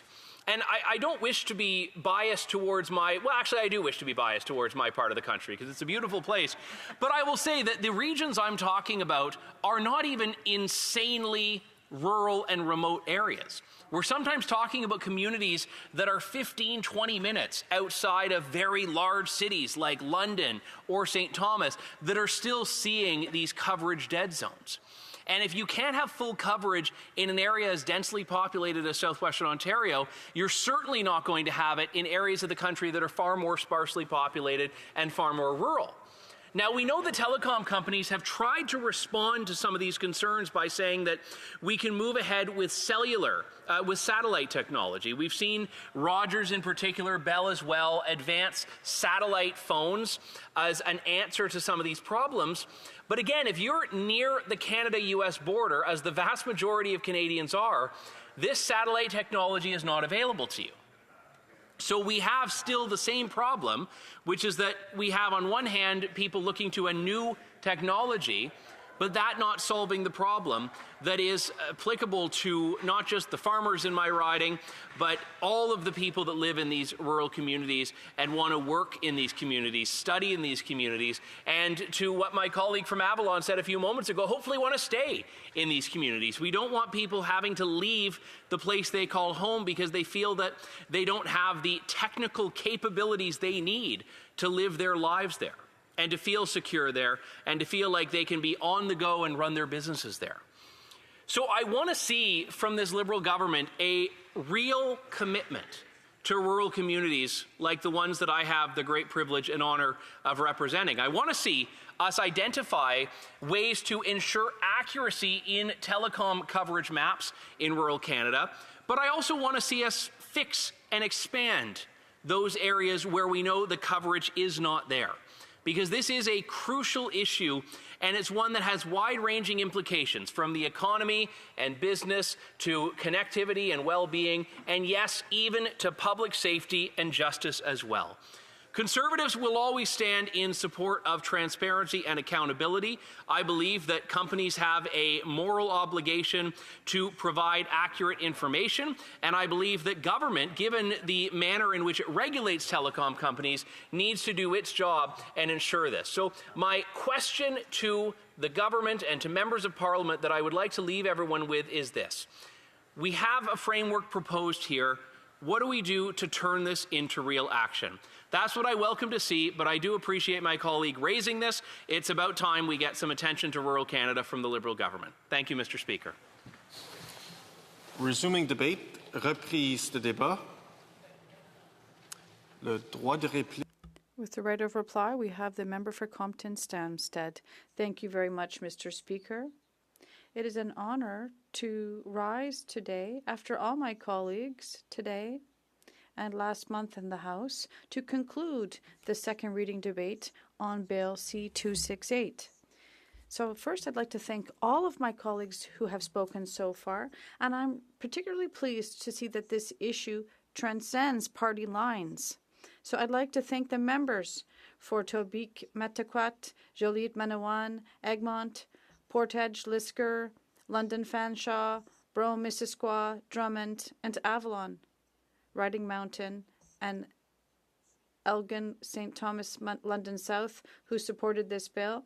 And I'd like to tell my colleague from Elgin, he talked about just outside, people outside of urban centers, and I am near a city of almost 200,000 people. I live nearby one, and I almost don't have any connection. So for members from every region in the country and every party, they've described exactly the same reality. Roads without cell service, underserved communities, and citizens who cannot always rely on their phones when they need them. And that's also my personal experience. I sometimes have to move closer to a window to get better reception. And on roads in my area, I know exactly where I have to tell a person on the other end, it's going to cut, I'll call you back in a minute. Or sometimes I have to call you back in 10 minutes, I say.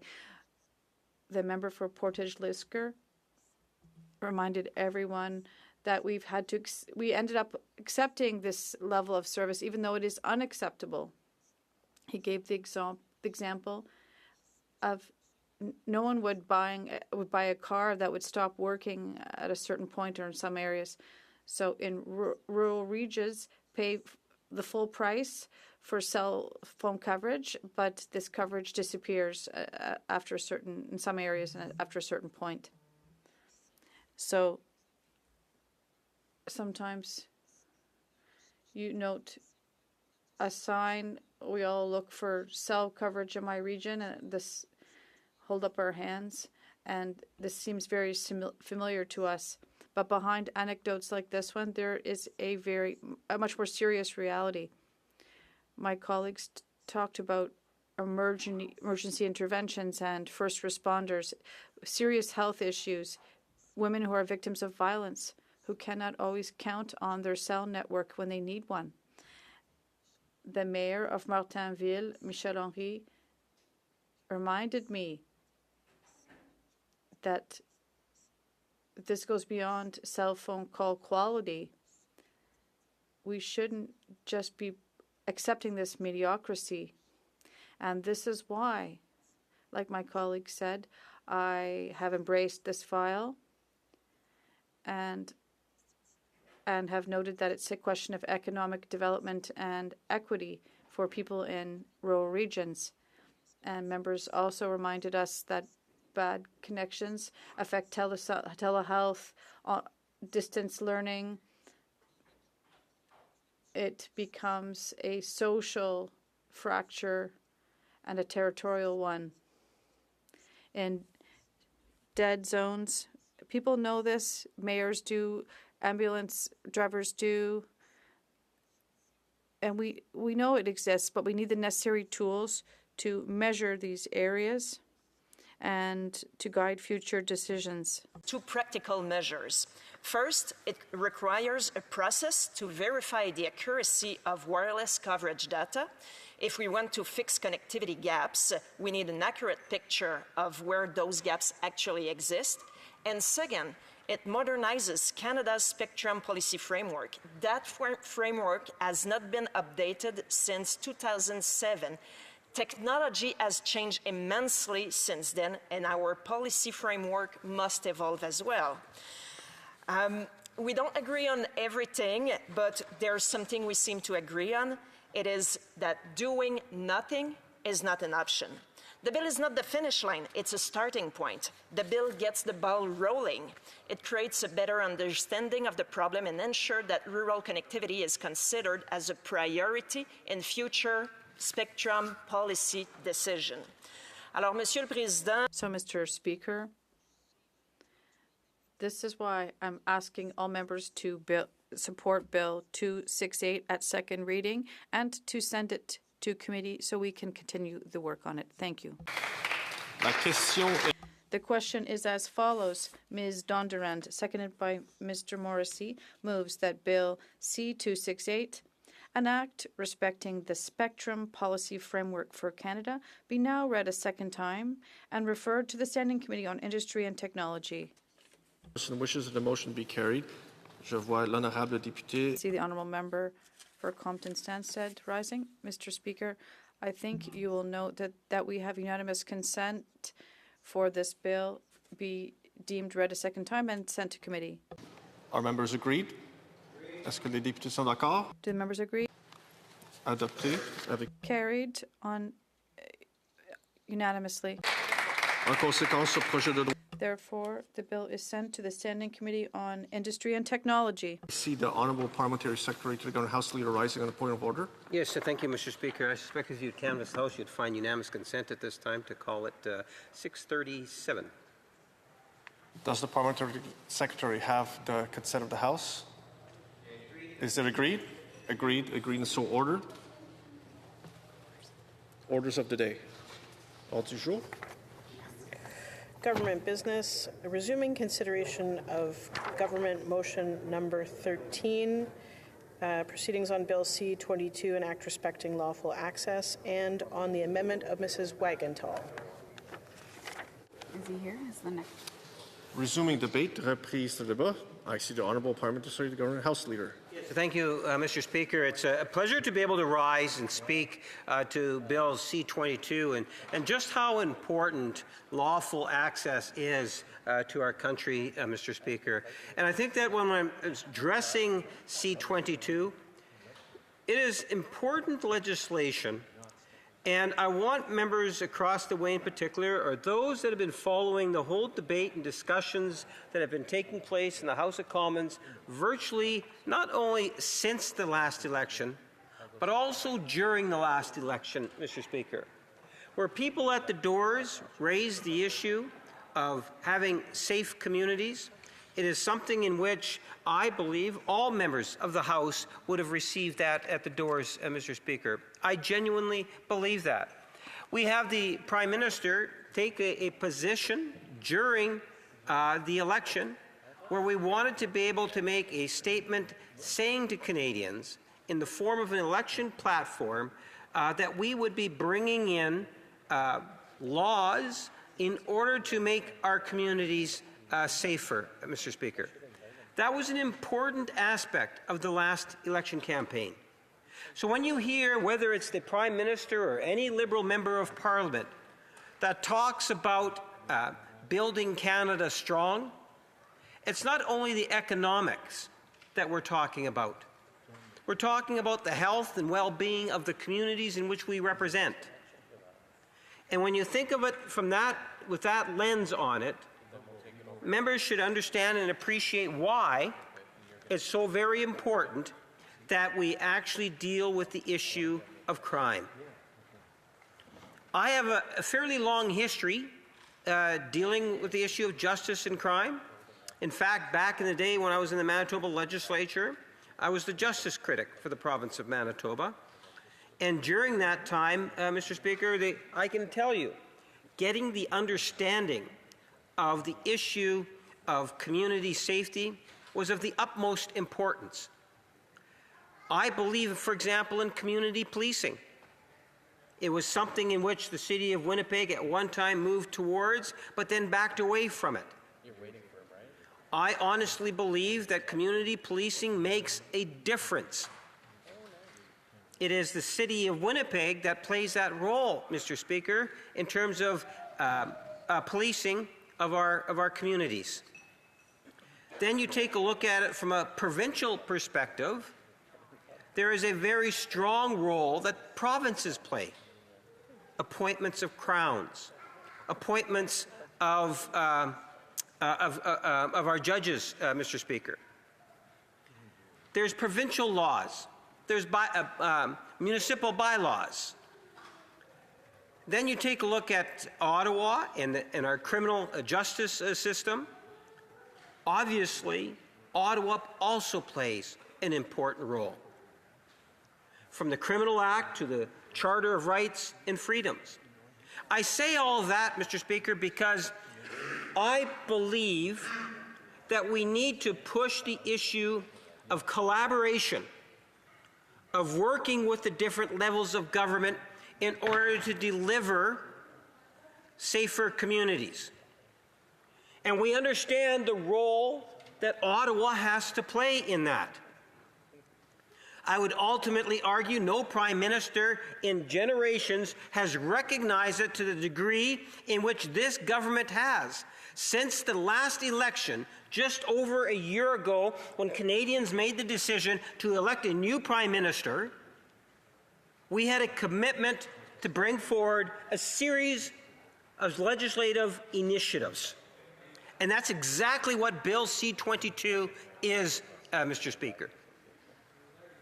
Because as a government, we recognize that the national government has to play that important role in demonstrating goodwill, work collaboratively with other jurisdictions, and deliver to Canadians safer communities. But before I get into some of the details of the legislative agenda, I believe it's important for us to recognize that fact.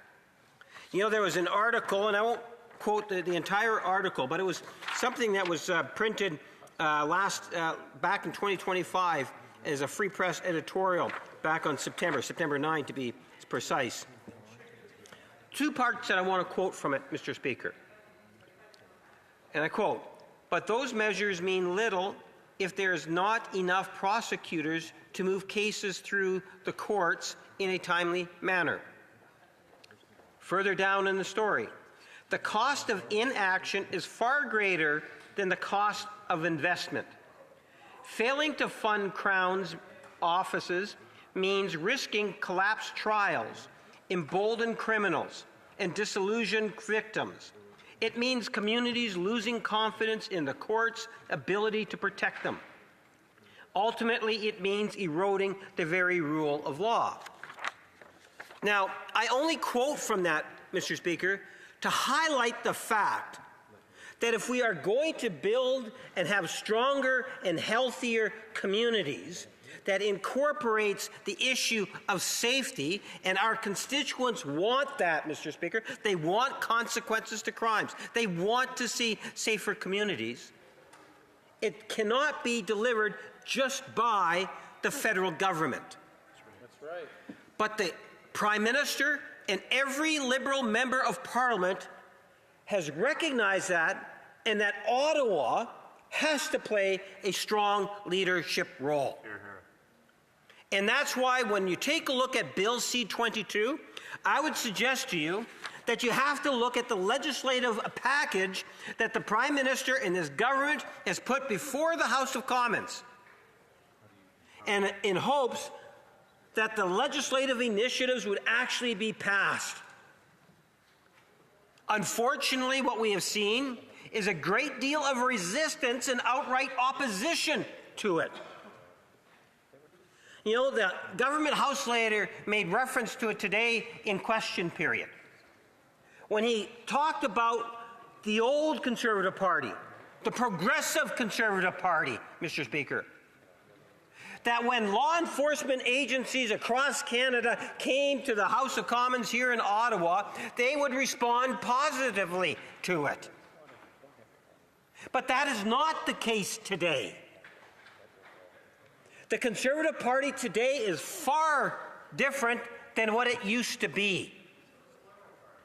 And it's a good thing that the National Liberal Party, under the leadership of this Prime Minister, have picked up the slack, and not only that, but have taken actions to show that Ottawa is prepared to lead, even if it means bringing in things such as time allocation in order to get our legislation through, Mr. Speaker. Because not only does the Conservative Party oppose many of the measures that we're bringing forward to make our communities safer, they've made the decision intentionally to prevent the legislation from passing, Mr. Speaker. We've seen that in the last week. On Bill C-22, the whole lawful access, we've been talking about this since the summertime of last year, Mr. Speaker. Remember, we had Bill C-2. It had lawful access in it. Part of the problem is, as I understand, is the Conservative Party's split all over the place on the issue of lawful access. And they should not be, Mr. Speaker.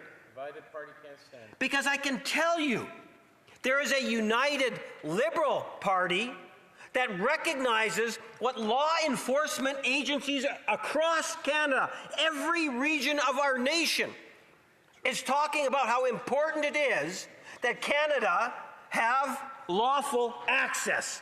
Yes. That's right. And the Conservative Party has been turning a blind eye to law enforcement agencies in Canada, Mr. Speaker. But it's not just law enforcement officers. No, I'm not kidding. No, it's true. It is true. Yeah, you're blocking. Mr. Speaker, you will see that, and a good example, last week, the Conservative Party finally, after years, agreed that they would sit late. A few hours later, they actually adjourned the House, Mr. Speaker. Right. They moved a motion to adjourn the House, and it's not the first time. The other half of the party must have. And it's because they don't necessarily, it's not about wanting more time to debate. It's more about preventing the legislation from passing, Mr. Speaker. But I can say to the members opposite, whether it's this Prime Minister specifically, or the government at whole, or as I say, every Liberal member of Parliament, we are prepared to use the tools that are available to the government in order to pass the legislation, because, Mr. Speaker, this is what Canadians expect, want, and this government will deliver. Yes. It was a part of our election platform. Exactly. It is what communities want to see happen. You take a look, lawful access, yes, destructive, they're in opposition to it. Look what we had to do for Bill C-9, Mr. Speaker. That was really a grassroots movement that we again witnessed in the last federal election, and we made it, again, a part of our platform to deal with the issue of hate. We brought in legislation and set up new aspects to the criminal law that's going to make or deal with hatred directly, Mr. Speaker. And the Conservative Party, not only are they have they voted against it, but they continue to spread misinformation in regards to it. Every chance they get. And I can tell you, Mr. Speaker, it is so unfortunate because racism hurts to the core. And they had the opportunity to stand up and do something on the hatred file. Fight racism, Mr. Speaker. Then you take a look at an issue like Bill C-14, bail reform legislation. Once again, much like C-22, we had law enforcement officers across our nation saying, yes, we want bail reform legislation. We have prosecutors that have been demanding for bail reform. I've been holding this piece of paper in my hand, Mr. Speaker. What it is, it's a press release.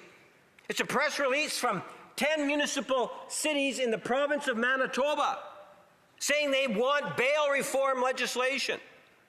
as did the mayor of the city of Winnipeg. And I only highlight those cities because that's my home province. I can assure you, whether it's law enforcement agencies in every region, every province, municipalities, rural communities, or the many different people that we all represent. I cannot tell you one constituent that has said to me, we don't need bail reform. Not one. Our constituents want a government that's going to deal with the issues that are before us. And when we talk about building Canada strong, that includes bringing in the legislation that's going to make our communities stronger and healthier and safer. It's all a part of it. Yet we see resistance.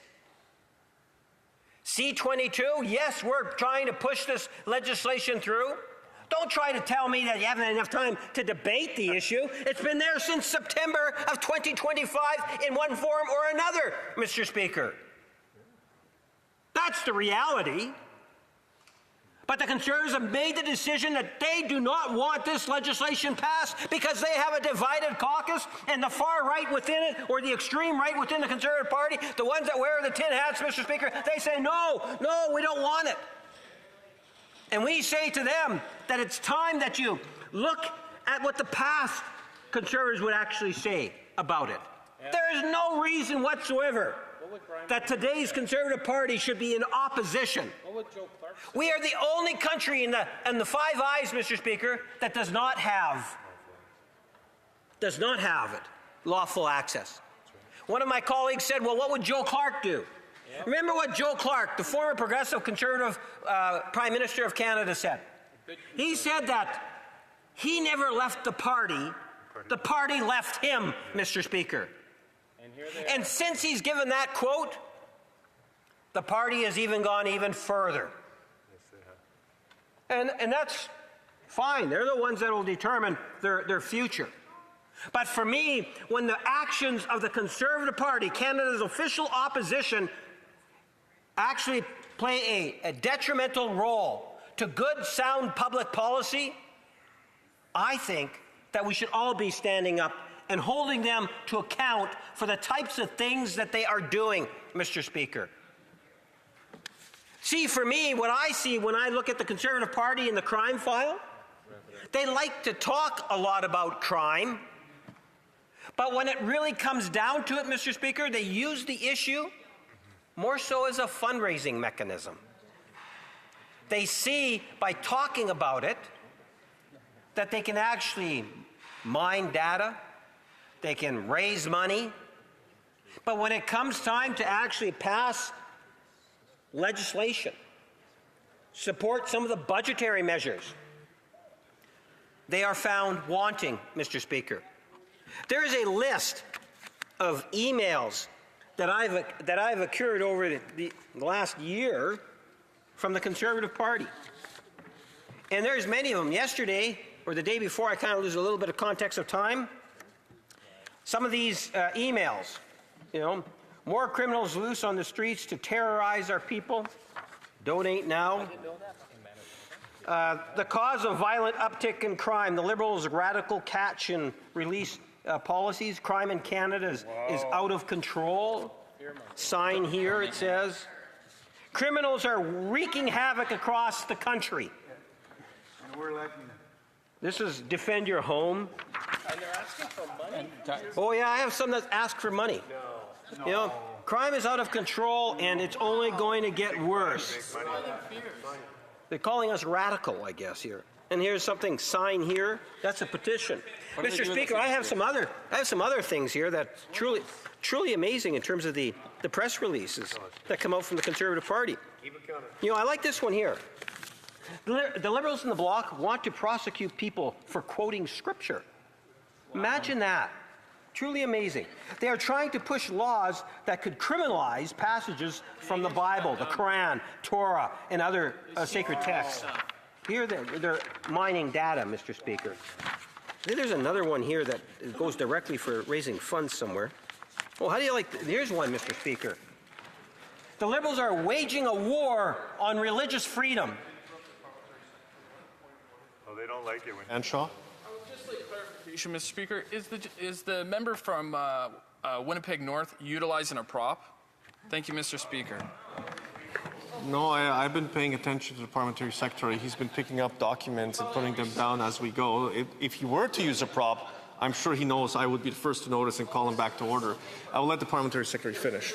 Yes, don't I know it? Mr. Speaker, this is actually emails that come from the Conservative Party of Canada. That's what I'm quoting. Yeah. Here's another email that came from the Conservative Party. You'll like this one. Yeah.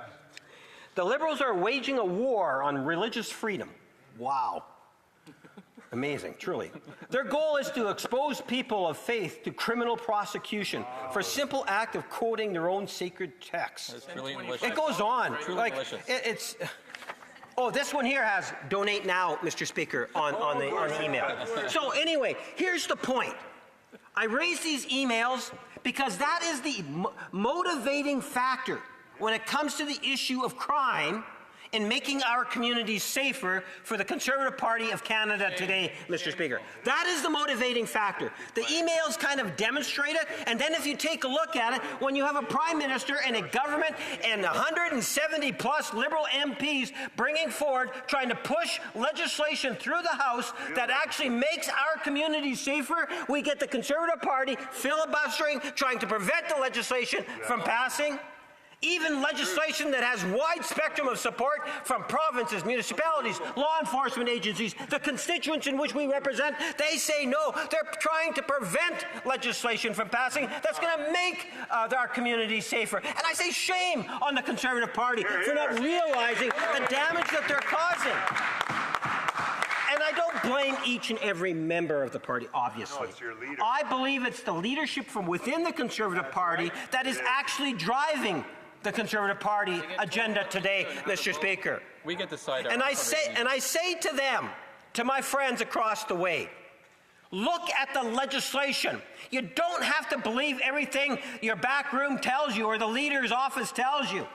This is good, sound public policy. Yes. I wish I had enough time, Mr. Speaker, to talk about Bill C-16. I cannot believe the Conservative Party is voting against Bill C-16, which reinstates mandatory minimums, which brings femicide onto the table. That's something that other countries around the world haven't done. It deals with coercive behavior. There is so much substance that this government is bringing on crime to make our communities safer, and the Conservative Party of Canada has been an absolute disaster on the issue. In fact, Mr. Speaker, they've been spreading misinformation to try to mislead Canadians. And I say to them, it's time that at least some of you start rethinking what the leadership of the Conservative Party is saying and make... Questions and comments? Question et commentaire. The honourable member for Moose Jaw Lake Centre, Lanigan.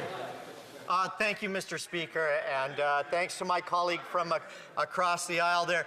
He mentioned the former leader of the Progressive Conservative Party, Mr. Joe Clark. I actually have interactions with a former Liberal minister, Mr. Dan McTeague, and he said that the present Liberal Party, he said, I didn't leave the Liberal Party, it left me. So I think there's some give and play here. I'd like to know what my colleague from Winnipeg North, what his opinions are on Mr. McTeague. I feel like the Liberal Party has lost its compass and that it is way off, and it seems to be getting into everybody else's business instead of looking after the business of looking after Canadians.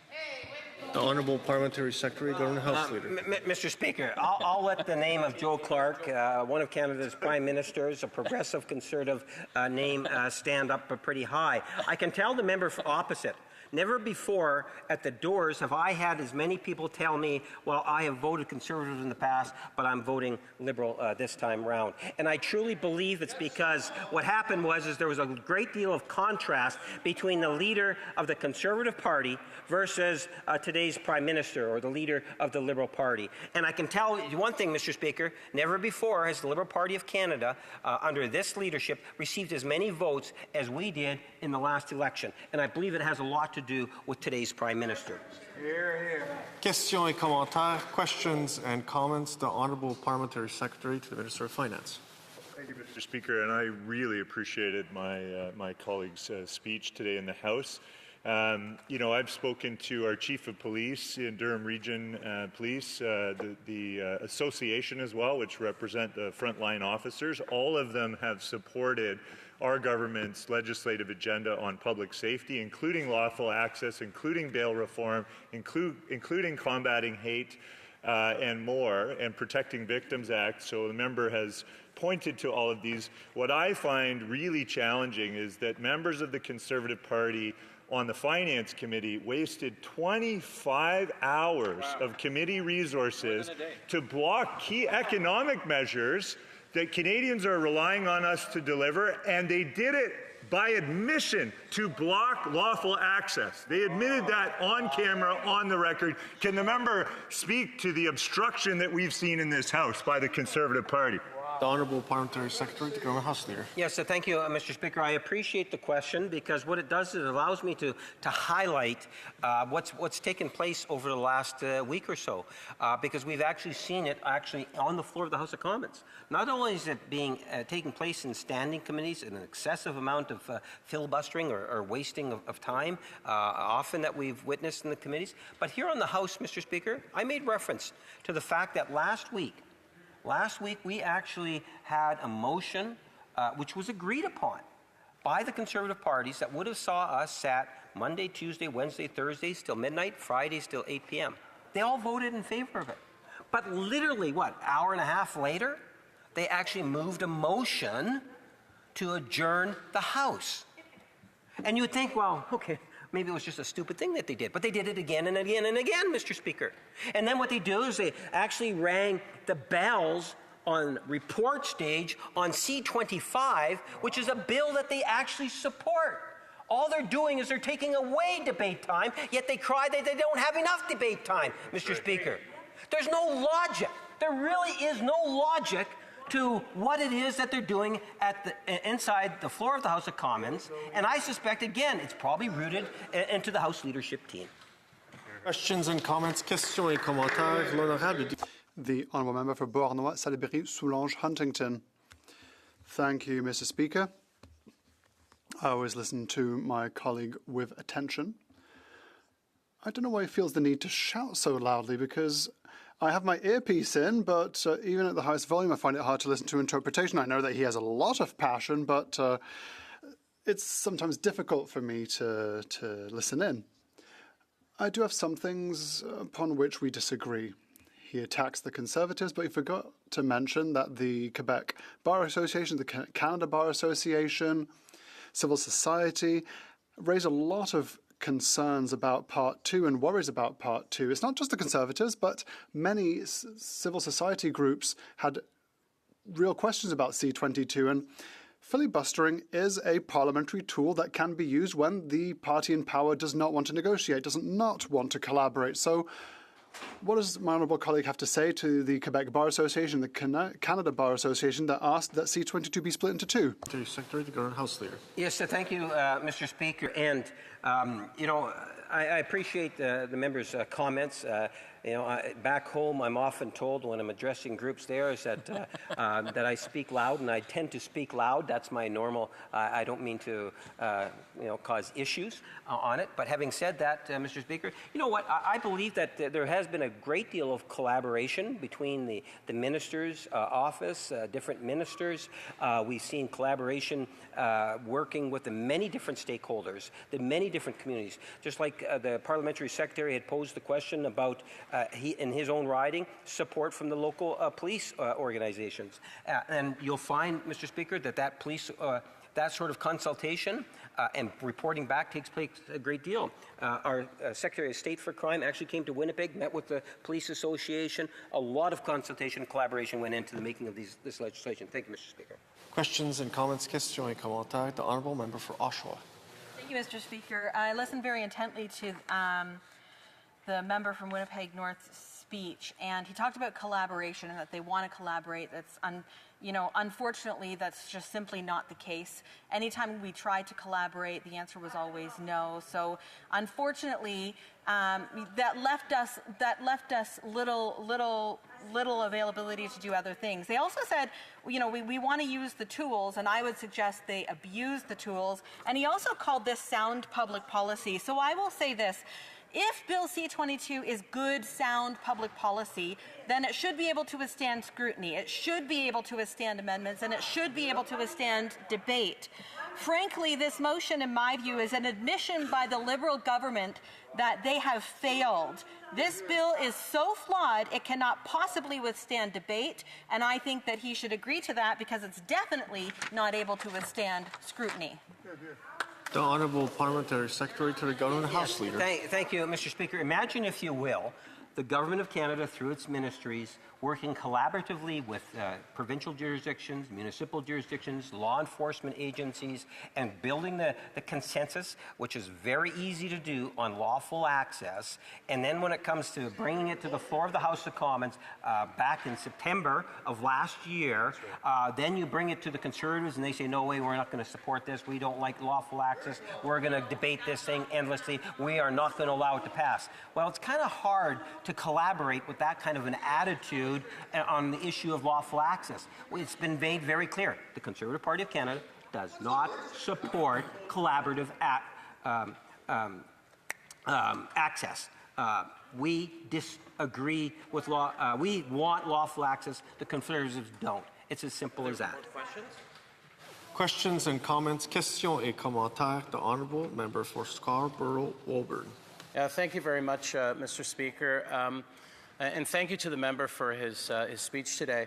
He did mention just fighting hate and anti-hate legislation.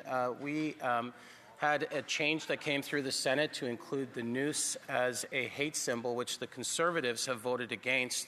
Can you tell the House why it's important for us to put in place hate legislation, but more specifically to fight against these hate symbols here in Canada? Just before I'd like the Parliamentary Secretary respond, in case there's more of this, the member used a you. I can't respond. And just to speak through the Speaker to the Parliamentary Secretary, I will let the Parliamentary Secretary to the Government House Leader respond. Thank you, Mr. Speaker. I really do appreciate the question, and I think it's best answered by reading in terms of what it is that one of our senators said in addressing this bill. She talked about having a wonderful dinner at home, going for a walk, and then she was harassed by some people in a truck saying some fairly harsh things, and they actually had a noose with the truck. In order to really appreciate the hatred that unfortunately is still out there, that you have to understand the impact of something of that nature. I don't deny the fact that the noose sends all sorts of strong negative messages, and it hurts people to the core. And it is time in which we actually do something about it, Mr. Speaker, and Bill C-9 addresses that particular issue and a whole lot more. Resuming debate, reprise de débat. The Honourable Member for Beauharnois, Salaberry, Soulanges, Huntingdon. Thank you very much, Mr. Speaker. And, Bill C-25, there are some writing name changes, and you know that my next name will be the Honourable Member for La Vallée du Haut-Saint-Laurent, or the Valley of the Upper St. Lawrence. It might be a bit easier to say, but a bit less musical for you to say, because I know that you enjoy saying my writing name. It's a pleasure for me, Mr. Speaker, to speak to Motion 13. And I have a lot of things to say, but you'll allow me because we're at the end of the session, to say a few other things. We're tired here. We're coming to the end of our parliamentary work, and I don't think we say it often enough because we work hard, but we're also supported by our staff.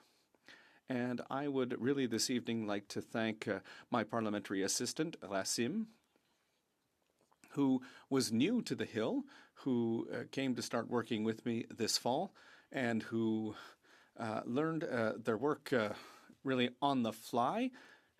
We'd never sat down together to analyze a bill or go through clause by clause, so we learned together, and I'd like to say to Rassim that I'm so satisfied with Rassim's work and for, their loyalty and perseverance, because, we put a lot of hours in, particularly the end of the session, to get through all the bills and wrap up all the work. And I'm part of a very hardworking, rigorous caucus, and we work really hard. We work seriously, always looking to, do things for the common good and to do everything that we can to improve the bills that come through, to look at bills to see if they're good for Quebec, to make constructive proposals. And, Mr. Speaker, all the better if it's good for Canadians as well.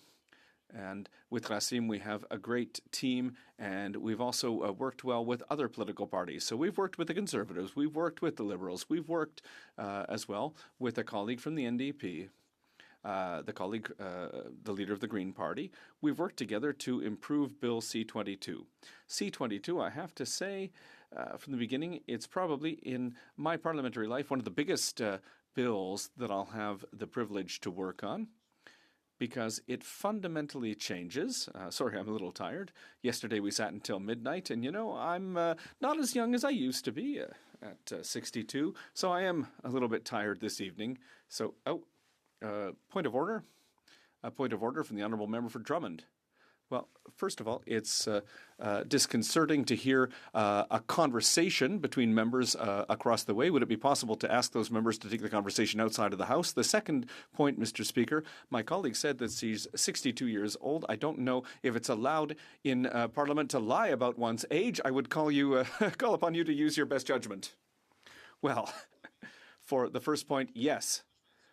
I'll say it in English. In conversations, it would be good to take them outside of the chamber.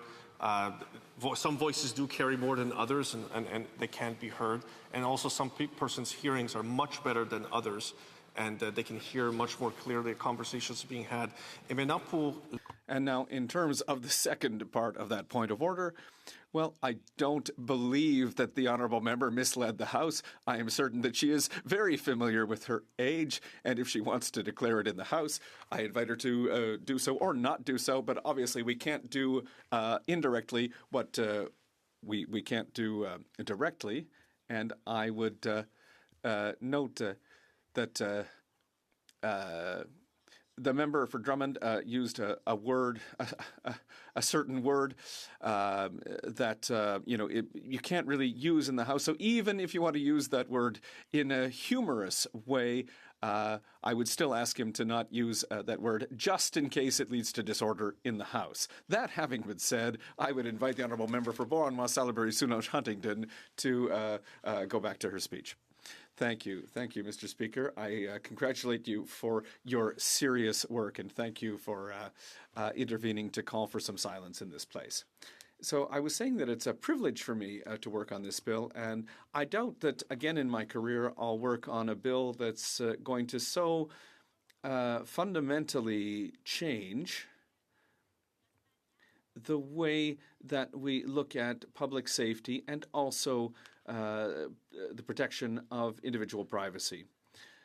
Bill C-22, well, it's going to change practices of investigation. It's going to give better tools to police officers and the forces of law and order, but it's also going to represent an intrusion into private life. And at committee, our challenge was to look at how we can on the one hand, support the forces of law and order and make sure that they have the tools that they need to bring criminal charges more easily, particularly in this modern internet era, but also at the same time to ensure that there's proper protection of privacy rights under the Charter of Rights and Freedoms. It wasn't easy. I'll say very sincerely that I didn't find it easy to study this bill.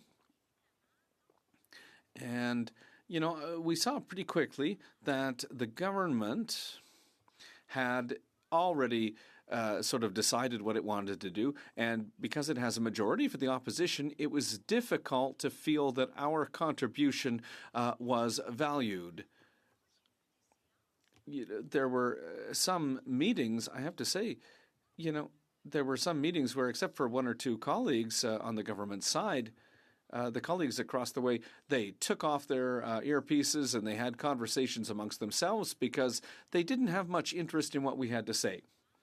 And, you know, we heard the government House leader say, you know, there's obstruction, you know, from the Conservatives. Well, listen, I'm not in favor of obstruction and filibustering, but it is a parliamentary tool that can be used as a last resort when it's clear that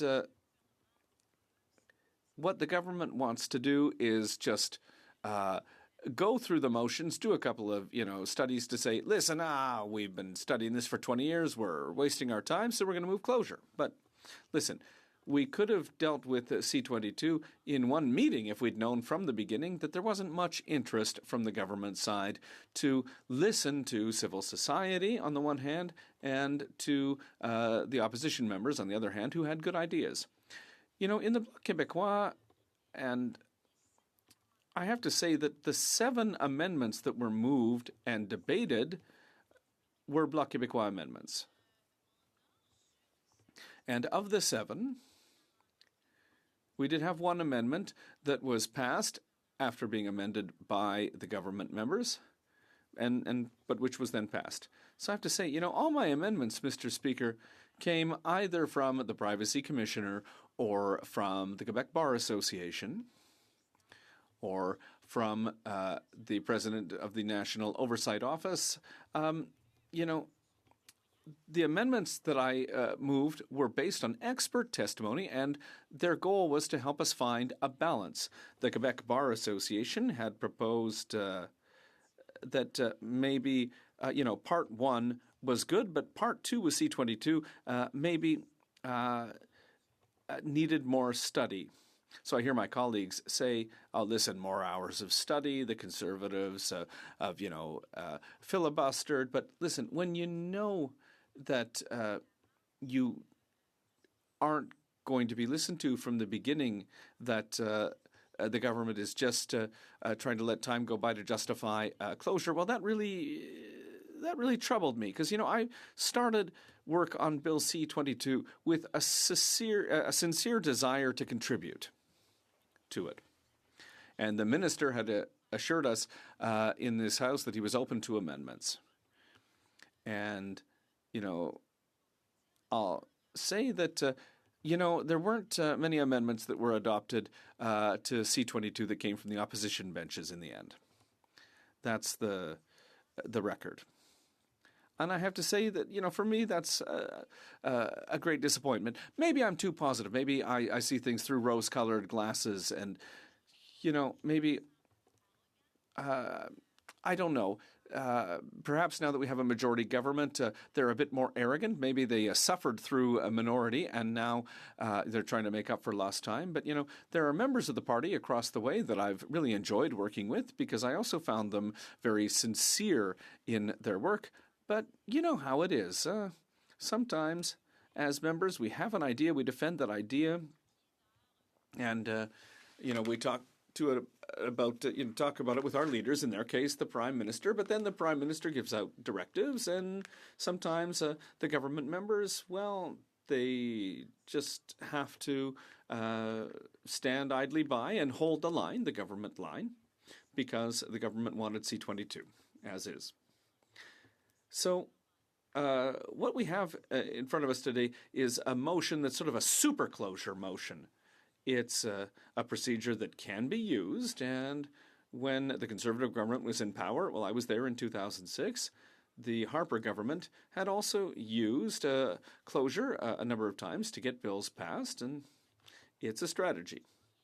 But what really irritated me, and what I found insincere, and, you know, this is something that really got to me.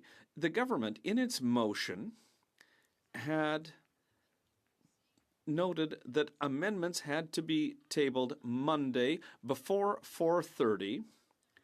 When I learned of the motion Tuesday morning, because the motion had been tabled at midnight Monday night, well, you know, I was really taken aback, and I was reprimanded by the parliamentary secretary for public safety, who said to me, listen, Claude, well, listen, I don't think that this is fair play, as we say in Quebec.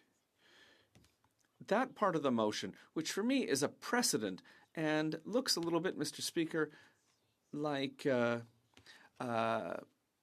sort of insider trading, if I can put it that way. Because Tuesday morning, I got amendments from the government. I said, listen, wow, how did they know that they would be able to table amendments before 4:30? Well, it's because they knew what was coming, and that's what I find unacceptable.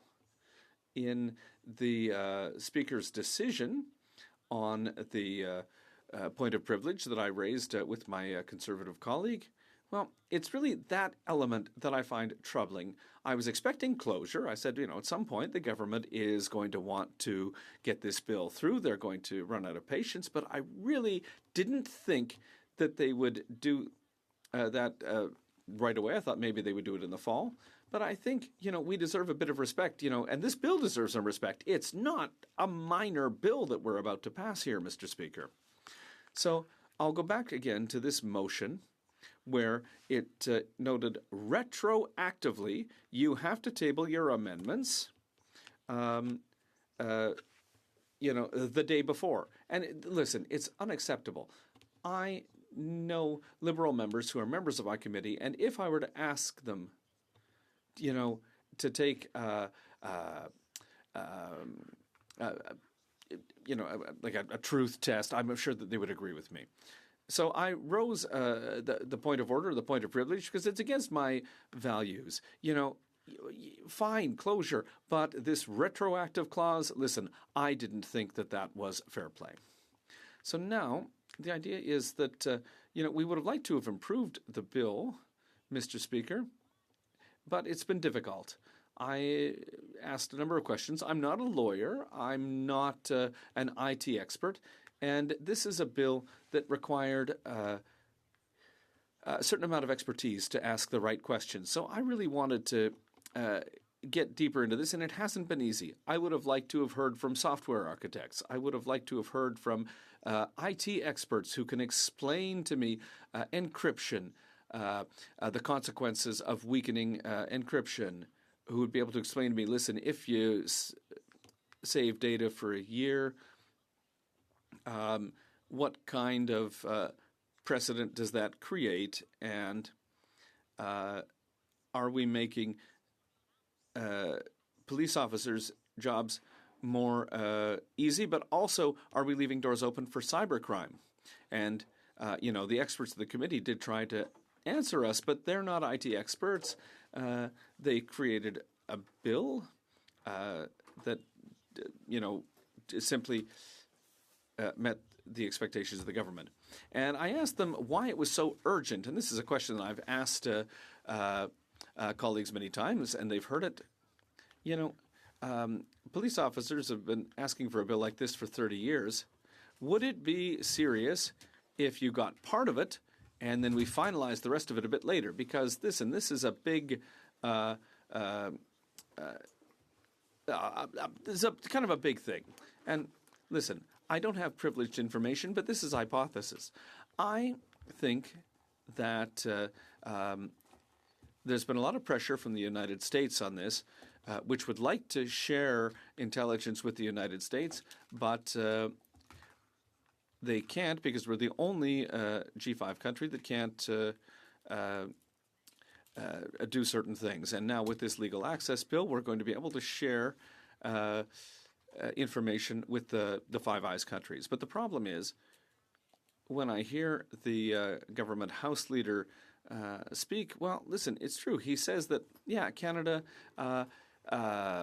is falling behind. But, well, who are we comparing ourselves to? In the UK, there is no charter to protect human rights, nor in the United States. In the United Kingdom, they have cameras in the streets filming everyone all the time. It's a country that intrudes quite a bit into people's private lives. So I don't think they're a model to follow. In the United States, well, it's even worse. It's just the far west. So when they say, listen, we're being criticized by our Five Eyes partners, we can't exchange certain information, well, we're comparing ourselves with countries that are not models to follow when it comes to respecting privacy. They mention Australia. And Australia, right now, we got about 100 briefs and about 75 letters from citizens who wrote to us. And I would say that there were about 4 briefs in favor of this bill. The rest were against it, in part or in whole, but often in part. And by reading all those briefs, and unfortunately, we didn't have the chance to ask questions of representatives of the Five Eyes countries, but Australia, I learned from reading these briefs, is questioning legal access because there have been abuses of that power. There have been examples of things that should not be repeated. The UK is also questioning legal access, and civil society is asking more and more questions. So I'm wondering, what's the hurry here? Je vous dirais l'exemple.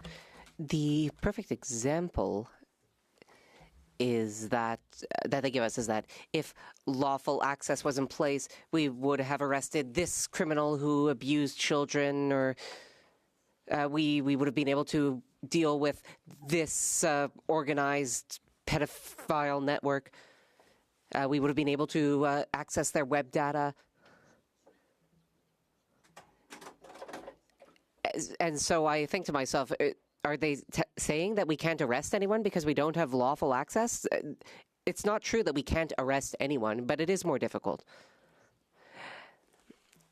And I'm not sure I'm fully against lawful access. I think that police do need tools that are modernized, that can be used to combat cyber attacks, because most serious criminality these days takes place at least partially on the internet. So criminals now have better tools than police forces do, and police forces need better tools that are adapted and modernized and in line with how crimes are committed today. But, Mr. Speaker, that is no excuse to rush things. It's not an excuse to simply leave out testimony from certain witnesses. Here's an example. The Privacy Commissioner came before the committee, and he spoke as though we had already seen his brief. The brief contained certain amendments. The thing is, there's a big issue with the translation service in Parliament. Some briefs took 2 weeks to be translated. Because they weren't in both official language, were not in both official languages, they could not be sent to the committee, and we did not have access to them. And because of that, we were not able to read certain briefs, and we couldn't invite certain witnesses. That was the case with the Privacy Commissioner. We did not have an opportunity to ask him about his suggested amendments because we did not have access to them, despite the fact that he had already sent them to Parliament. So we did not have the brief that he sent. At that point, we asked the government whether the commissioner could be invited back, because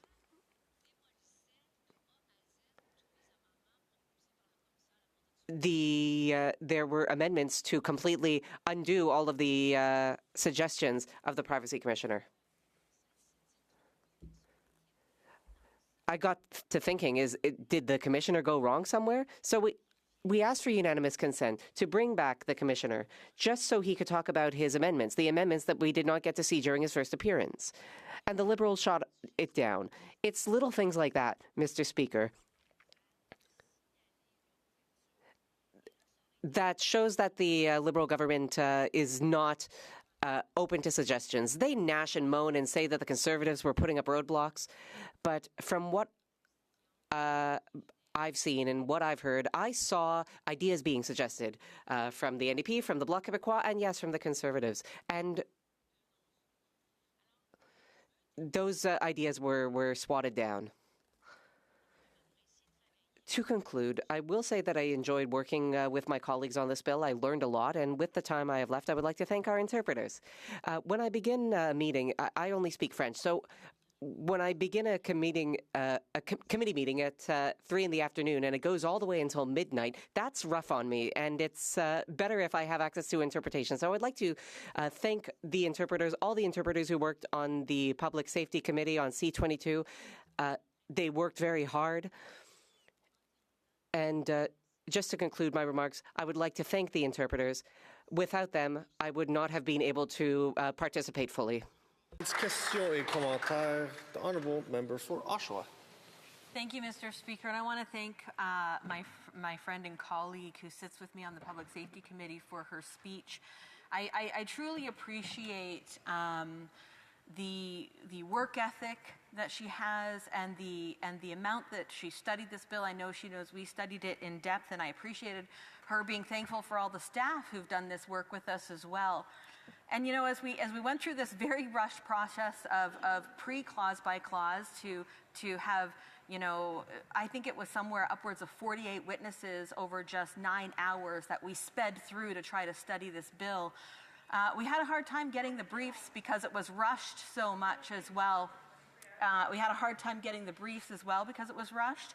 And that created some problems. And during clause by clause, I made a motion, or sorry, I asked for consent of the committee to bring the Privacy Commissioner in during clause by clause to help us as we looked through the amendments. A lot of them he suggested, and we couldn't ask him questions very much during pre-clause by clause. So I wonder if the member could comment on what she thought the Liberals were doing when they blocked the Privacy Commissioner from coming. The Honourable Member for Bourne-Waugh, Salaberry, Soulagne, Huntingdon. Mr. Speaker, I would like to thank my colleague. I really respect her hard work. Towards the end of my speech, I wanted to say that I would have enjoyed working with her again. MPs need time to do their jobs properly. And I'm not accusing committee members of bad faith because, as I said, there were some party lines that MPs were sticking to. And yes, sometimes MPs do things that that weren't necessarily of their own volition. But the Canadian Association of Journalists has concerns about Bill C-22 because they're wondering whether their sources or the whistleblowers that they speak to will be threatened. Will they be threatened as investigative journalists? And that's really a shame because I wish I could have spoken to them and asked more details about these questions. I wish we got to read their brief, but we didn't get to actually bring them before the committee because the study was so rushed. Questions and comments? The Honourable Member for Drummond. Thank you, Mr. Speaker. I would like to commend my youthful colleague for her wonderful speech, which I really liked. I know that she worked very hard on this bill, like she does on all legislation. She really puts in a lot of hard work and professionalism, and I commend that. During her speech, she spoke about Canada having difficulty sharing information with other countries, and she spoke about the UK, England. There's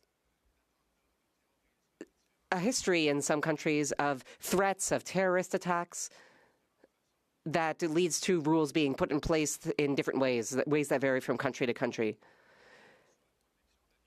So does she think Canada should let itself loose on people's privacy? Should we set up cameras on street corners like they have in certain countries where these sorts of things are more tolerated? Or should we hold ourselves back and focus on protecting privacy? So should we show restraint, or should we react in a way similar to countries that have maybe less respect for people's privacy? The Honourable Member for Bourne-Waugh, Salaberry, Soulagne, Huntingdon.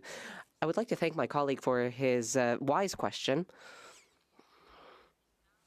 Madam Speaker, like all countries, Canada has to contend with cyber attacks, foreign interference from India and China. So Canada needs strong tools.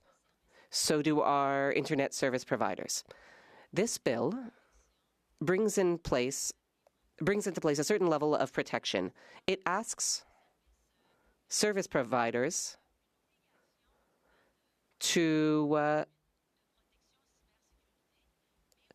put in place anti-cyber attack mechanisms like we saw in C8, but it also asks them to support the work of police to a significant level. Those are the good elements of the bill.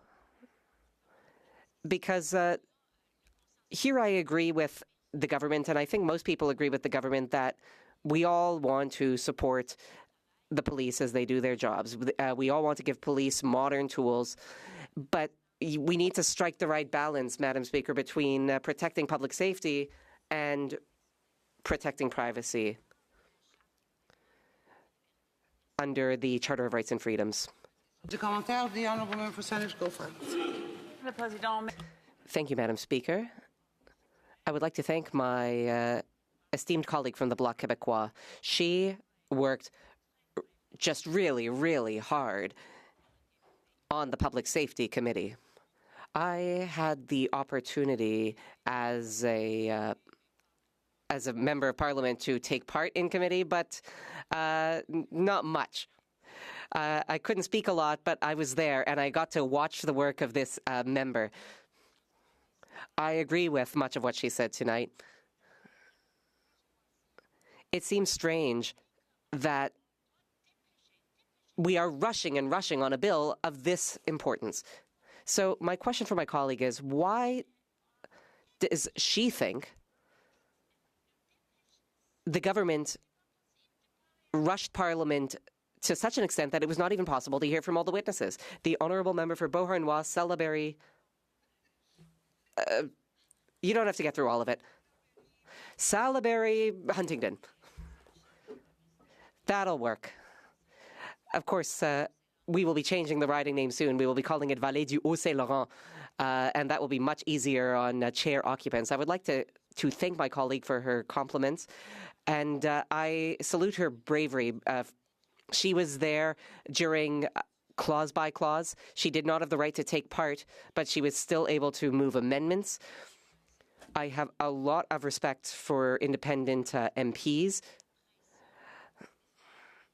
I think this rushing is due to political pressure from the United States. This is just a theory. I don't know for sure. But this push, this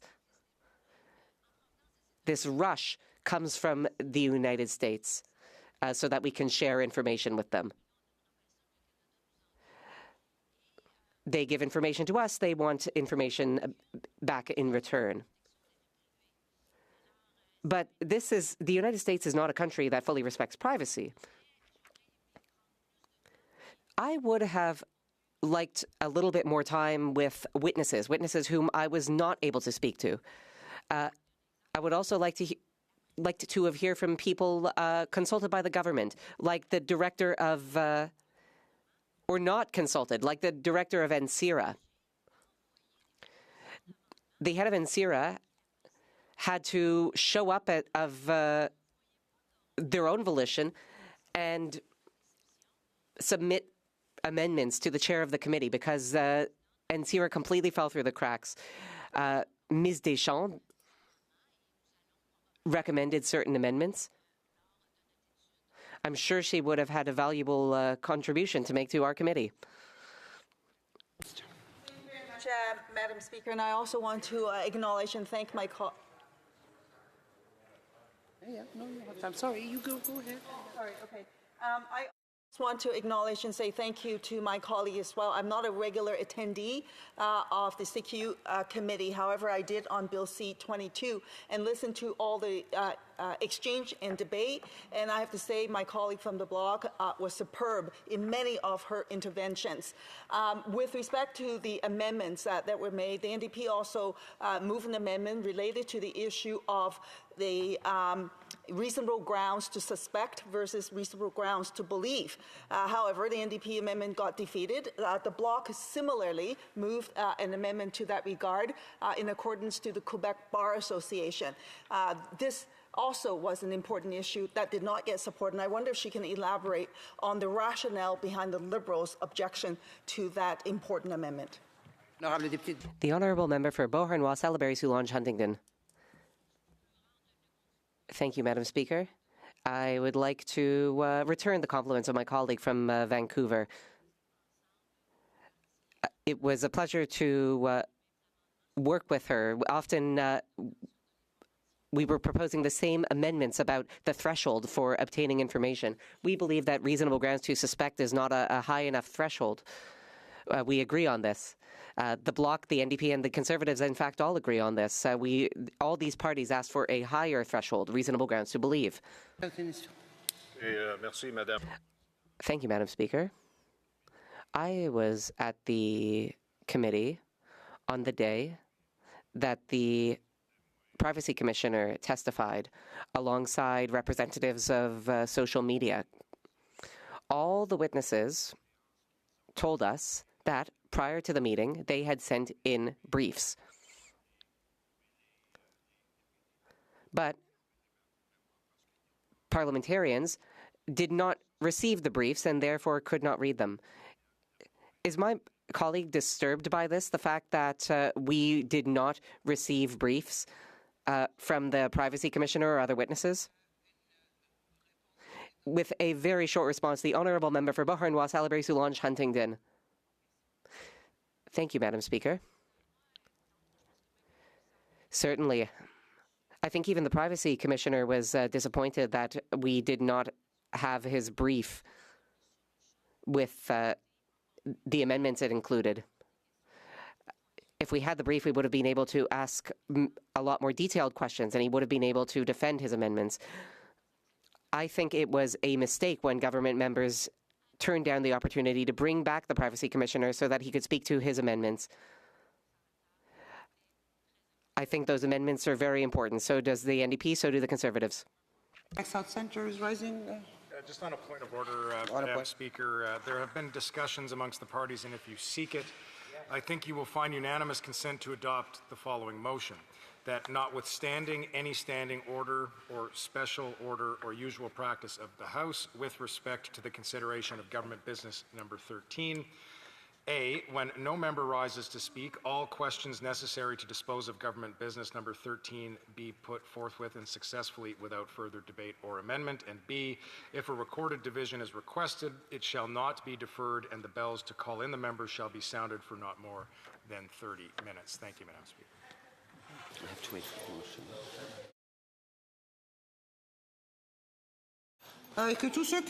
motion. Would all those opposed to the motion please say nay? D'accord.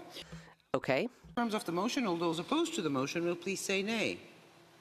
Carried. Resuming debate, reprise du débat, the Honourable Member for Vancouver East. Thank you very much, Madam Speaker. I rise to speak to this important moment regarding Bill C-22, which of course the government has brought down the sledgehammer, the guillotine, to shut down the debate. Bill C-22 is a version of its predecessor, Bill C-2, the so-called Strong Borders Act, which is an offensive omnibus bill that was dead on arrival. It immediately generated widespread opposition from the public, with tens of thousands of people advocating against it. More than 300 civil society organizations, community and legal experts soundly rejected the bill, and the government was forced to shelve it. And now the government is deciding to recklessly ram Bill C-22 through. Rather than take the time to listen carefully and hear concerns thoughtfully, this government is plowing ahead because they think they know best. Its reputation for centralization, frankly, is well-deserved. Did this government take the time to listen to the Privacy Commissioner's perspective, legal experts, civil liberty advocates, privacy rights experts on this legislation? Madam Speaker, I should note that the government did not even consult the Privacy Commissioner prior to tabling of this legislation. So the short answer is no, it did not. This is a deeply flawed piece of legislation that is being rushed through in a haphazard and, frankly, unsettling fashion. Members of Parliament across all party lines put forward amendments to Bill C-22. And there were significant number of amendments that were tabled at the committee. The NDP put forward a large volume of amendments at committee as well to address legitimate concerns raised by experts and businesses alike. Here are some examples. The NDP amendments aim to ensure that Bill C-22 can withstand scrutiny under Section 8 of the Charter, to strengthen and clearly define systematic vulnerabilities in Bill C-22, to explicitly rule out any requirement that would weaken or break encryption, mandate client-side scanning, or otherwise introduce any security weaknesses, to anchor the definition of electronic service provider to a primary function test, ensuring obligations apply only to entities whose core business is the conveyance of communications between persons, to address the concerns of threshold from the legal experts who have pointed out that C-22's reasonable grounds to suspect threshold is unreasonably low, particularly given the Supreme Court of Canada's findings regarding high potential sensitivity of subscriber information, and they wanted to see that language amended to reasonable grounds to believe. The idea behind the amendment is to require a probability of crime rather than a mere suspicion, because a citizens' movement can be mapped out or define or demand identifying logs. The NDP amendments also sought to replace ministerial secret orders with judicial warrants to ensure warrants remain targeted and avoid broad or general searches to remote data and mitigate charter and cross-border legal risks, to remove the requirement for broad long-term metadata retention mandates and to instead use targeted, time-limited preservation orders for specific metadata when needed to reduce costs and security risks and Section 8 Charter violations. For context, the EU Court of Justice has repeatedly found general and indiscriminate retention of metadata to be incompatible with fundamental rights. And I should note that the United States imposes no general mandatory data retention requirement. Sadly, the NDP amendments to date, the one that had been debated and moved before the committee, had all failed. And with the sheer volume of the amendments that all the different parties had tabled at committee, I think that tells you something about the bill and how flawed that the bill is. Now, instead of getting a chance to fully debate the amendments, the government rejected many of the amendments that's been put forward by opposition parties, and now are choosing to use the guillotine with their newfound majority with floor crossers to ram the bill through without proper debate or scrutiny. Canadians will be appalled at this government's approach to pushing through legislation. If this government wants to have public policy that is durable, that meets the test of time, then it should have taken the time to do it properly in the first place. Instead, this government has moved full throttle over its critics. This is a completely unsustainable way to run a government. Will the Liberal caucus just support this approach like a bunch of sheep, or will they call it out for what it is? Bill C-22 adds sweeping new powers that allows for any digital service provider to retain data on every single person in Canada without cost, and compels the redesign of digital systems in ways that makes Canadians more exposed, not more secure. As the Canadian Civil Liberties Association rightfully pointed out in an open letter to the government around Bill C-22, and I quote, Bill C-22 could force the creation and installation of privacy-compromising surveillance tools and backdoors in an enormous and ill-defined set of electronic service providers, including telecom providers, social media and cloud service providers, AI tools, and any smart device. The law could even be used to force Canadian companies to build backdoors to their products before they export them abroad. The result creates an untenable threat to privacy and cybersecurity. According to the Civil Liberty Associations, Bill C-22 represents one of the most significant expansion of state surveillance authority in Canada in years. In the words of Tim McSorley from the International Civil Liberties Monitoring Group, and I quote, "This legislation represents one of the greatest threats to privacy in Canada of the past 2 decades. Its provisions will weaken the rules governing police access to personal information, all while facilitating a vast expansion of government surveillance. This is another clear case of the decades-long trend of governments using national security as an excuse to erode civil liberties and human rights. We're encouraging all members of Parliament to oppose these new powers."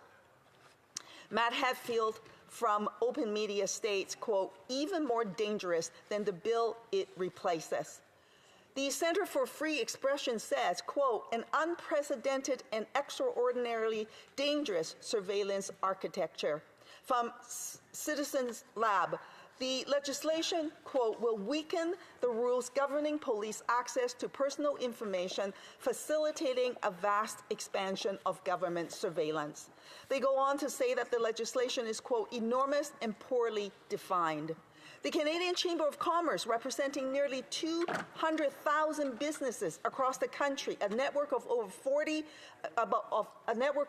over 400 chambers of commerce and boards of trade, said, quote, They fundamentally oppose breaking encryption and other essential zero-knowledge security tools to provide the government and law enforcement with unfettered access to digital systems. At a time when trust in digital governance, data security, and state surveillance is already fragile, the government is bringing in legislation that significantly changes the relationship between individuals, private companies, and the state. Basic due diligence when considering such sweeping changes to the privacy rights of Canadians is required. Yet this government is in such a hurry to violate the civil liberties of Canadians that they didn't even take the time to consult with the Privacy Commissioner. Why? Is it because the government is afraid that the Privacy Commissioner's analysis of the bill would have given the House the necessary nonpartisan perspective on the implications on privacy? Madam Speaker, Bill C-22 is expanding police and intelligence access to personal information, reducing judicial oversight, and introducing mechanisms that could require private companies to retain and expose sensitive user data on a systematic basis. This is not speculation. It is built into the structure of the bill. The legislation contains 2 main components: timely access to data information and the supporting authorized access to information regime. Together, they establish a framework that allows government authorities to compel access to data from a wide range of electronic service providers far beyond traditional telecoms companies. And under Bill C-22, the Minister of Public Safety is granted authority to issue secret orders requiring these providers to modify their systems to facilitate access to user information. These orders do not require judicial authorization, they're not subject to public scrutiny, and in many cases, they may never be disclosed. Instead, they are approved through an administrative process involving the Intelligence Commissioner. While that office plays an important role in oversight, it is not equivalent to independent judicial authorization in open court. It does not provide the same constitutional safeguard against unreasonable search and seizure, and it moves us away from a warrant-based system rooted in charter protections and toward a model of executive-initiated access to private data. But that's not all. Bill C-22 also introduces a second, deeply concerning feature: compelled data retention. The bill would allow the government to require companies to retain metadata for up to 1 year on every single person in Canada or abroad. Metadata may not include the content of communications, but it reveals patterns of behavior: who we talk to, when we talk to them, where we talk to them, how often we interact, and for how long. Why is the government looking over the shoulders of Canadians? In this digital era, metadata is often more revealing than content. It is the skeleton of a person's private life, damaging the privacy of millions, not because they are suspected of committing any crime or posing any security threat, but because it might become useful in the future. This is a profound invasion of privacy. This is precisely what overreach is. This legislation creates democratic deficits by design and has features that are far more characteristic of a neo-authoritarian regime. This is not an exaggeration. This government is continuing a backward slide into centralization. A government run by a former central banker is moving towards centralization, and it is the wrong direction. We also need to address the risks created when governments require systemic access points or infrastructure modifications. When companies are forced to build mechanisms that enable easier state access to encrypted or private communications, those mechanisms do not remain confined to lawful use. They become vulnerabilities. We have seen this repeatedly. Systems designed for access become systems exploited by hackers, foreign intelligence services, and malicious actors. As pointed out by the Canadian Chamber of Commerce, and I quote, encrypted zero-knowledge digital systems would require technical measures that alter the security architecture of these systems, including changes to how encryption is implemented and managed. As a result, any requirement to facilitate this form of access would introduce systematic vulnerabilities by design, exposing both private and public sector systems to unacceptable cybersecurity risks and potential liability in the event of a breach. We need look no further back than the FinTrack breach of 2024 or the Salt Typhoon attacks that same year, which led the Canadian government to join a dozen governments in advising greater adoption of encryption to truly appreciate the risk that our secure systems face on a daily basis. Madam Speaker, compounding these concerns is the increased potential for cross-border data exposure. Bill C-22 opens pathways for information sharing with foreign governments, including jurisdictions where civil liberty protections are weakening and surveillance powers are expanding, some with a history of abusing cross-border police authorities to persecute diaspora communities. Concerns do not stop there. Canada may also be implicated in transnational repression. At a time when digital rights and due process protections are under strain internationally, expanding these channels raise serious concerns about accountability and misuse of Canadian-held data. We must also be honest about the historical context of surveillance in this country. It is not theoretical to say that expanded surveillance powers have in the past been used disproportionately against activists, organizers, journalists, and communities advocating for social and political change. Oversight bodies have repeatedly documented concerns about intelligence gathering that extends beyond legitimate criminal investigation. Look no further than the RCMP surveillance and actively undermining Indigenous activists and movements, as the recent news from a few months ago reveal with the release of documents. When surveillance powers expand, they rarely remain confined to their original intent. They expand in scope, in use, and in impact. This brings us to an important point about precedent. What we are seeing is an expansion of surveillance powers that were previously rejected due to legitimate concerns about privacy, proportionality, and charter compliance. At a time when global political conditions are unstable and civil liberty protections in some jurisdictions are eroding, Canada should be strengthening privacy protections, not weakening them. The government may argue that these powers are necessary for public safety and effective law enforcement, but necessity must be demonstrated, not assumed, and proportionality must be proven, not implied. And we do not need to choose between security and privacy. This is a false choice. Effective policing and intelligence work can and should operate within robust legal frameworks that preserve judicial oversight and limit data collection to what is strictly necessary. Bill C-22 fails that test. It lowers threshold for access to personal information. It expands executive authority over digital infrastructure. It mandates or enables large-scale data retention, and it increases the systemic exposure of private communications to risk. Businesses are considering withdrawing services from Canada should Bill C-22 be implemented. And for these reasons, this legislation should not proceed in its current form.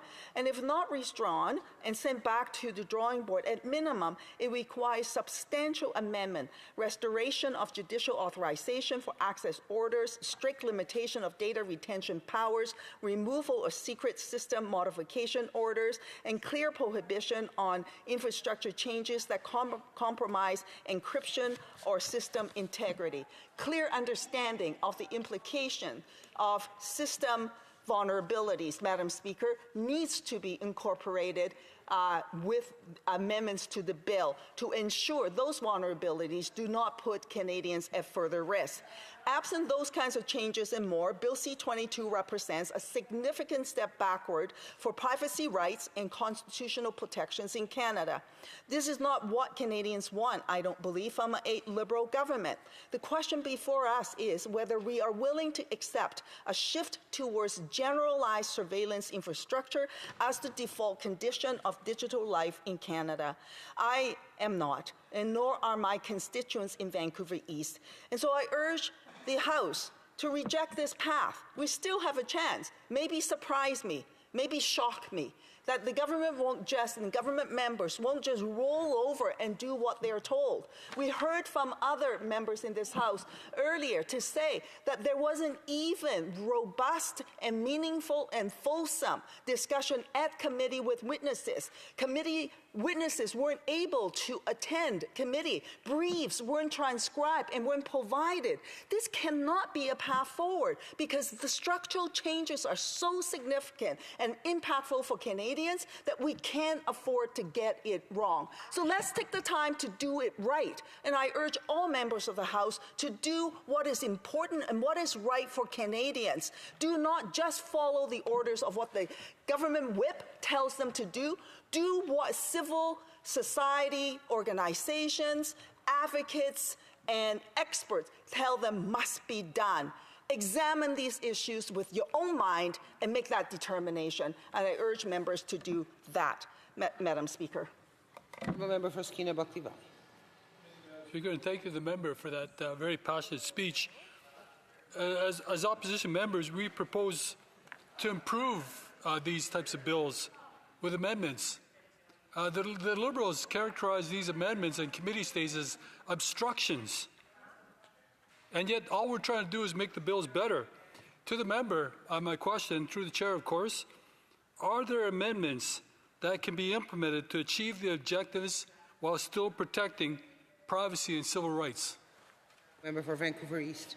Well, thank you very much, Madam Speaker. The NDP submitted dozens of amendments, and I believe that those amendments, along with some others from other parties, would achieve that goal to develop proportionality, to bring some balance to this legislation. It won't fix everything, but it would be a good start for the government to adopt opposition member amendments, and not only just to go forward with government or Liberal member amendments, because that's the track so far with what has happened at committee, and I think it is the wrong track, Madam Speaker. Questions and comments? The honourable member for, I'm sorry, Oakville West, yes. Thank you, Madam Speaker. My colleague mentioned that we have not consulted with the Privacy Commissioner, and I want to mention that this is a wrong information, and I'm believing that my colleague has been misinformed before her speech, because the Privacy Commissioner said at the committee, quote, "I would not say that we were not consulted in this instance. We made a number of recommendations. A number of them were taken, and I have highlighted those improvements." During his witness testimony. But I also would like to highlight that the government did the due diligence by getting the Privacy Commissioner's input to that bill. And I also want to mention that as the Liberal members in the committee, we would like to work with the opposition party members to improve the bill, to work on the amendments. However, we studied 10 hours on the witness testimonies. The testimonies were plus 3 hours with the officials, Madam Speaker. And with over 40 briefs and lots of witnesses on that study. And filibustering, unfortunately, is not allowing us to move on the amendments. The amendments are on the table. We would like to continue with the amendments, working on them, but the Conservatives are not allowing us. Thank you. The Honourable Member for Vancouver East. Thank you very much, Madam Speaker. The Privacy Commissioner actually appeared as a witness at the committee and offered suggestions. And you know what? I also contacted the Privacy Commissioner after Bill C-22 was tabled and asked about whether or not they had any comments about the bill. And, you know, they provided comments on Bill C-2, to which the government had taken into consideration. But however, I think that there's much work to be done. I wonder, why did the government reject the motion that was tabled by committee members to bring the Privacy Commissioner back to committee so that they can ensure questions are answered and put to the Privacy Commissioner as they go through clause by clause? That was rejected by the Liberals. And to the member's point about the filibustering, I went there and watched what was going on. And so what happened was members were asking legitimate questions, and then there was a motion to split the bill from the Conservatives to part 1 and part 2. The Liberals rejected it. So then I observed that filibustering started to happen. And it is a tool, because when members get frustrated with the government's approach, they use that as a tool to send a message to the government that you can't run roughshod in trying to make laws. And that was the message, I believe, what the members were trying to send. Questions and comments. The Honourable Member for Langley Heights, Langley Townships, Fraser Heights. Good, thank you. I want to thank my colleague from East Vancouver for a very thoughtful speech. Earlier in debate tonight, we heard from the Liberal side of the House suggesting that anybody who was opposed to C-22 was fear-mongering and spreading misinformation. Yet the very rational debate coming from this member from Vancouver East would suggest otherwise. Also, I'm reading a global news story that says that social media platforms, satellite companies, telecommunication companies will consider leaving Canada if and when Bill C-22 passes, because they're afraid that they're not going to be able to maintain their customers' privacy, something that they're committed to doing. A secondary concern of these companies seems to be the additional cost of having to maintain digital information for a long period of time. I wonder if the member from Vancouver East could comment on those very rational concerns. The Honourable Member for Vancouver East. Thank you very much, Madam Speaker. It is very unusual for me as a New Democrat to agree with the Conservatives. And on this bill, as it happens, the Conservatives, the NDP, the Green, the Bloc are all of the same voice around this. So what is that message to the government? I think the message is that the government got it wrong. And to the member's question about businesses being worried, and yes, some of them have indicated to me that they would actually leave Canada should Bill C-22 proceed, because it puts their company in jeopardy on privacy protection for their customers, and more to the point, or equally to the point, it puts them in a liability situation should there be a breach. The backdoor mechanism creates a breach that could actually violate people's privacy, put those companies in a liability situation, and you know what? Once the cat is out of the bag, you can't put it back. That's why we cannot ram through this bill. Honourable Member for Barrie South, Innisfil. Thank you. Thank you, Madam Speaker. I want to thank the Honourable Member for what I thought was a very thoughtful speech on a very concerning bill. You know, and it's not just the NDP, it's not Conservatives, it's civil liberty organizations, other stakeholders. The Privacy Commissioner himself has significant concerns about the privacy aspects of this legislation. Earlier today, Conservatives moved an amendment to separate the bill, Bill C-22A and C-22B, and that by doing that, we can work with and allow the police the tools that they need for investigations of serious crimes and other matters, but it also puts in pause the ultimate concern of this bill, and that is Part 2, and allows for the Privacy Commissioner to come back and others in further reflection of this bill. Does the honourable member agree with the amendment that we put forward? For Vancouver East.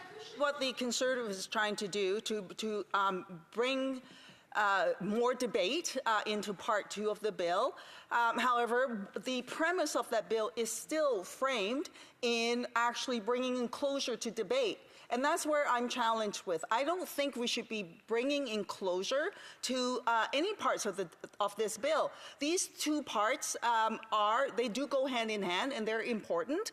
And so we should actually take the time to do the work. This is what I'm urging all members to do. Take the time to do it right, because it is significant in terms of the changes for Canadians and for we as a country as a whole. Questions et commentaires, questions and comments. Honourable Member for Saanich Schofield.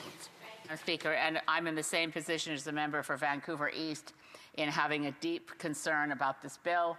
And again, this hasn't come up in the debate, but just to clarify that even though we have the fiction that committees are the masters of their own process, every PMO since Stephen Harper's has insisted that members of Parliament and parties that don't have 12 members are given 24 hours notice to come up with amendments, and then are allowed to have their amendments deemed to be moved, but we're not allowed to speak to the bill much, question witnesses ever, or even vote on our own amendments. So we're in the same boat, but we've both observed what's been going on at the Public Safety Committee. So rather than repeat everything that the member just said, I'll say I observed the same things. So I wanted to ask her, as a member who's been here for the last 10 years, has she ever seen anything like starting with C2, going to C12, and then going to C22, and at every stage ignoring the concerns about the overreach?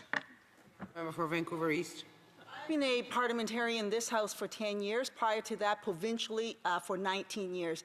I have never seen a government embark in this kind of process in such an aggressive way, setting aside the basic rights and civil liberties and privacy rights of Canadians, setting aside valid legal expert concerns, civil liberty advocates' concerns, privacy expert concerns, with a whole host of community concerns. This is supposedly from a Liberal government who says that they pretend to listen to people. But what I've witnessed in this last 2 weeks with the volume of programming motions that the government's bringing forward to ram things through on significant bills, such as Bill C-22, it is unprecedented. I have never seen anything like it. It is not a democratic government. It is a authoritarian government wielding their majority, not through legitimacy and through democracy, but through floor crossers.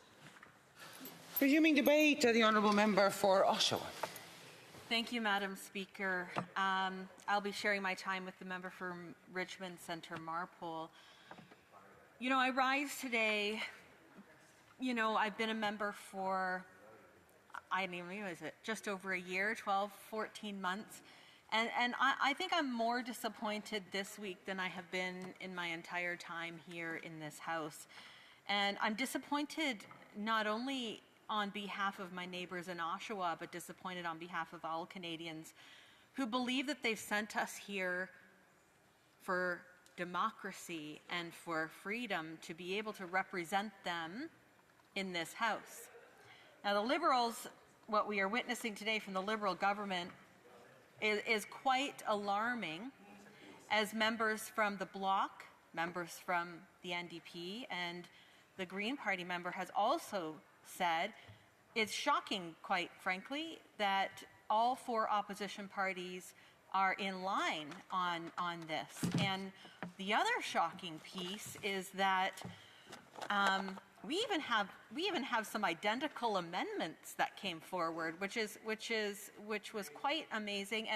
And frankly, I find the government's response, the Liberal government's response, both in committee and here in the House, to be very arrogant and very dismissive of the process that we have here in this House for a reason.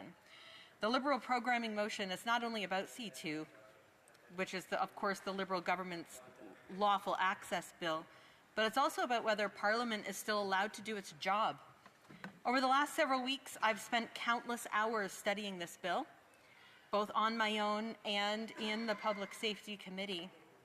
And I had to add on my own because of the rushed nature of the witness testimony and the stage of study for this bill was like nothing I've ever seen before. We saw 48, I think a minimum of 48 witnesses over really just 8 hours. We couldn't possibly get all our questions in. Several times, witnesses were there from multiple organizations in 1 hour. We had to pick and choose who to ask questions from when we needed to ask questions of all of them.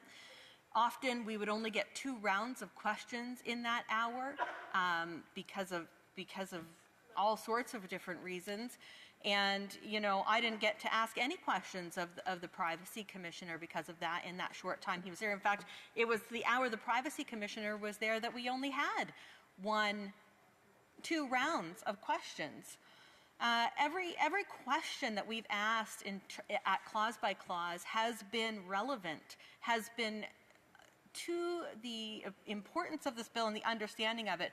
There has been a lot of hard work put into, you know, dozens and dozens and dozens of amendments. I think the Public Safety Minister mentioned it in a press conference that there were about 100 amendments. That says something. Work has been done. And I appreciated my block member from the committee mentioning the staff that have worked on studying this bill. The staff in our offices have put countless hours into helping us and studying this bill and doing lots and lots of research. You know, and we're doing it from a place of really wanting to understand this and do it right, not just do it fast. It's been so rushed. It's been mentioned briefs did not get to us until well after the witnesses were there. They spoke about the briefs, and we said, what briefs? We didn't see these briefs. And quite frankly, earlier in some heckling, I heard the Liberals blaming the clerk because we didn't get the briefs in time. And quite frankly, the real reason we didn't get them in time is because of the rushed nature and the way this Liberal government has been pushing through. Now, Conservatives have been clear from the beginning. We support giving police the tools they need to pursue terrorists, child predators, organized crime networks, and cyber criminals. With proper judicial authorization, law enforcement should be able to obtain lawful access to necessary and relevant evidence when investigating serious crimes. But what we cannot support is the idea that Parliament should simply rubber stamp legislation without proper scrutiny. That is exactly what this motion seeks to do. Now, right now, there are several proposed amendments to C-22, which I just mentioned, over 100, and we've only been able to debate a small number so far. But because of this motion imposed by the government, the Liberals are effectively saying they do not want Parliament to finish the work and take the time it needs to get this legislation right. If committee members cannot complete clause-by-clause consideration within the government's imposed timeline, the remaining amendments will simply be deemed moved and voted on, and we will be voting on them. So the truth is, not only would we not get to move and debate each amendment and possibly make sub-amendments, but Canadians are also not able to see what those amendments are until they've already been voted on. The secrecy of that alone should alarm Canadians. Mr. Speaker, that should concern every member of, Madam Speaker, excuse me. That should concern every member of this House. My apologies, Madam Speaker. What troubles me most is that the Liberal government continues to talk about trust. At the committee, the Public Safety Minister agreed with me when I asked him that public trust is important and essential, especially on matters such as these. But trust is not built by cutting off debate. Trust is not built by limiting scrutiny. And it's not built by using a manufactured majority to silence opposition voices. Trust is earned through transparency. It is earned through accountability. And it is earned by allowing Parliament to do its job. Right. If Bill C-22 is good legislation, in fact, I think the member from Winnipeg North said it was sound legislation. Then it should, if it's so sound, it should be able to withstand scrutiny. It should be able to withstand amendments and perhaps some amendments, and we should be able to debate those in good faith, and it should be able to withstand said debate.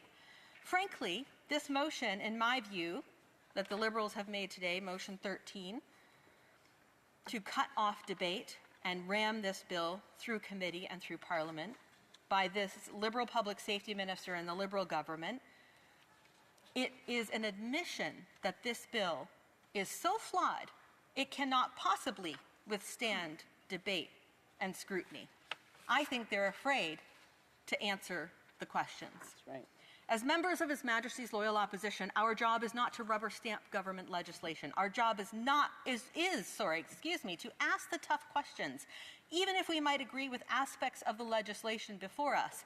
Our job is to identify problems as well as anticipate future consequences, and our job is to ensure Canadians understand what is being done in their name. That responsibility does not disappear simply because the government wants a bill passed before summer. That is irresponsible.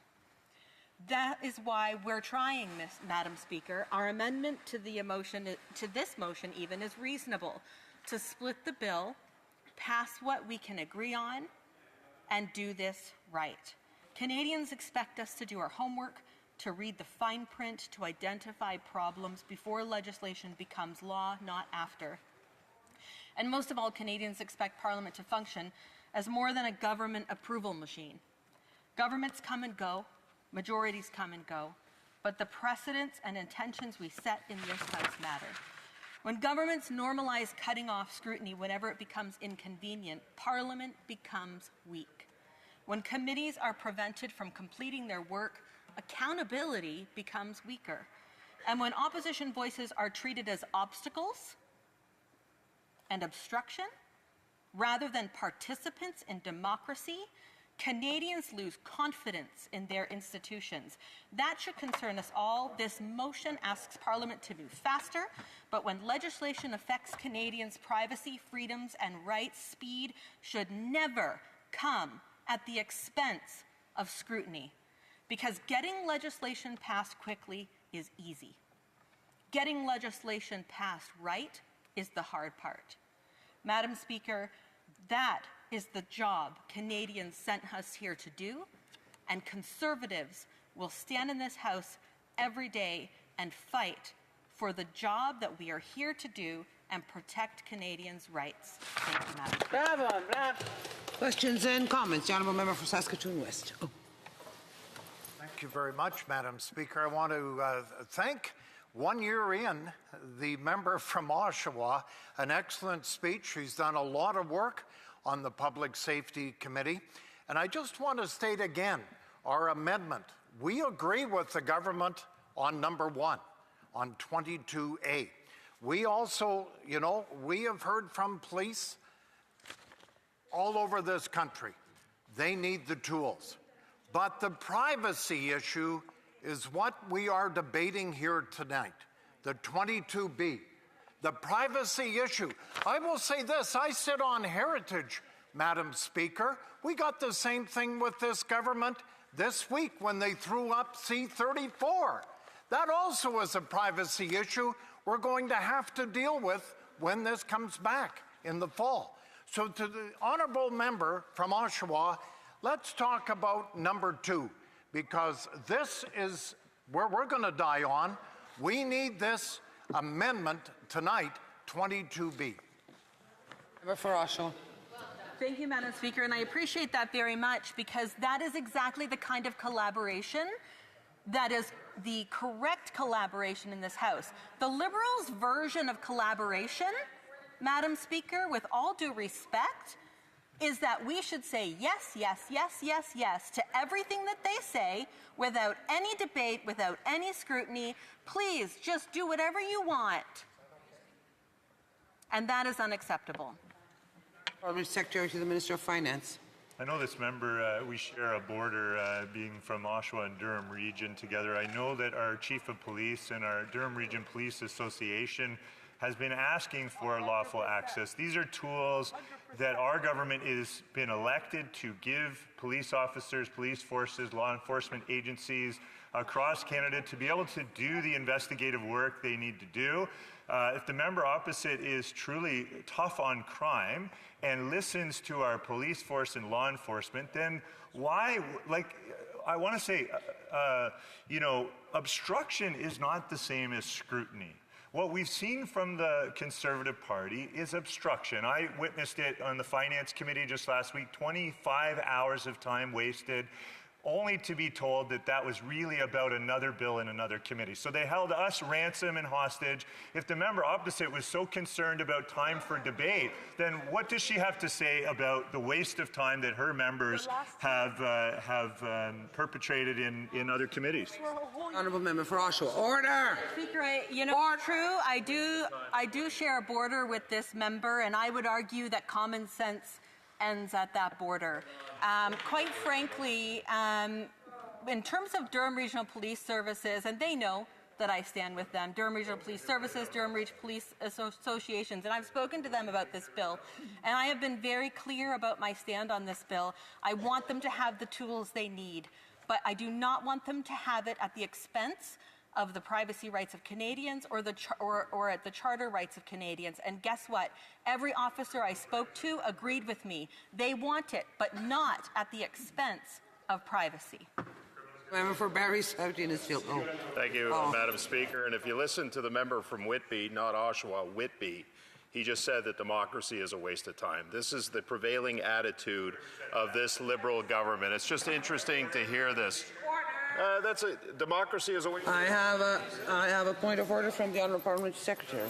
I said, Madam Speaker, with all due respect to the member, who I greatly respect. Debate, and we are not going to enter debate. The Honourable Member for Barrie South Innisfil. Well, it's interesting, Madam Speaker, because news reports, and the Honourable Member from Oshawa doesn't even know this yet, but there's breaking news that the Liberal government is actually standing down on some of the contentious parts of this bill, namely the retention of records.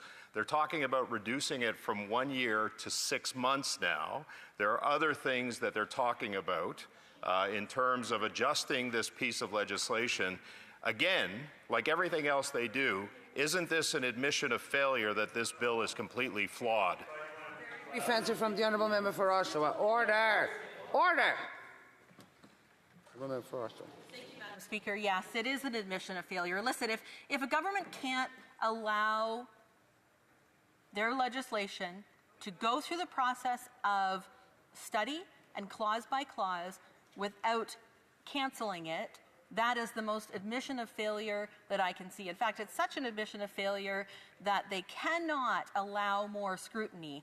The Court of Public Opinion is speaking up as well, Madam Speaker, and quite frankly, they are against what's going on because they are being attacked. Thank you. Resuming debate, the Honourable Member for Richmond Centre Marple.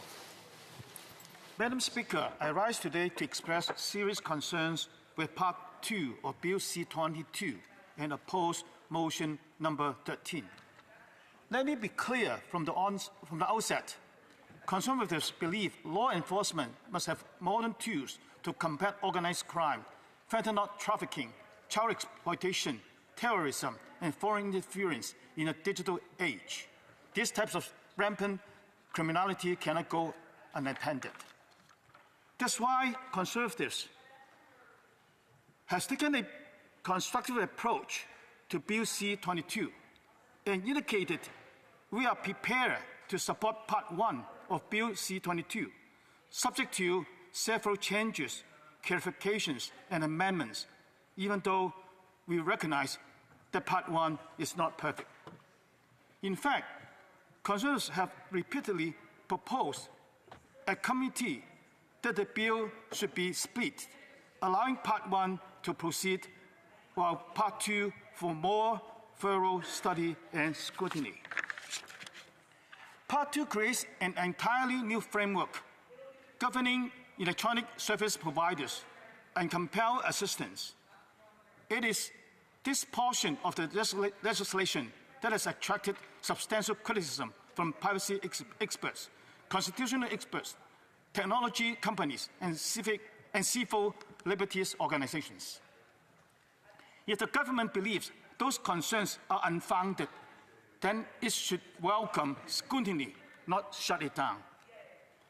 When legislation grants new surveillance powers, expands access to personal information, and creates new obligations for communication providers, Parliament has a duty to scrutinize those powers carefully, deliberately, and transparently. The duty becomes even more important when respected legal, privacy, constitutional, and technology experts continue to warn that significant concerns remain unresolved. Yet, instead of allowing Parliament to complete that scrutiny, the Liberal government has brought forward motion number 13 to force this legislation through before Parliament has properly completed its work. Madam Speaker, that's precisely backwards. When respected experts continue to identify unresolved concerns, Parliament's responsibility is to examine those concerns, not to declare the discussion is over. Through committee consideration of Bill C-22, witness after witness identified concerns regarding privacy protections, judicial oversight, transparency, and the impact on personal and business communications. The Office of the Privacy Commissioner has stated that amendments remain necessary to strengthen privacy protections within the legislation. That alone should give Parliament pause before debate is cut short. The Privacy Commissioner was denied the opportunity to appear during clause-by-clause consideration by Liberal members of the Public Safety and National Security Committee, despite being Canadians' foremost independent authority on privacy rights. The Canadian Bar Association has also raised concerns regarding the legislation.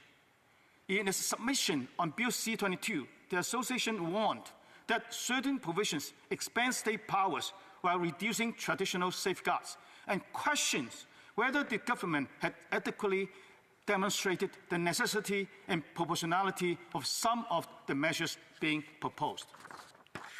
Those concerns deserve answers before debate is terminated. The Canadian Civil Liberties Association has similarly warned that aspects of Bill C-22 raise significant constitutional and civil liberties concerns. The association has argued that both surveillance powers require proportionally strong safeguards, oversight, and accountability measures. That principle should not be controversial. Throughout Canadian history, Parliament has recognized that extraordinary powers must be accompanied by extraordinary safeguards. Canadians expect no less. Researchers from Citizen Lab at the University of Toronto has also raised concerns regarding the scope and operation of certain powers contained in Bill C-22. Citizen Lab is internationally recognized as one of the world's leading research institutes on digital surveillance, cybersecurity, and human rights. Its work has been cited by governments, courts, journalists, and academics around the world.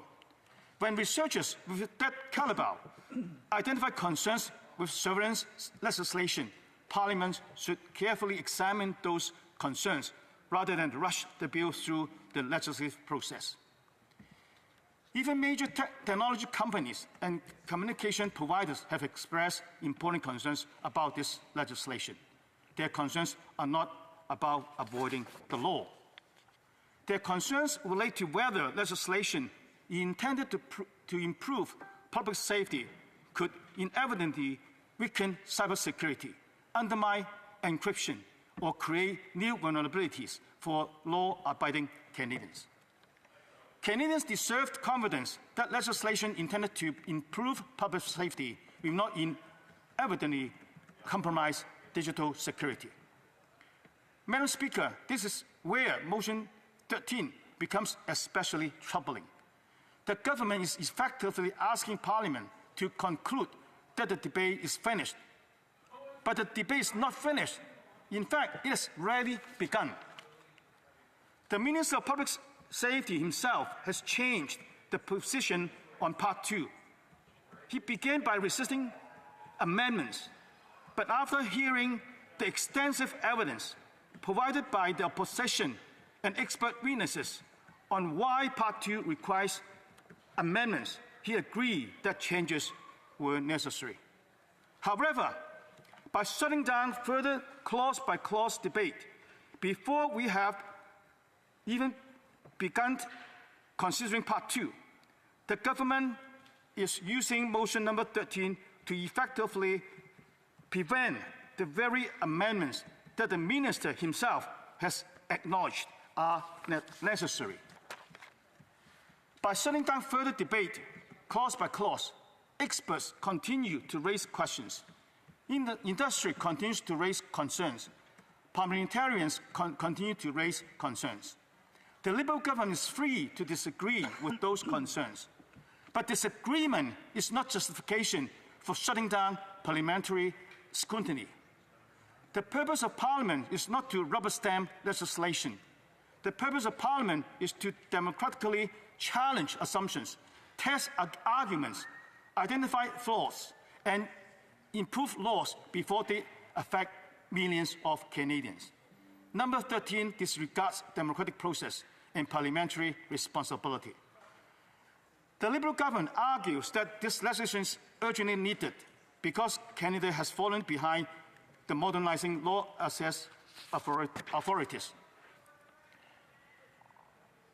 The Liberal government has a long history of asking extraordinary power in the name of urgency. Parliament's responsibility to determine whether those powers are truly necessary, proportionate, and accountable before they are granted, not after they have been already exercised. That's why scrutiny matters the most. Conservative believes Canadians deserve both security and freedom. Canadians can have effective law enforcement while safeguarding the constitutional rights that define our democracy. Public trust is essential and is strengthened when security measures are carefully designed, properly supervised, and transparency justified. Public trust is weakened when governments appear eager to curtail debate before legitimate and constitutional concerns have been addressed. Thank you, Madam Speaker. Questions and comments. Questions et commentaires. Questions and comments? The Honourable Member for Oakville West. Madam Speaker, I listened to my colleague very carefully, and I really enjoyed to work with him at the committee, same as my colleague from Oshawa, and who also expressed concern about not having enough time to ask questions at the committee. With respect, every member of the committee has the same time allocated, and I have difficulty to understand while most of the other members of the committee could ask questions, and how come she was not able to.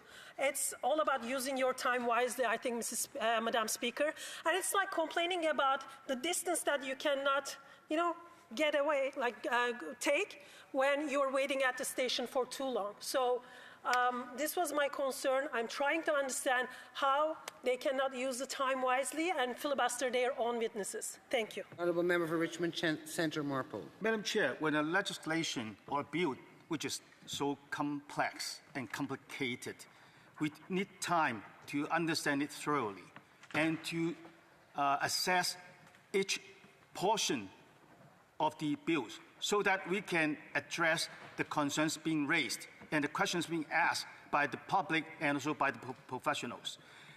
And I want to ask whether or not the member on the other side agree that this is not democratic when we do not even have the chance to start debating clause by clause on Part 2, and the government chose to shut down the discussion. Questions and comments. The Honourable Member. The Honourable Parliamentary Secretary to the Minister of Finance. My understanding, Madam Speaker, is that the components of Bill C-22 were in a previous bill that was debated in committee and studied, as well as C-22, which was also studied for at least 8 or 9 hours in committee. We saw recently, as I've mentioned in this House today, I haven't got one clear answer from any Conservative on why they chose to filibuster a Spring Economic Update Implementation Act, Bill C-30, which includes key economic measures in a time where Canadians need the tax deductions and support, why they would hold up progress on the economy in order to block a bill which is giving police officers and law enforcement the tools they've been asking for to crack down on organized crime. It doesn't make any sense to me. Maybe the member can enlighten me. Member for Richmond Hill, Richmond Chair, Centre, Marple. Yes. Madam Chair, I have to point out that we cannot replace necessity with convenience. It may be convenient for the government to shut down debate in the name of urgency or in the name of saving time. But as I mentioned, with a bill which is so complex and sometimes difficult to understand thoroughly, we need the time to do a thorough work. So it's necessary. It's not just for the sake of convenience that we shut it down. Now, actually, I also want to point out that someone has made a very interesting observation that the Conservatives, the Bloc, the NDP, and the Greens, all parties which with very different political spectrum, are united in opposing Bill C-22. That's rare. And it's important out that with that kind of with that kind of a situation, it's obvious that something's wrong. And in this case, the government, the Liberal, is wrong. Member for Vernon Lake Country, Monashee. Thank you, Madam Speaker.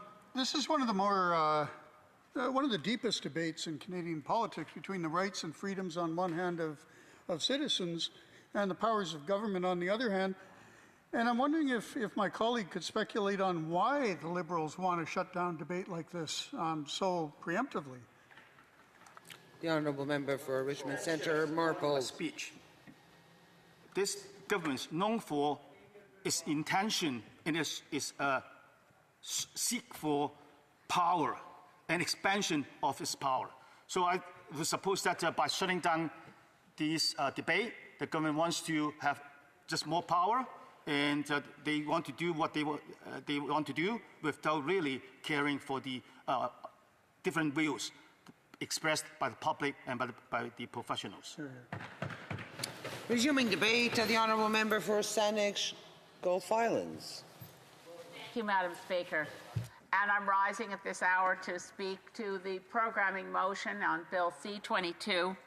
And having heard the speeches of a number of colleagues in this place with whom I agree, my colleague from the Bloc Québécois particularly, and my colleague from the New Democratic Party, as someone, and I explained earlier in answer to an earlier discussion with the Honourable Member for Vancouver East, the position we were in as members not of the committee but as members of Parliament with the right to participate in the development of amendments, although not full members of the committee, our participation in the Public Safety Committee, and I speak of we being the member for Vancouver East and myself, was more limited than those members who are full members of the committee.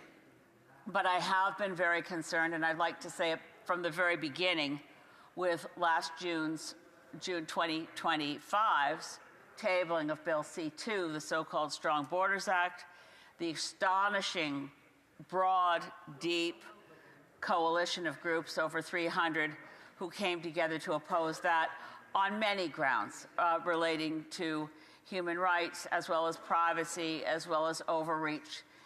And again, I just want to preface my discussion of Bill C-22 by placing it for citizens watching this in the context of how did we move from a C-2 Strong Borders Act in June of 2025 that was strongly opposed. I don't think I've ever seen quite as a diverse coalition. Certainly there's some bills that invite lots of organizations to get involved and individual citizens to get involved. But this was a breadth and a depth that was certainly unusual. The government realized it was in trouble. There was so much opposition to C-2. And when we came back in the fall, I thought to myself, well, this bill over the course of the summer has been dumped and C2 is replaced, and now we have C12 and it's a completely different bill. Well, it wasn't completely different. It was largely the same language of chunks of what was in the Strong Borders Act C2, but taking out the parts that were overreach into privacy that were, for instance, the sections originally in C2 that said such things as that that postal workers could open the mail. There were a number of examples that got dropped. But the thing that's unusual about this, Madam Speaker, and I know it's complicated and I know the hour is late, but why would a government introduce a bill that's widely panned and then bring in a different bill as opposed to amending the bill it had already had on the order paper? I've not seen this before. And then in bringing in the bill that had most of what was in the Strong Borders Act in C12, continued to leave C2 on the order paper and continue to force through C12, which I do believe does, and we'll see, time will tell when it's challenged in the courts globally because it violates our charter commitments in protection of refugee rights, and I speak of that in terms of the Global Convention on Refugees. It may also offend the Canadian Charter of Rights and Freedoms, but I'm speaking globally of what the pulling out from under people who had expectations as being in Canada, but they didn't know their access to claim refugee rights would be taken away so abruptly. In any case, this has been bizarre. So we had C2, it stayed on the order paper. C12, which was largely language from C2, and then it was pushed through.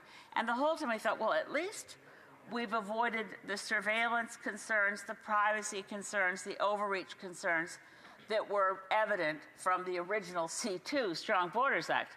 But then no, and come to April of, it was actually March 12th of 2026, that we have the bill that's before us tonight, Bill C-22, which again is the government at this point third run at crafting a bill that deals with lawful access. Well, I'll give them this. C-12 actually avoided the lawful access sections and just focused on the portions that affected refugee rights. That one still grieves me, the fact that we would have Bill C-12 pushed through to final stages on a unanimous consent motion in this place last June. So I really still regret very much, Madam Speaker, that was pushed through. This is a conversation and a phrase you'll hear from opposition members tonight, and you've heard it often, pushed through, rushed through. This is not hyperbole from opposition members. This is an experience of experienced members of Parliament. I've been here 15 years, and I'm honored to have been so, but I've never, to my honourable colleagues on the other benches in the government party, this has been a shock to see how often we see things when mistakes are identified. Previous governments have been more willing to say, we have a mistake, and we're going to have to rethink this. This is a mistake, and we're going to amend the bill. We're going to say where we made the mistake and how we're going to change it. But this government is quite unusual in not admitting mistakes, but bringing in a different bill that does some of the same things, and then now this is the third run at it. Well, Madam Speaker, this lawful access regime has many improvements over the lawful access regime of C2. No question, no doubt. There have been significant changes, and and I think every group that was in the original coalition opposing C2 has said this bill, C-22, is much better. We have fewer problems with it, but there are very serious problems with it. And that's why it's lamentable that we weren't able to have the kind of conversation one would have with a government that was more comfortable in its skin to say we made a mistake with C2. We pushed too hard, too far, too fast. Now we're going to listen to people. And as we craft a lawful access regime, we're going to really listen. And we're not going to assume we have it right because we are right, because we have the majority, so we're right. This has been very difficult to observe, and certainly in committee. I have to say I was surprised. I was taken aback that as reasonable a request that we have before the Public Safety Committee the privacy commissioner who had raised concerns. We had a lot of witnesses who were there who represented government agencies and law enforcement to provide technical background.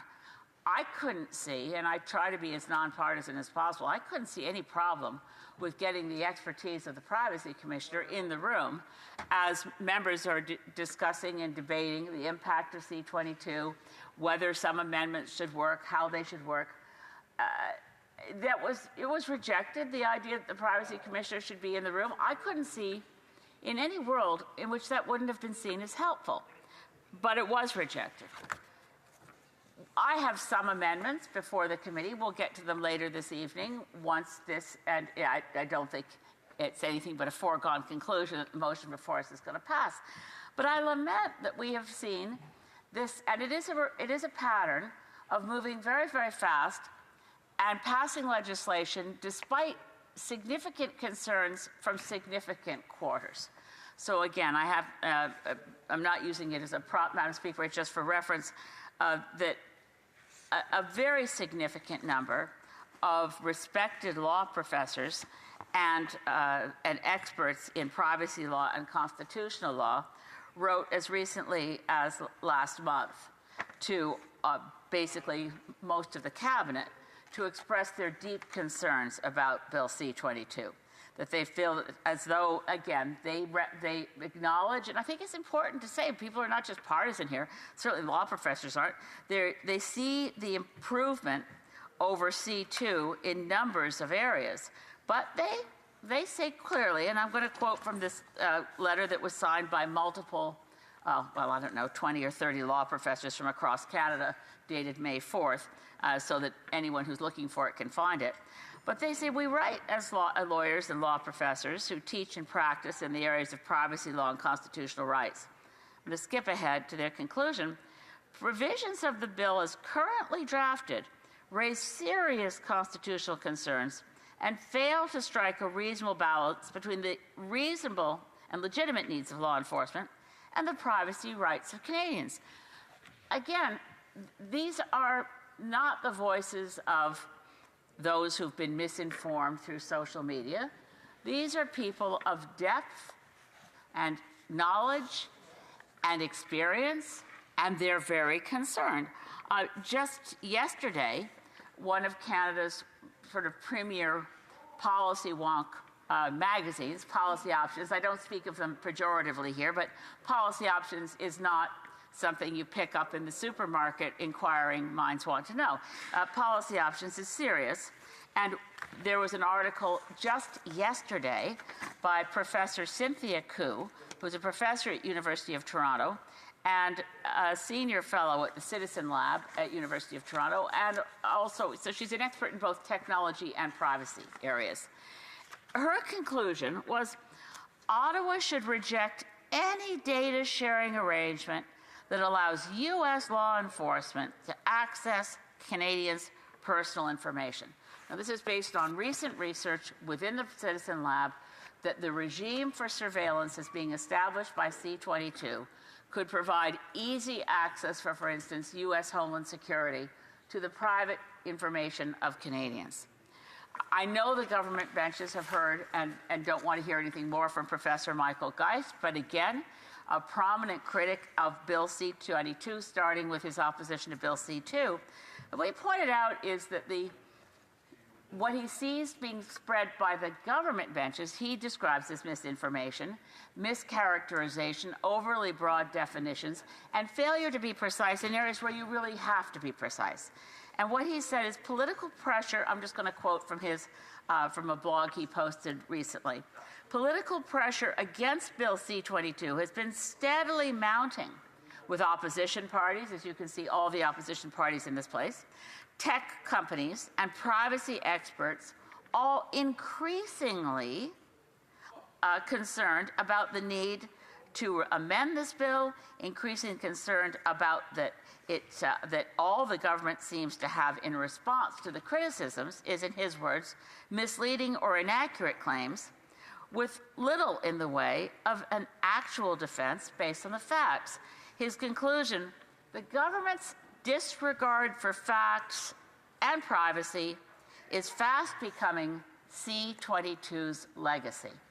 Now, the criticisms come again from a broad sweep of legal and privacy and tech experts. They're not all the same. I practice law, and technology is not my area. I wouldn't put myself out there as an expert in technology. I read deeply. But I am concerned about constitutional rights and privacy as a former practicing lawyer. But it would seem to me that anyone with background in the various areas that are touched by C-22 would want to take the time to get it right. There have been things claimed that all our Five Eyes partners have legislation just like that, just like C-22. That's been debunked by numerous experts. We've been told that it was wrong to take a long time in committee. And I'll obviously, as someone who has, as my honorable colleague on the other side, Parliamentary Secretary to Minister of Finance, knows well that we had a very lengthy filibuster in C-30. And in the Finance Committee, I sit through those evenings waiting for the chance to speak to my amendments, which, as I mentioned earlier, Madam Speaker, the motions that are passed by committees as if they're normal, and they're not normal at all, but the longer they're used, I guess, the more future committees will just assume, as every committee did after this last election, that this is just normal to take away the rights of the smaller parties so that the larger parties don't have to fuss with them at report stage. That's the case, Madam Speaker. If it wasn't for the motions that were passed by committees without thinking about them, taking away the rights of smaller parties, I would have the right to put forward amendments at report stage. I only don't have that right at report stage because I'm given this so-called opportunity to work really, really hard to bring forward amendments that give me the ability to sit in a room and not speak for days at a time, hoping for the chance to speak to the one or two amendments I've brought forward. And I do want to thank my honorable colleague from Vancouver East from the New Democratic Party, because she's in the same boat and she brought forward many more amendments to C-22 than I brought forward on C-22. I think I was too busy trying to write amendments on Bill C-30, but in any case, what we have here is not just an imperfect bill, but a potentially dangerous bill. And we're now down to the final moments. The clock is ticking, and the words of the experts from across Canada are being shut out because the government has determined it will move forward with C-22. That's why we have a programming motion, to make sure that we don't have any further debate on the amendments that have been put forward by members of the Conservative Party, the Bloc Québécois, the Greens, and the New Democrats. We're in a hurry. And again, I have to push back and ask why. What's the hurry? What's the rush? The first attempt, just as a reminder, that this government made to bring forward lawful access was in a very outrageously and overreaching Bill C-2 a year ago. So a year has passed. One would have hoped that year would have been used well by allowing a real discussion and continually striving to have the best possible surveillance architecture to protect privacy, give law enforcement what it needs, without tests of access that are so low that reasonable ground to suspect that we don't think the courts will find to have been an adequate ground to seize personal information. The concerns that we're hearing, again, from tech companies and constitutional and privacy law experts, and those who work in the field, and those who have, whether open media, I'm honored to claim that the executive director of Open Media happens to be one of my constituents, so I also speak on behalf of my constituents when I stand here at this hour. Yet, those voices seem to have just gotten annoying to the members of the government. They don't seem to be concerned that despite all the work and a full year that's gone by, that we could get this right. And again, we hear, well, we run out of time. Well, we haven't. I don't think any of us are going to expire in any particular moment. We could meet next week. We could we could actually get together again and have more time for witnesses to actually discuss, not on with a clock ticking, but for members, for witnesses and experts to actually share with the members of the committee in a respectful way, can we improve this? Now, we've just heard, and I saw the honourable member for Barrie mention it, Barrie Innisfil mentioned it earlier, we're seeing news across the news wires that the Minister of Public Safety is about to make a step. And now, of course, who knows, but certainly it wasn't the National Enquirer, it was at least CBC saying that the Government of Canada is prepared to fundamentally change one aspect of this, not having to hold Canadians' private data for a year, but maybe bring that down to 6 months. Is that going to be presented? I don't know. We're going to be going into committee after the programming motion is passed. There will be an opportunity for new amendments to be tabled, not, of course, from me or from the member for Vancouver East, because we had a deadline some time ago, and we either bring it in by that deadline or we don't bring in something new. So there may still be that opportunity to improve the bill. I certainly hope so, because what we have in front of us may violate our own Charter of Rights and Freedoms, open up personal data, surveillance data, do serious damage, and if, good heavens, if the Citizen Lab research is right and Canadians' private data is available to U.S. Homeland Security folks in large tranches, none of us are going to feel particularly happy about that. Our government should be making sure that our privacy is protected. It's an inherent right that we have. I'd like to say it's a right the way First Nations have the right to clean drinking water, although we've now been informed that they don't have the right to that, but only the hope of, what is it, that term? It's just so extraordinary. A gradual realization, eventual realization of a right. Well, we have a right to privacy, and I don't want to hear that it's dialed back to a gradual realization of a right. We have a right to privacy. We can reasonably expect it of our government to ensure our private data is not left in an architecture of surveillance that allows it to be accessed by foreign governments, any foreign government. The Citizen Lab data research that was just published in Policy Options yesterday talks about U.S. Homeland Security as an example. But I don't want my government asking tech companies to save and store and access private data about Canadians that's then available to foreign governments. We've certainly learned a lot about foreign interference, and we're waiting for the foreign interference and the foreign interference registry to actually be established, since we passed that law some time ago. But at this late hour, Madam Speaker, and I know I'm out of time. The honourable member is over. It's done with time. The honourable Parliamentary Secretary to the Minister of Finance. Madam Speaker, let me start by saying how much I respect the honourable member from Saanich Gulf Islands and her patience, but as well as her attempt always to operate in good faith. And I recognize that with bills like this, it is about striking the right balance, and I think the member mentioned that in her speech. I feel like we're getting the balance right. Maybe she doesn't feel that way, but what wasn't part of her speech and her story was just how much obstruction has become normalized. She saw it in Finance Committee. She admitted that there was a filibuster going on for 25 hours, which she sat through and witnessed, just as I was there witnessing it from the Conservatives. And because they wanted to hold a bill hostage to extract out of the government some compromises on C-22 to limit lawful access. Now, my dad was a police officer for 30 years, and I know they investigate crimes, and it's important that we give police the tools to be able to access information in a digital age that can help solve some of these tough crimes. We all want to get criminals off the streets and crack down on organized crime. Can the member opposite, at least speak to the obstruction that we've seen?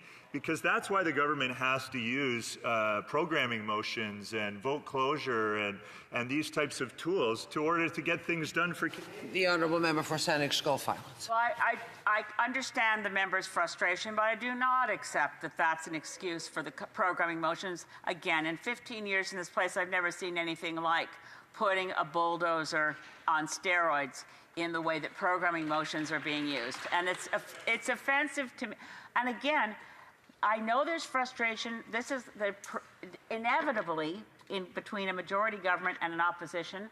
Tools like filibusters will be used. But the point is, we don't have to be in a rush to get out tomorrow or the day after or next week. We could take our time and make sure we get this bill right rather than have it thrown out by the court later. Questions and comments? The Honourable Member for Skeena-Buckley Valley. Thank you, Madam Speaker, and thank you to the member for that knowledgeable speech in terms of democracy and the way this place is supposed to work. In fact, when I came here, this Liberal government had a minority government, and when I first got here, this Liberal government was working in a minority government, and things were working. They were getting the comment from all the MPs in this place, and there was compromise, amendments in committee. Now that they got the majority, they stacked their majority, and now they don't allow debate on any amendments from any party. And by my numbers, there are 174 Liberal members who want to force this bill through, but there are 169 MPs from every party that want to fix Part 2. Does the member, can she see the following this? Can she see how this is wrong? Can she see how this is working against the democratic system? Percentage Gulf Islands. Thank you, Madam Speaker. I'd put to the honourable member, yeah, I think, from my point of view as leader of the Green Party, I didn't think it was working terribly well in the minority parliament because the Conservatives supported every egregious Liberal bill like Bill C-5, and the bulldozer, I still feel the pain of the bulldozer across my back when I think of June 16th, Monday, June 16th. I don't forget because June 18th was a Wednesday, and I went to Mark Garneau's funeral in Montreal and then went back online to try to fight off the changes in C-5, and by Friday, C-5 was done. That was offensive to democracy. This is offensive to democracy. We can make Parliament work better, yes we can, but that's not an excuse for bulldozing through bills that need work. Questions et commentaires, l'honorable. The Honourable Member for Drummond. I'd like to congratulate the colleague from Saanich Gulf Islands for her speech, Madam Speaker. In this Parliament, well, she's been here for many years, and she arrived here very young, let's be clear. But, you know, she's seen different governments come and go. I came here in 2029. The Liberal government was a minority at that time. There were some major bills and some subjects that were quite sensitive that we had to debate, and the government didn't have any choice but to negotiate with the negotiator at that time. And even though we didn't always agree, and particularly I know there were a lot of sparks between the Liberals and Conservatives at committee, we were able to get things through thanks to collaboration. And now we have a majority government, which they gained through, well, different stratagems, but the opinions and the ideas from the opposition parties that can improve bills as important as C-22, well, I think it's really unfortunate the government is closing the doors to those discussions. And I'd like to know if my colleague from Saanich Gulf Islands thinks that the Liberals, after the last few years, are now saying, listen, we don't care about the opposition anymore. That's enough. We're going to, steer the boat where we want to go. We've got our majority, and too bad for the other parties. I'd like to know what my colleague thinks. The Honourable Member for Saanich Gulf Islands. Well, I'd like to thank the Honourable Member for Drummond, who is right. I've been here for 15 years now, and what an honour it's been to represent the communities of Saanich Gulf Islands and to represent the Indigenous people from my riding. But, as I'm a member of a very small party, there are, some challenges that I've always faced. But the worst experience that I've ever seen for me is right now. Mr. Harper's majority from 2011 to 2015 and the majority period at that time, well, it was awful for me. But now it's too much. It's moving too quickly, and the current government doesn't seem to have respect for Parliament and the institutions of Canada. And maybe that's because of the experience that our Prime Minister has. He's absolutely brilliant. He's somebody who's respected around the world, but in the banking sector, not for his experience in Parliament, because he doesn't have previous experience in Parliament, and that's why I'm afraid that there are things that he needs to learn. But if somebody so brilliant doesn't understand that there are things to learn, I'm sorry. Madam Speaker, I appreciate the Green Party member's speech, and I have a lot of respect for the time she spent in this place and for her opinions. And I'd like to hear her opinion on this. I believe she probably was watching through some of the clause by clause in our Public Safety Committee. And during that time, we received amendment suggestions from the Privacy Commissioner. They were brought forward by all parties.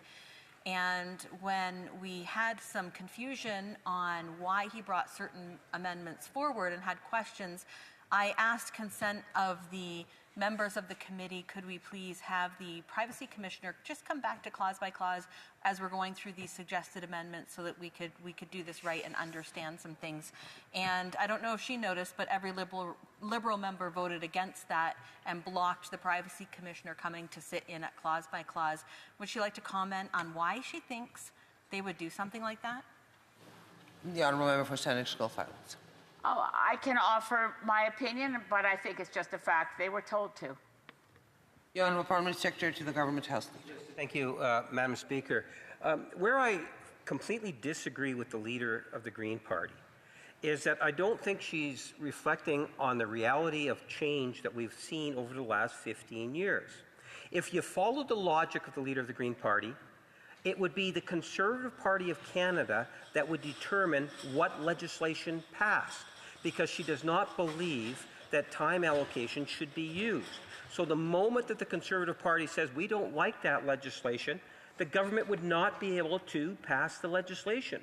There was a time, Madam Speaker, where there was cooperation many years ago, but we need programming in the same way we program opposition days, private members' bills, in order for governments of today and the future to be able to get their legislation across the goal line. And I'm wondering if she could provide her thoughts on that change. The Honourable Member for Sandwich Gulf Island in 20 seconds. Seconds, as the Honourable Parliamentary Secretary knows, I believe that if we followed the rules of this place, we could far more easily come to consensus around how long each bill should have at second reading before going to committee and so on. The rules of this place say we can't read a written speech.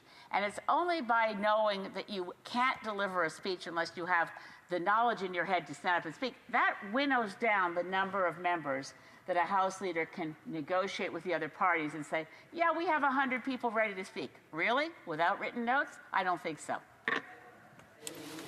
Resuming debate, the Honourable Member for Parkland. Thank you, Madam Speaker, and I'm pleased to join this very important debate today. I'm a member of the Public Safety Committee, and I've been there throughout this process. We've seen in this Parliament the failure of the government when they brought forward Bill C2, and what I believe is the ongoing failure of this government to get this legislation forward under C22. And I want to say at the outset as well, I'll be splitting my time with the member for Thornhill. You know, I want to make it clear, we see that there is a need for changes to be made to assist law enforcement in this digital age. I saw a number of years ago in the wake of a 5-4 decision of the Supreme Court in Bajkovic, revolving around the idea of the reasonable expectation of privacy in the case of a credit card fraud case, that the methods being used by law enforcement to investigate these crimes and many other crimes that take place digitally had been severely curtailed. And in working with, my local RCMP Integrated Childhood Exploitation Unit and other stakeholders, what I think was a good solution is contained, I think, largely in what is considered Part 1 of C-22. And now that's not to say that, Conservatives and myself don't have issues with Part 1. There are issues. There are questions about the threshold, be it reason to suspect to reason to believe, with one of the thresholds, the one that was chosen by the government, being far lower. But essentially, why I believe as Conservatives we can support Part 1 is because we know that if law enforcement has to go and reach out to a telecommunications company or an electronic service provider, they don't know whether that provider actually provides a service to an IP address or a name or a phone number, and they have to write a warrant for that process. And that's a very time-consuming process for law enforcement, and it's like searching for a needle in a haystack. It's very difficult. And so Part 1 of the legislation seeks to create a subscriber confirmation. And I think that that can be an effective way when you have something that doesn't require a warrant and you ask electronic service providers and telecommunications companies a simple yes or no question. Do you provide services to this IP address? Do you provide services to this number? And it's a yes or no question. And I think that that's something that can really cut down on the bureaucratic red tape that law enforcement needs to face, that they face. It can help speed up investigations. And that's why I think as Conservatives, despite some of the concerns that experts have raised, civil liberty groups, the Canadian Bar Association, that, we can work with that. But where I think we really get into the weeds here, Madam Speaker, is the concerns set out in Part 2 of the legislation. And before I get into the concerns of Part 2, they're very technical in nature, but they're very important. I want to provide a bit of an overview of what happened at committee. This is very far-reaching legislation. It promises to radically remake the entire paradigm of investigations in Canada. And while I recognize that there needs to be reforms, when we're dealing with something of this magnitude, it's not something that could be rushed. And it's not necessarily because members just want to be oppositional for the sake of opposition, but it's actually in the government and all of Canada's best interests that parliamentarians really scrutinize this legislation, because we know that, that this legislation is going to be contested in the courts in the future, and we want to make sure that we have the best legislation so that it's actually effective at doing the job. And certainly, what Canadians fear is that government could potentially misuse, and maybe not even government potentially misusing, but how could malicious actors, criminal actors, misuse the vulnerabilities that we believe government could be creating through this legislation. And so at committee, we heard from many witnesses, but the amount of time that we had to hear from witnesses was extremely truncated. It was over a short matter of weeks in 2-hour meetings where we had panels of very intelligent experts who had a lot to say about this legislation. We had every day I was getting emails from the Public Safety Committee clerk with new submissions and briefs, and we simply did not have the appropriate time to really dissect this legislation and go deep down into the far-reaching, potentially negative impacts of this legislation. And so this process became very rushed. And it was a real sea change, because prior to this government's manufactured majority, they actually had to work with other parties in order to get legislation passed. So we had the cybersecurity legislation that came forward, and there was actually some really strong amendments that were put forward by opposition parties in this House that were adopted. And I think it really made the legislation stronger. But ever since this government received their manufactured majority, they've been not interested in working with other parties. And now we see they're using this programming motion to try to ram through the legislation so that we can't scrutinize it further. Now, when we got to committee in the clause-by-clause stage, it became very clear. I respect our nonpartisan public service, but and they came to be technical witnesses to speak about aspects of the bill.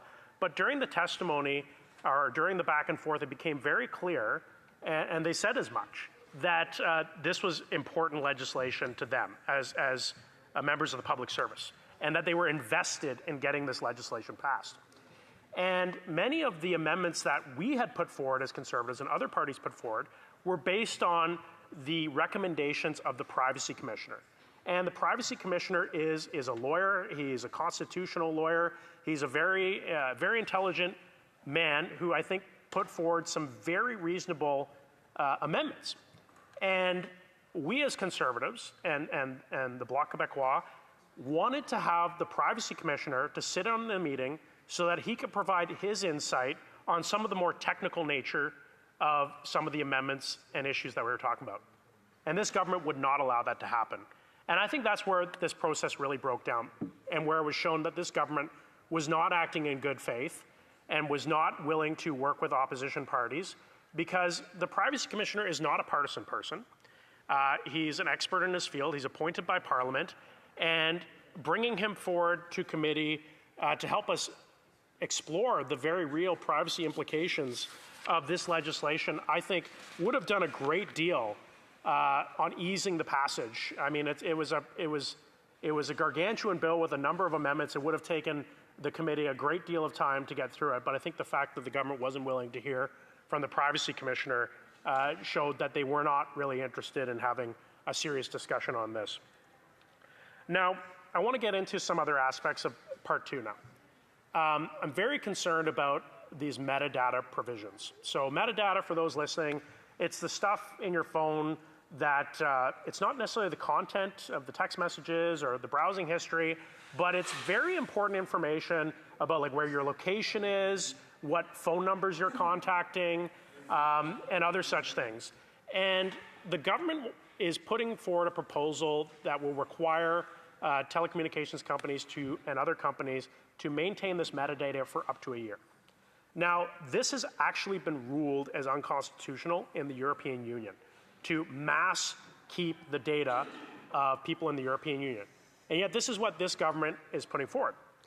Now, some people will say, well, the government's not going to misuse this data. They'll have to get a warrant in this case.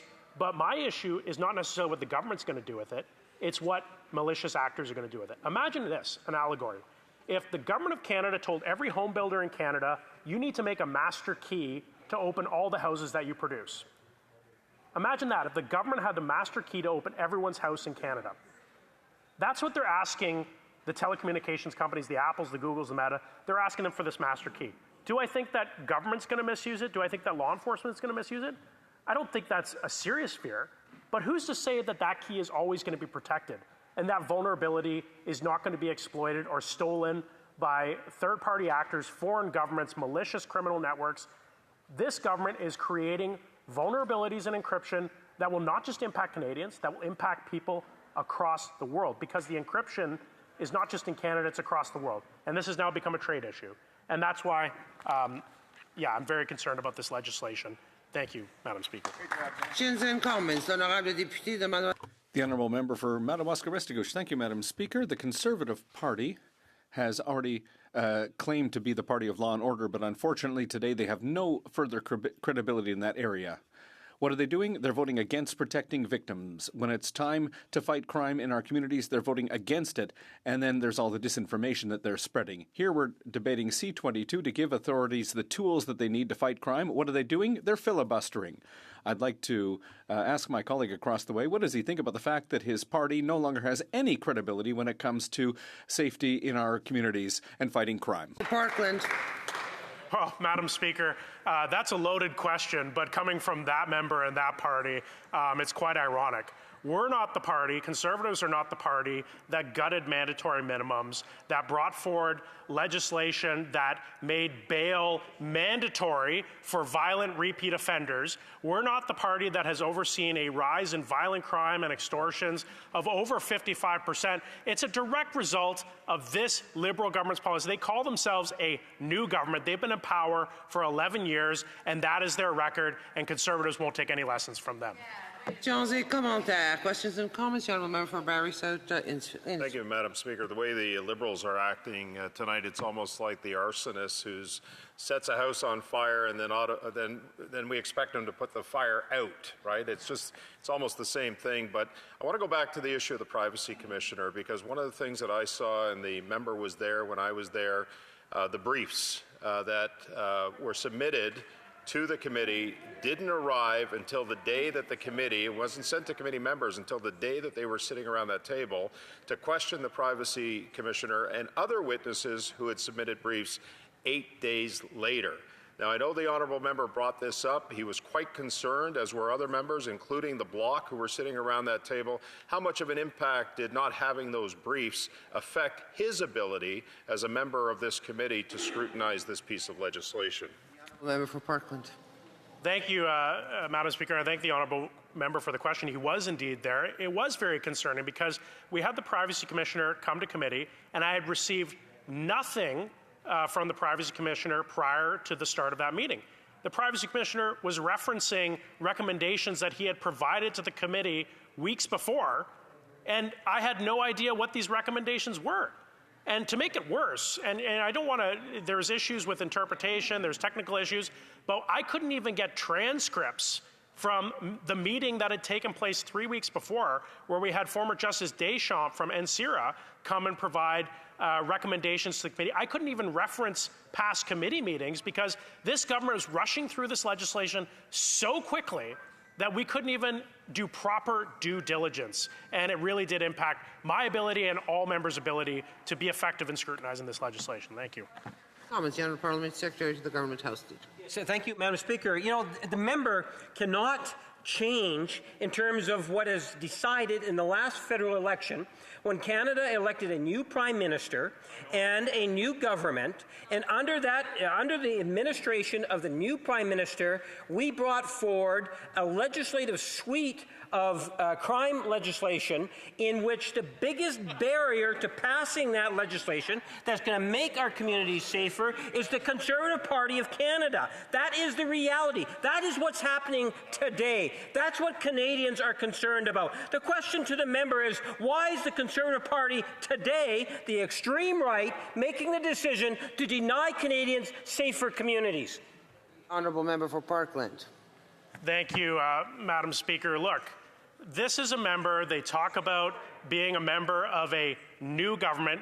It's the same member, you can check the Hansard, who's been speaking in this place for nearly 11 years. It's the same talking points. It's the same failed Liberal policies. It's the same Liberal government. In fact, the Liberal Prime Minister was advising Prime Minister Justin Trudeau on many of these failed economic policies that we're seeing today. And now we have this legislation coming forward. You know, Canadians in the last election, they didn't vote for these policies.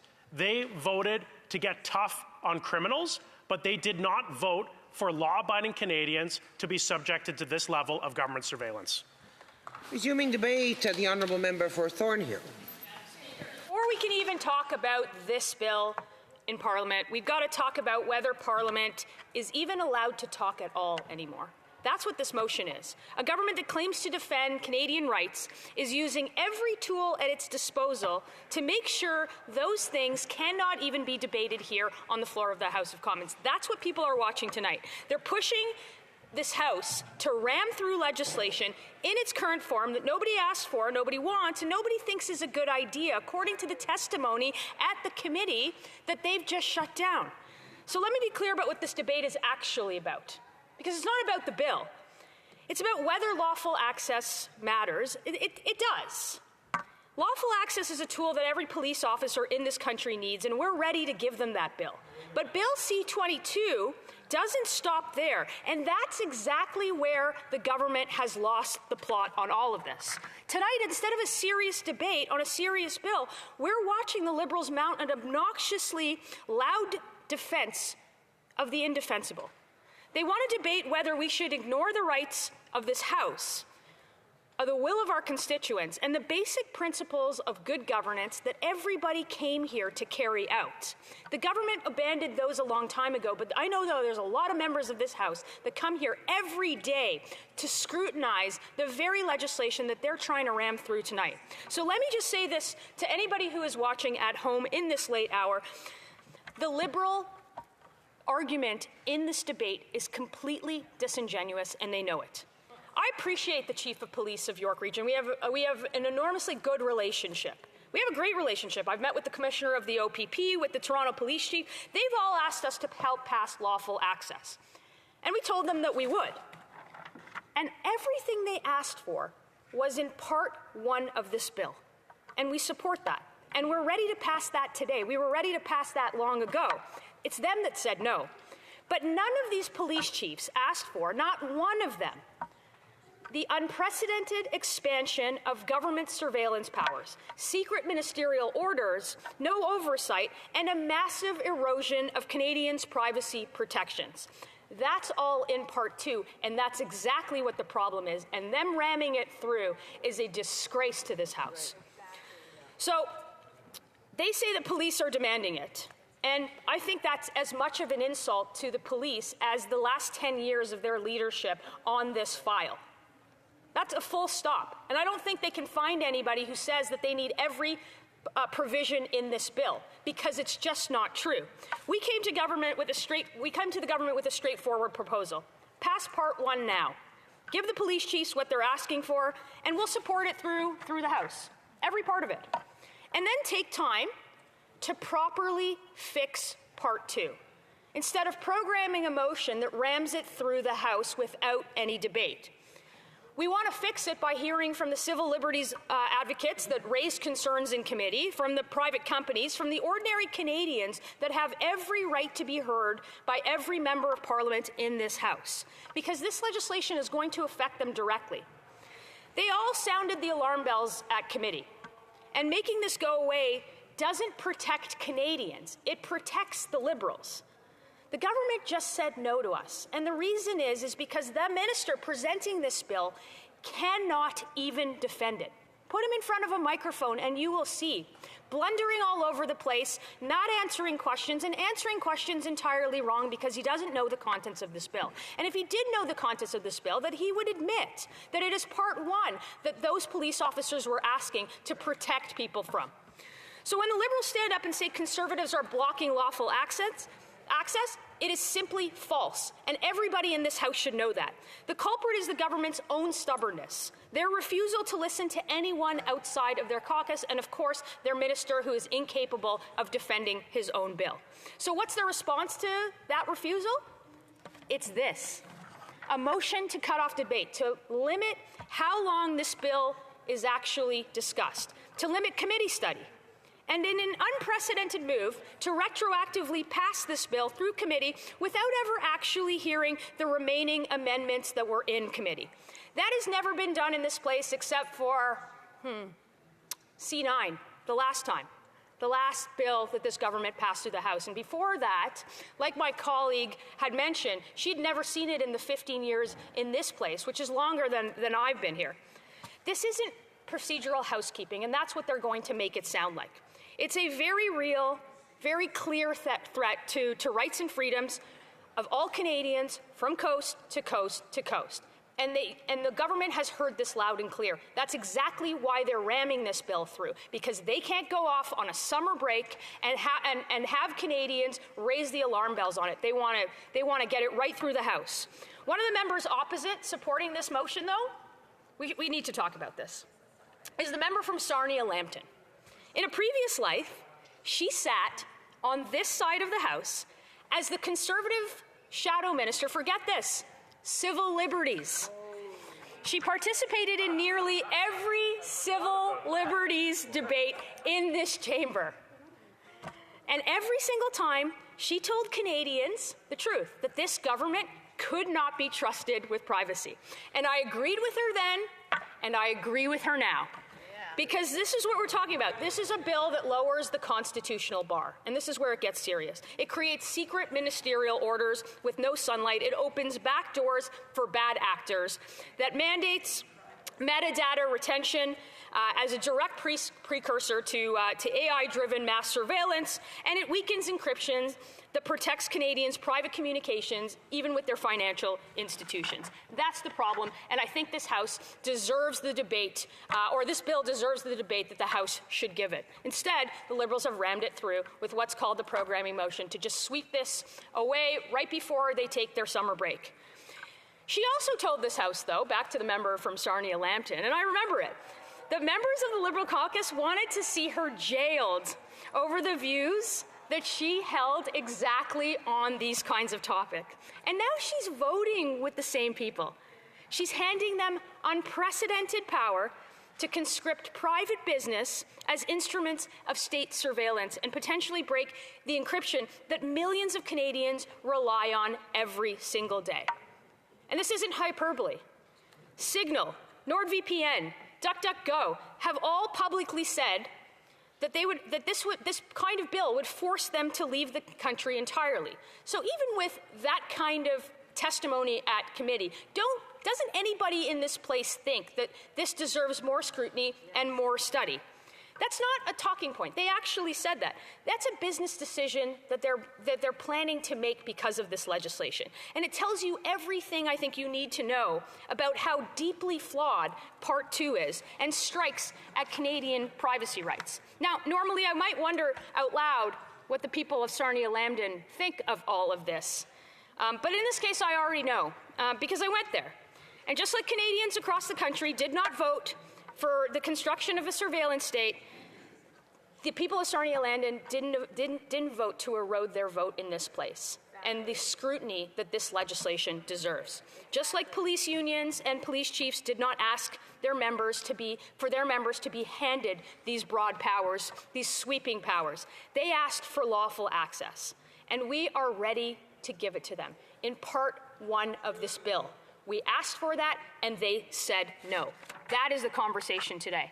We're not prepared to write a blank check to this government. I don't think that anybody is. Certainly not members of the opposition that are watching the government of the day erode not only the rights of Canadians, but the ability to debate those rights in this House, the ability to scrutinize a bill that is deeply problematic, a bill that civil liberties associations, that that social media platforms, that all kinds of private companies have raised the alarm bells on. We are currently not going to do that with no debate and no witnesses at committee and no ability to propose amendments and no oversight mechanisms and no answers from the people that will actually be responsible from implementing the legislation. The reason that we are talking about this motion in this House is because of the inability of the public safety minister to defend his own legislation in here, out there, at committee, and everywhere across the country. The government is programming this motion to save that minister, and Canadians deserve better than that. They deserve a debate and they deserve scrutiny on this legislation.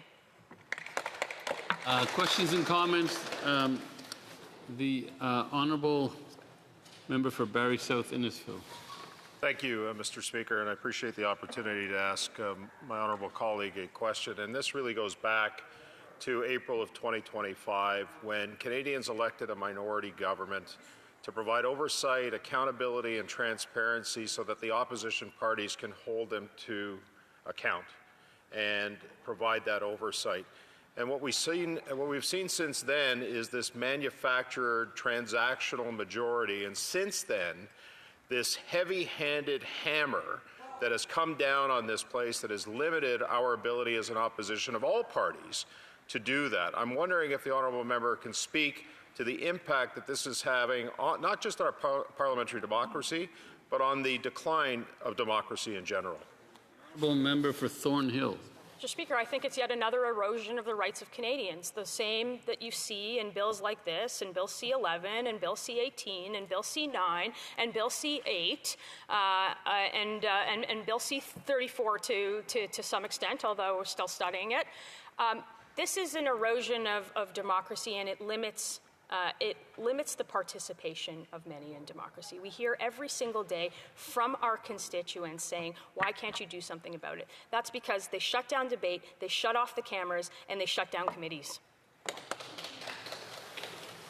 The Honourable Parliamentary Secretary to the Government House Leader. Yes, Mr. Speaker, it's unfair for the member to make the kind of comments that she has. She knows full well lawful access has been debated and talked about now. We brought in legislation back in September of last year. The Conservative Party opposed it. They don't want nothing to do with it. That's the reality. And if it was up to the opposition, it would never pass. Without time allocation, it wouldn't pass. And we're going to respond to the law enforcement officers because the Conservatives have abandoned the support of law enforcement officers. Why have they done that?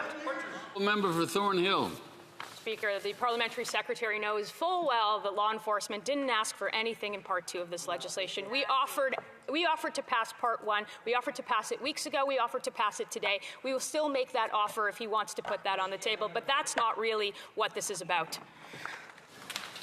The Honourable Member for Rimouski-Lamatapedia. Thank you, Mr. Speaker. I would like to commend my colleague on her speech.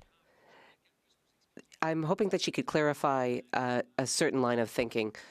She noted that the government turned off the cameras and shut down debate, but back in June of 2025, they did the same thing on C5, on natural resources, except that time it was the Conservatives that asked for time allocation. So how come it was all very well and good to turn off the cameras and impose a gag order for C5, and now suddenly it's not a good thing anymore? Thornhill. Mr. Speaker, if the member, my colleague, is arguing for this motion or against this motion, this is about scrutiny on this piece of legislation. This is about scrutiny on any piece of legislation in this House. We're never going to be for turning off cameras and shutting down debate the way that this programming motion has been brought to the floor of the House of Commons. It hasn't happened in 15 years, except for the last piece of legislation that they did it with on C9. The Honourable Member for Skeena-Bulkley Valley. Speaker, and it's basically democracy that actually translates from this House into committee. And the Conservatives, the Bloc, the NDP, we all agree with Part 1 of this bill. There's no question about that. But it's 9:30 at night. And after this, the committee will sit again. One more attempt for MPs in this House to protect civil liberties and privacy. So, to the member, does she think that this Liberal government will actually listen to the debate and actually consider the amendments put together by all the members of this House outside of the Liberal majority government? Member for Thornhill. Mr. Speaker, I have one comment to that, and democracy dies in the dark. And that's what these Liberals should listen to very carefully. L'honorable député. The Honourable Member for Trois-Rivières. Thank you, Mr. Speaker. If the Conservatives are so constructive, could my member explain the hundreds of hours the Conservatives spent talking about this? And of that time, how much time was actually focused on the subject of the bill? Thornhill, briefly, please. Mr. Speaker, we've heard from various members on that side of the House that it's 25 hours. There is no amount of hours that will replace democracy in this place. That's what we're arguing tonight. We're going to stay as long as we can, and as long as Canadians have sent us here to pass legislation. We offered them Part 1, they said no, and that's on them. Yeah. Resuming debate. There being no further members wishing to speak pursuant to order made earlier today, it is my duty to interrupt the proceedings and put forthwith every question necessary to dispose of the motion now before the House. The question is as follows. Mr. McKinnon Gatineau, seconded by Mr. MacDonald Malpeck, moved that notwithstanding any standing order or usual practice of the House, may I dispense? Yeah, okay. Mrs. Wagenthal, seconded by Mr. Motz, moved the following amendment, that the motion be amended, A, by adding after the words, may I dispense? Yes.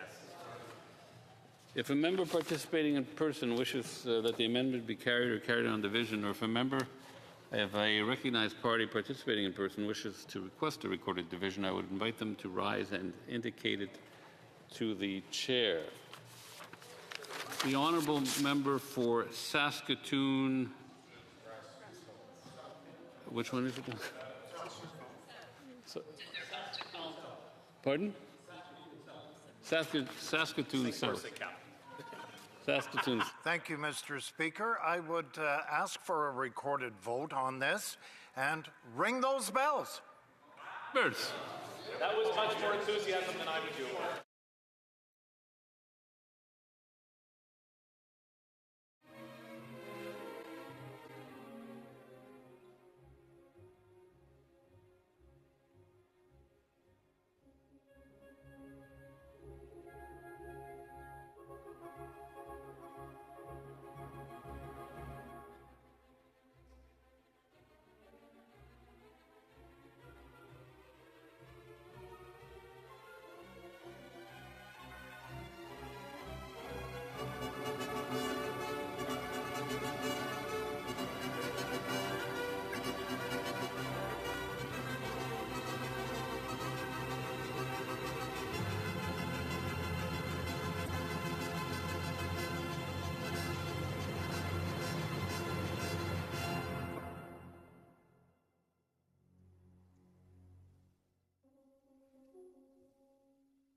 Okay, this is where the fun stops. Mr. McKinnon, Gatineau, seconded by Mr. MacDonald Malpeque, moved that notwithstanding any standing order or usual practice of the House, may I dispense? Yes. Mrs. Wagentall, seconded by Mr. Motz, moved the following amendment, that the motion be amended A by adding after the words, may I dispense? Yes. The 10-minute period for members voting electronically has started, and the House will now proceed to the vote for members participating in person. All those in favor of the amendment will please rise. Mr. Scheer. Mr. Scheer. Mrs. Block. Mrs. Block. Mrs. Thomas. Mrs. Thomas. Ms. Landsman. Ms. Landsman. Mrs. Stubbs. Mrs. Stubbs. Mr. Lake. Mr. Lake. Mr. Caputo. Mr. Caputo. Mr. Richards. Mr. Richards. Mr. Brassard. Mr. Brassard. Mr. Moore. Mr. Moore. Mr. Workington. Mr. Workington. Mrs. Roberts. Mrs. Roberts. Mr. Ross. Mr. Ross. Madame Vien. Madame Bien. Mr. Cooper. Mr. Cooper. Mr. Lloyd. Mr. Lloyd. Mr. Lawrence. Mr. Lawrence. Mr. Van Popta. Mr. Van Popta. Mr. Viss. Mr. Viss. Mr. Tucker. Mr. Tucker. Mr. Waugh. Mr. Waugh. Ms. Rude. Ms. Rude. Mr. Bragdon. Mr. Bragdon. Mr. Epp. Mr. Epp. Mr. Cram. Mr. Cram. Mr. Tolmie. Mr. Tolmie. Mr. Anderson. Mr. Anderson. Mr. Au. Mr. Au. Mr. Babber. Mr. Babber. Mr. Bonk. Mr. Bonk. Mr. Gill Calgary McKnight. Mr. Gill Calgary McKnight. Mr. Gill Windsor West. Mr. Gill Windsor West. Mr. Kmitch. Mr. Kmitch. Mr. Kibble. Mr. Kibble. Ms. Kirkland. Ms. Kirkland. Ms. Cronus. Ms. Cronus. Mr. Reynolds. Mr. Reynolds. Mr. Rowe. Mr. Rowe. Monsieur Champoux. Monsieur Champoux. Monsieur Bonin. Monsieur Bonin. Monsieur Blanchette Jonca. Monsieur Blanchette Jonca. Ms. May. Ms. May. All those opposed to the amendment will please rise. Mr. Ali. Mr. Ali. Mr. MacDonald Malpeque. Mr. MacDonald Malpeque. Mr. Hodgson. Mr. Hodgson. Mr. Fraser. Mr. Fraser. Madame Provost. Madame Provost. Mr. Belanger, Desnethe, Mississippi, Churchill River. Mr. Belanger, Desnethe, Mississippi, Churchill River. Ms. Chartrand. Ms. Chartrand. Mr. Garrettson. Mr. Garrettson. Mr. Long. Mr. Long. Mr. Fisher. Mr. Fisher. Mr. Biddle. Mr. Biddle. Mr. Lewis Kitchener-Conestoga. Mr. Lewis Kitchener-Conestoga. Mr. Bardisi. Mr. Bardisi. Madame Kayabaga. Madame Kayabaga. Mr. Lamoureux. Mr. Lamoureux. Mr. Turnbull. Mr. Turnbull. Mr. Kellaway. Mr. Kellaway. Mr. Hogan. Mr. Hogan. Ms. Chi. Ms. Chi. Monsieur Elcoury. Monsieur Elcoury. Monsieur Fergus. Monsieur Fergus. Mr. Fonseca. Mr. Fonseca. Madame Desrochers. Madame Desrochers. Mrs. McKelvey. Mrs. McKelvey. Madame Rochefort. Madame Rochefort. Mr. Baptiste. Mr. Baptiste. Monsieur Ramsey. Monsieur Ramsey. Ms. Church. Ms. Church. Mrs. Zaid. Mrs. Zaid. Monsieur Zuberi. Monsieur Zuberi. Mr. Koto. Mr. Koto. Ms. Hefner. Ms. Hefner. Mr. Carr. Mr. Carr. Ms. Akan. Ms. Akan. Mr. Al Saoud. Mr. Al Saoud. Madame Auguste. Madame Auguste. Mr. Clark. Mr. Clark. Madame Dandurand. Madame Dandurand. Mr. Danko. Mr. Danko. Mr. Deschênes-Thériault. Monsieur Deschênes-Thériault. Mr. Earl. Mr. Earl. Mr. Fanjoy. Mr. Fanjoy. Ms. Harrison. Ms. Harrison. Ms. Hurtle. Ms. Hurtle. Monsieur Joseph. Monsieur Joseph. Mr. MacDonald Cardigan. Mr. MacDonald Cardigan. Ms. Miedema. Ms. Miedema. Ms. Nathan. Ms. Nathan. Ms. Wien. Ms. Wien. Monsieur Tumba. Monsieur Tumba. Ms. O'Rourke. Ms. O'Rourke. Mr. Rana. Mr. Rana. Mr. Sawatsky. Mr. Sawatsky. Monsieur St. Pierre. Monsieur St. Pierre. Ms. Tesser-Dirksen. Ms. Tesser-Dirksen. Ms. Begum. Ms. Begum. Ms. Martin. Ms. Martin. Madame Mendez. Madame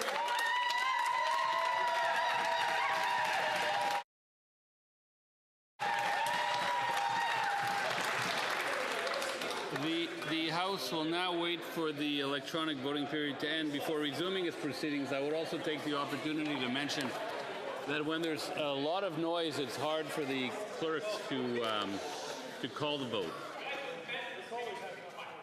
Just thought I would mention that, and we'll now wait for the electronic voting period to end.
wish to inform the House that the electronic voting period has ended. If members were not able to vote due to technical difficulties, they may now use the raise hand function, and the chair will recognize them. I see that Mr. Gill has his hand up. Mr. Gill? No. The hand has disappeared. So I will ask the table to compile the results of the vote. Yeas pour 151, 151. Nays contre 171, 171. I declare the amendment defeated. La prochaine mise au... The next question is on... The next question is on the main motion. La prochaine mise au... The next question is on the... Colleagues. The next question is on the main motion. The question is as follows.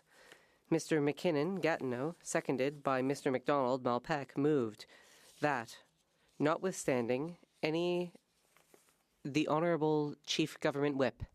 Speaker, I believe if you seek it, you'll find consent to apply the results from the last vote to this vote, with Liberal members voting yes.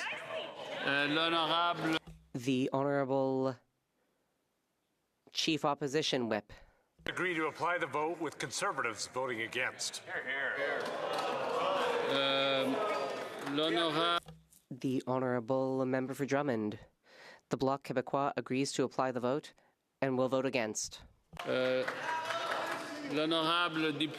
Honourable Member for Saanich Gulf Islands. Thank you, Mr. Speaker.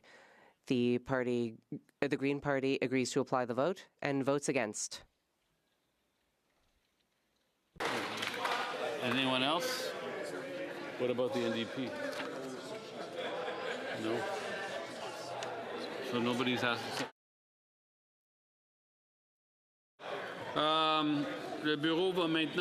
The table will now compile the results of the vote. Can we compile the results? Pour 166, 166. Nays contre 150, 150. I declare the motion carried. That's very much it.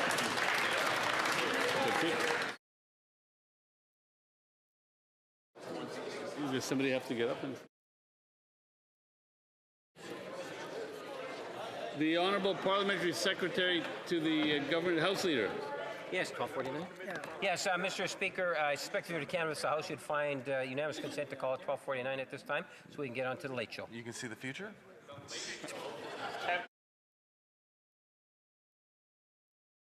All those opposed to the Honourable Member moving the motion will please say nay. Agreed. The House is... Pardon? The Honourable... the Honourable Opposition. To adjournment proceedings. Okay. We're good? We're good. The House has heard the terms of the motion. All those opposed to the motion will please say nay. Carried. In accordance with Standing Order 38, a motion to adjourn the House is deemed to have been made and seconded at this time. Therefore, the question is that this House do now adjourn. The Honourable Member for Saanich Gulf Islands. Thank you, Mr. Speaker. It is indeed nice that we have seen the clock at midnight when I can't break the legal fiction while we're all here together, but it is time for adjournment proceedings. And I'm raising a question that I initially raised in April 20th, 2 days before Earth Day. And I had, on the previous occasion, witnessed an exchange between the Honourable Member for Edmonton Strathcona and the Minister for Energy, in which he was, the word I used is dismissive of the concerns of the most recent oil spill from Imperial Oil on the Cold Lake First Nations territory. And I asked on that occasion if there might be an interest in the part of the Minister for Energy and Natural Resources in amending his answer to reflect deep concern for the fact that it's not just one oil spill or one leaking tailings ponds in northern Alberta in the area of the oil sands. It's multiple. In fact, the tailings ponds system, Mr. Speaker, I'm having trouble hearing myself. Member for Sandwich Gulf Islands is correct. There's too much noise in the chamber. So we'll wait for things to quiet down, and then I'll ask the honourable member to continue. I think it's more or less quiet enough at the moment. So I would ask the honourable member for Sandwich Gulf Islands to continue. Thank you, Mr. Speaker. I know I have a total of 4 minutes, of which I think, if my clock is correct, I've used about 1 minute and 15 seconds. The difficulty we have, and the reason I raised this issue again, and I did ask in the House on April 20th for a better answer. Now, the Honourable Parliamentary Secretary to the Minister of Environment attempted to answer at that point, expressing concern that the government was concerned working closely with the Crown Indigenous Working Group along with affected communities, and that we'll find a long-term science-based solution. Now, the difficulty I have with that answer is that it's more than a decade after one of the most prominent scientists in Canada, the late Dr. David Schindler, appeared before the Fisheries Committee in this place and testified that his research had found the component parts, chemical contaminants that could only have come from the tailings ponds, not from any natural source in the environment, of contamination that violated the Fisheries Act, and yet the government had taken no action. The late Dr. David Schindler made it very clear to the Fisheries Committee that we'd already seen extensive contamination into the Athabasca River from what are called tailings ponds. But the containment, this is the difficulty. It isn't so much that Imperial Oil is experiencing leaks, as that containment system is a failure. It's basically a sieve. And what Imperial Oil has done in the past, when they initially didn't tell the community that they had what they could see was a breach of containment, what they did was pump the water out of the areas where there was extensive contamination that was recent and pumped it back into the same container that is a sieve and is leaking. So years before, I participated in environmental assessment hearings where they approved this particular oil sands mine going ahead with conditions to make sure that the river and the treaty rights and the rights holders in the area and the Indigenous people were actually protected. Their health needs to be protected. The environment where they live needs protected. The fish they eat need to be protected. And Dr. David Schindler warned the Environment Committee of this in public testimony more than a decade before these recent continuing leaks and breaches. So it would be easier for me to accept that the government is concerned, this government or previous governments, with the multiple breaches of the treaty rights of the rights holders throughout the area of the oil sands development. It'd be easier to believe that was going to happen if it had ever happened in the past. So I put it again to the government: when will they show concern for the environment in this area and the continual breaches and leaks? The Honourable Parliamentary Secretary to the Minister of Industry. Thank you, Mr. Speaker, and I appreciate the continuing work of the member of Sandwich Gulf Islands, leader of the Green Party, on issues related to contaminants and leakage. And I also want to thank her for the interventions regarding the work of the late Dr. David Schindler, who raised some of these issues, as she mentioned, in years past. These were issues I covered in some time in my previous life as a journalist. In terms of the issues that the honourable member is raised, we take these concerns seriously regarding oil sands tailings and related infrastructure. The impacts of tailings pollution on water, ecosystems, and community well-being continue to inform federal action. It's something we take very seriously, as do we do the protection of the health of communities and the integrity of Canada's water and ecosystems. It's a core responsibility of this government, I would say of government, both now and for future generations. And we need to address risks associated with tailings management in a way that gives sustained attention and brings solutions grounded in sound science. Environment and Climate Change Canada is advancing work on oil sands mining effluent through structured, ongoing engagement with Indigenous communities, the governments of Alberta and the Northwest Territories, industry, environmental, NGOs, and other governmental departments. The honourable member referred to the Crown Indigenous Working Group. That work continues to work Environment and Climate Change Canada and Indigenous groups together through that working group to develop long-term science-based solutions that will inform recommendations to the Minister. I think the Honourable Member knows that the Environment and Climate Change Canada also co-leads the oil sands monitoring program with the Government of Alberta, together with Indigenous communities and industry. The program, just for the interest and knowledge of those watching at home, seeks to enhance understanding of the effects of oil sands development activities through ambient environmental monitoring in the oil sands region. Monitoring data and reports are publicly available on the Oil Sands Monitoring Program portal. And I would add that, with some of the investments we've been making in science and research and some of the advances in technology, we hope this work can continue to accelerate and to inform policymakers and government and honourable members in a even more timely fashion. In conclusion, the Government of Canada will continue to work with all partners, stakeholders, Indigenous communities and provinces and territories to support ongoing reconciliation efforts, ensure sustained environmental protections, and to uphold public trust. Thank you, Mr. Speaker. The Honourable Member for Saanich Gulf Islands. Thank you, Mr. Speaker, and thanks to my friend, the Honourable Parliamentary Secretary. The difficulty I have with this, again, is that we've had working groups and consultation groups, and if you ask the peoples, the First Nations peoples of Cold Lake, or as well around the Cold Lake operations and the Carl Mine, repeated breaches of their rights, contamination of their waterways, and yet Imperial Oil last year, in 2025, had a profit of $3.5 billion. It seems that perhaps we have a disconnect between where the wealth of the area is going, which is not to sustain or assist in the livelihood and protecting the environment and the treaty rights of the peoples of the region. I would ask again that when this government consider reconciliation, it consider honoring the promises made in the treaties we have. Thank you, Mr. Speaker. The Honourable Parliamentary Secretary.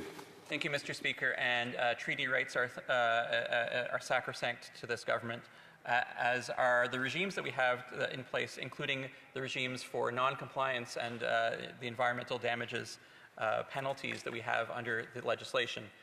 Incidents such as the recent spill at Cold Lake are taken very seriously. Federal officials are in contact with their provincial counterparts and Indigenous leadership to ensure that appropriate response and oversight measures are in place. And if there is non-compliance with federal legislation, there is enforcement action that is available and will be pursued.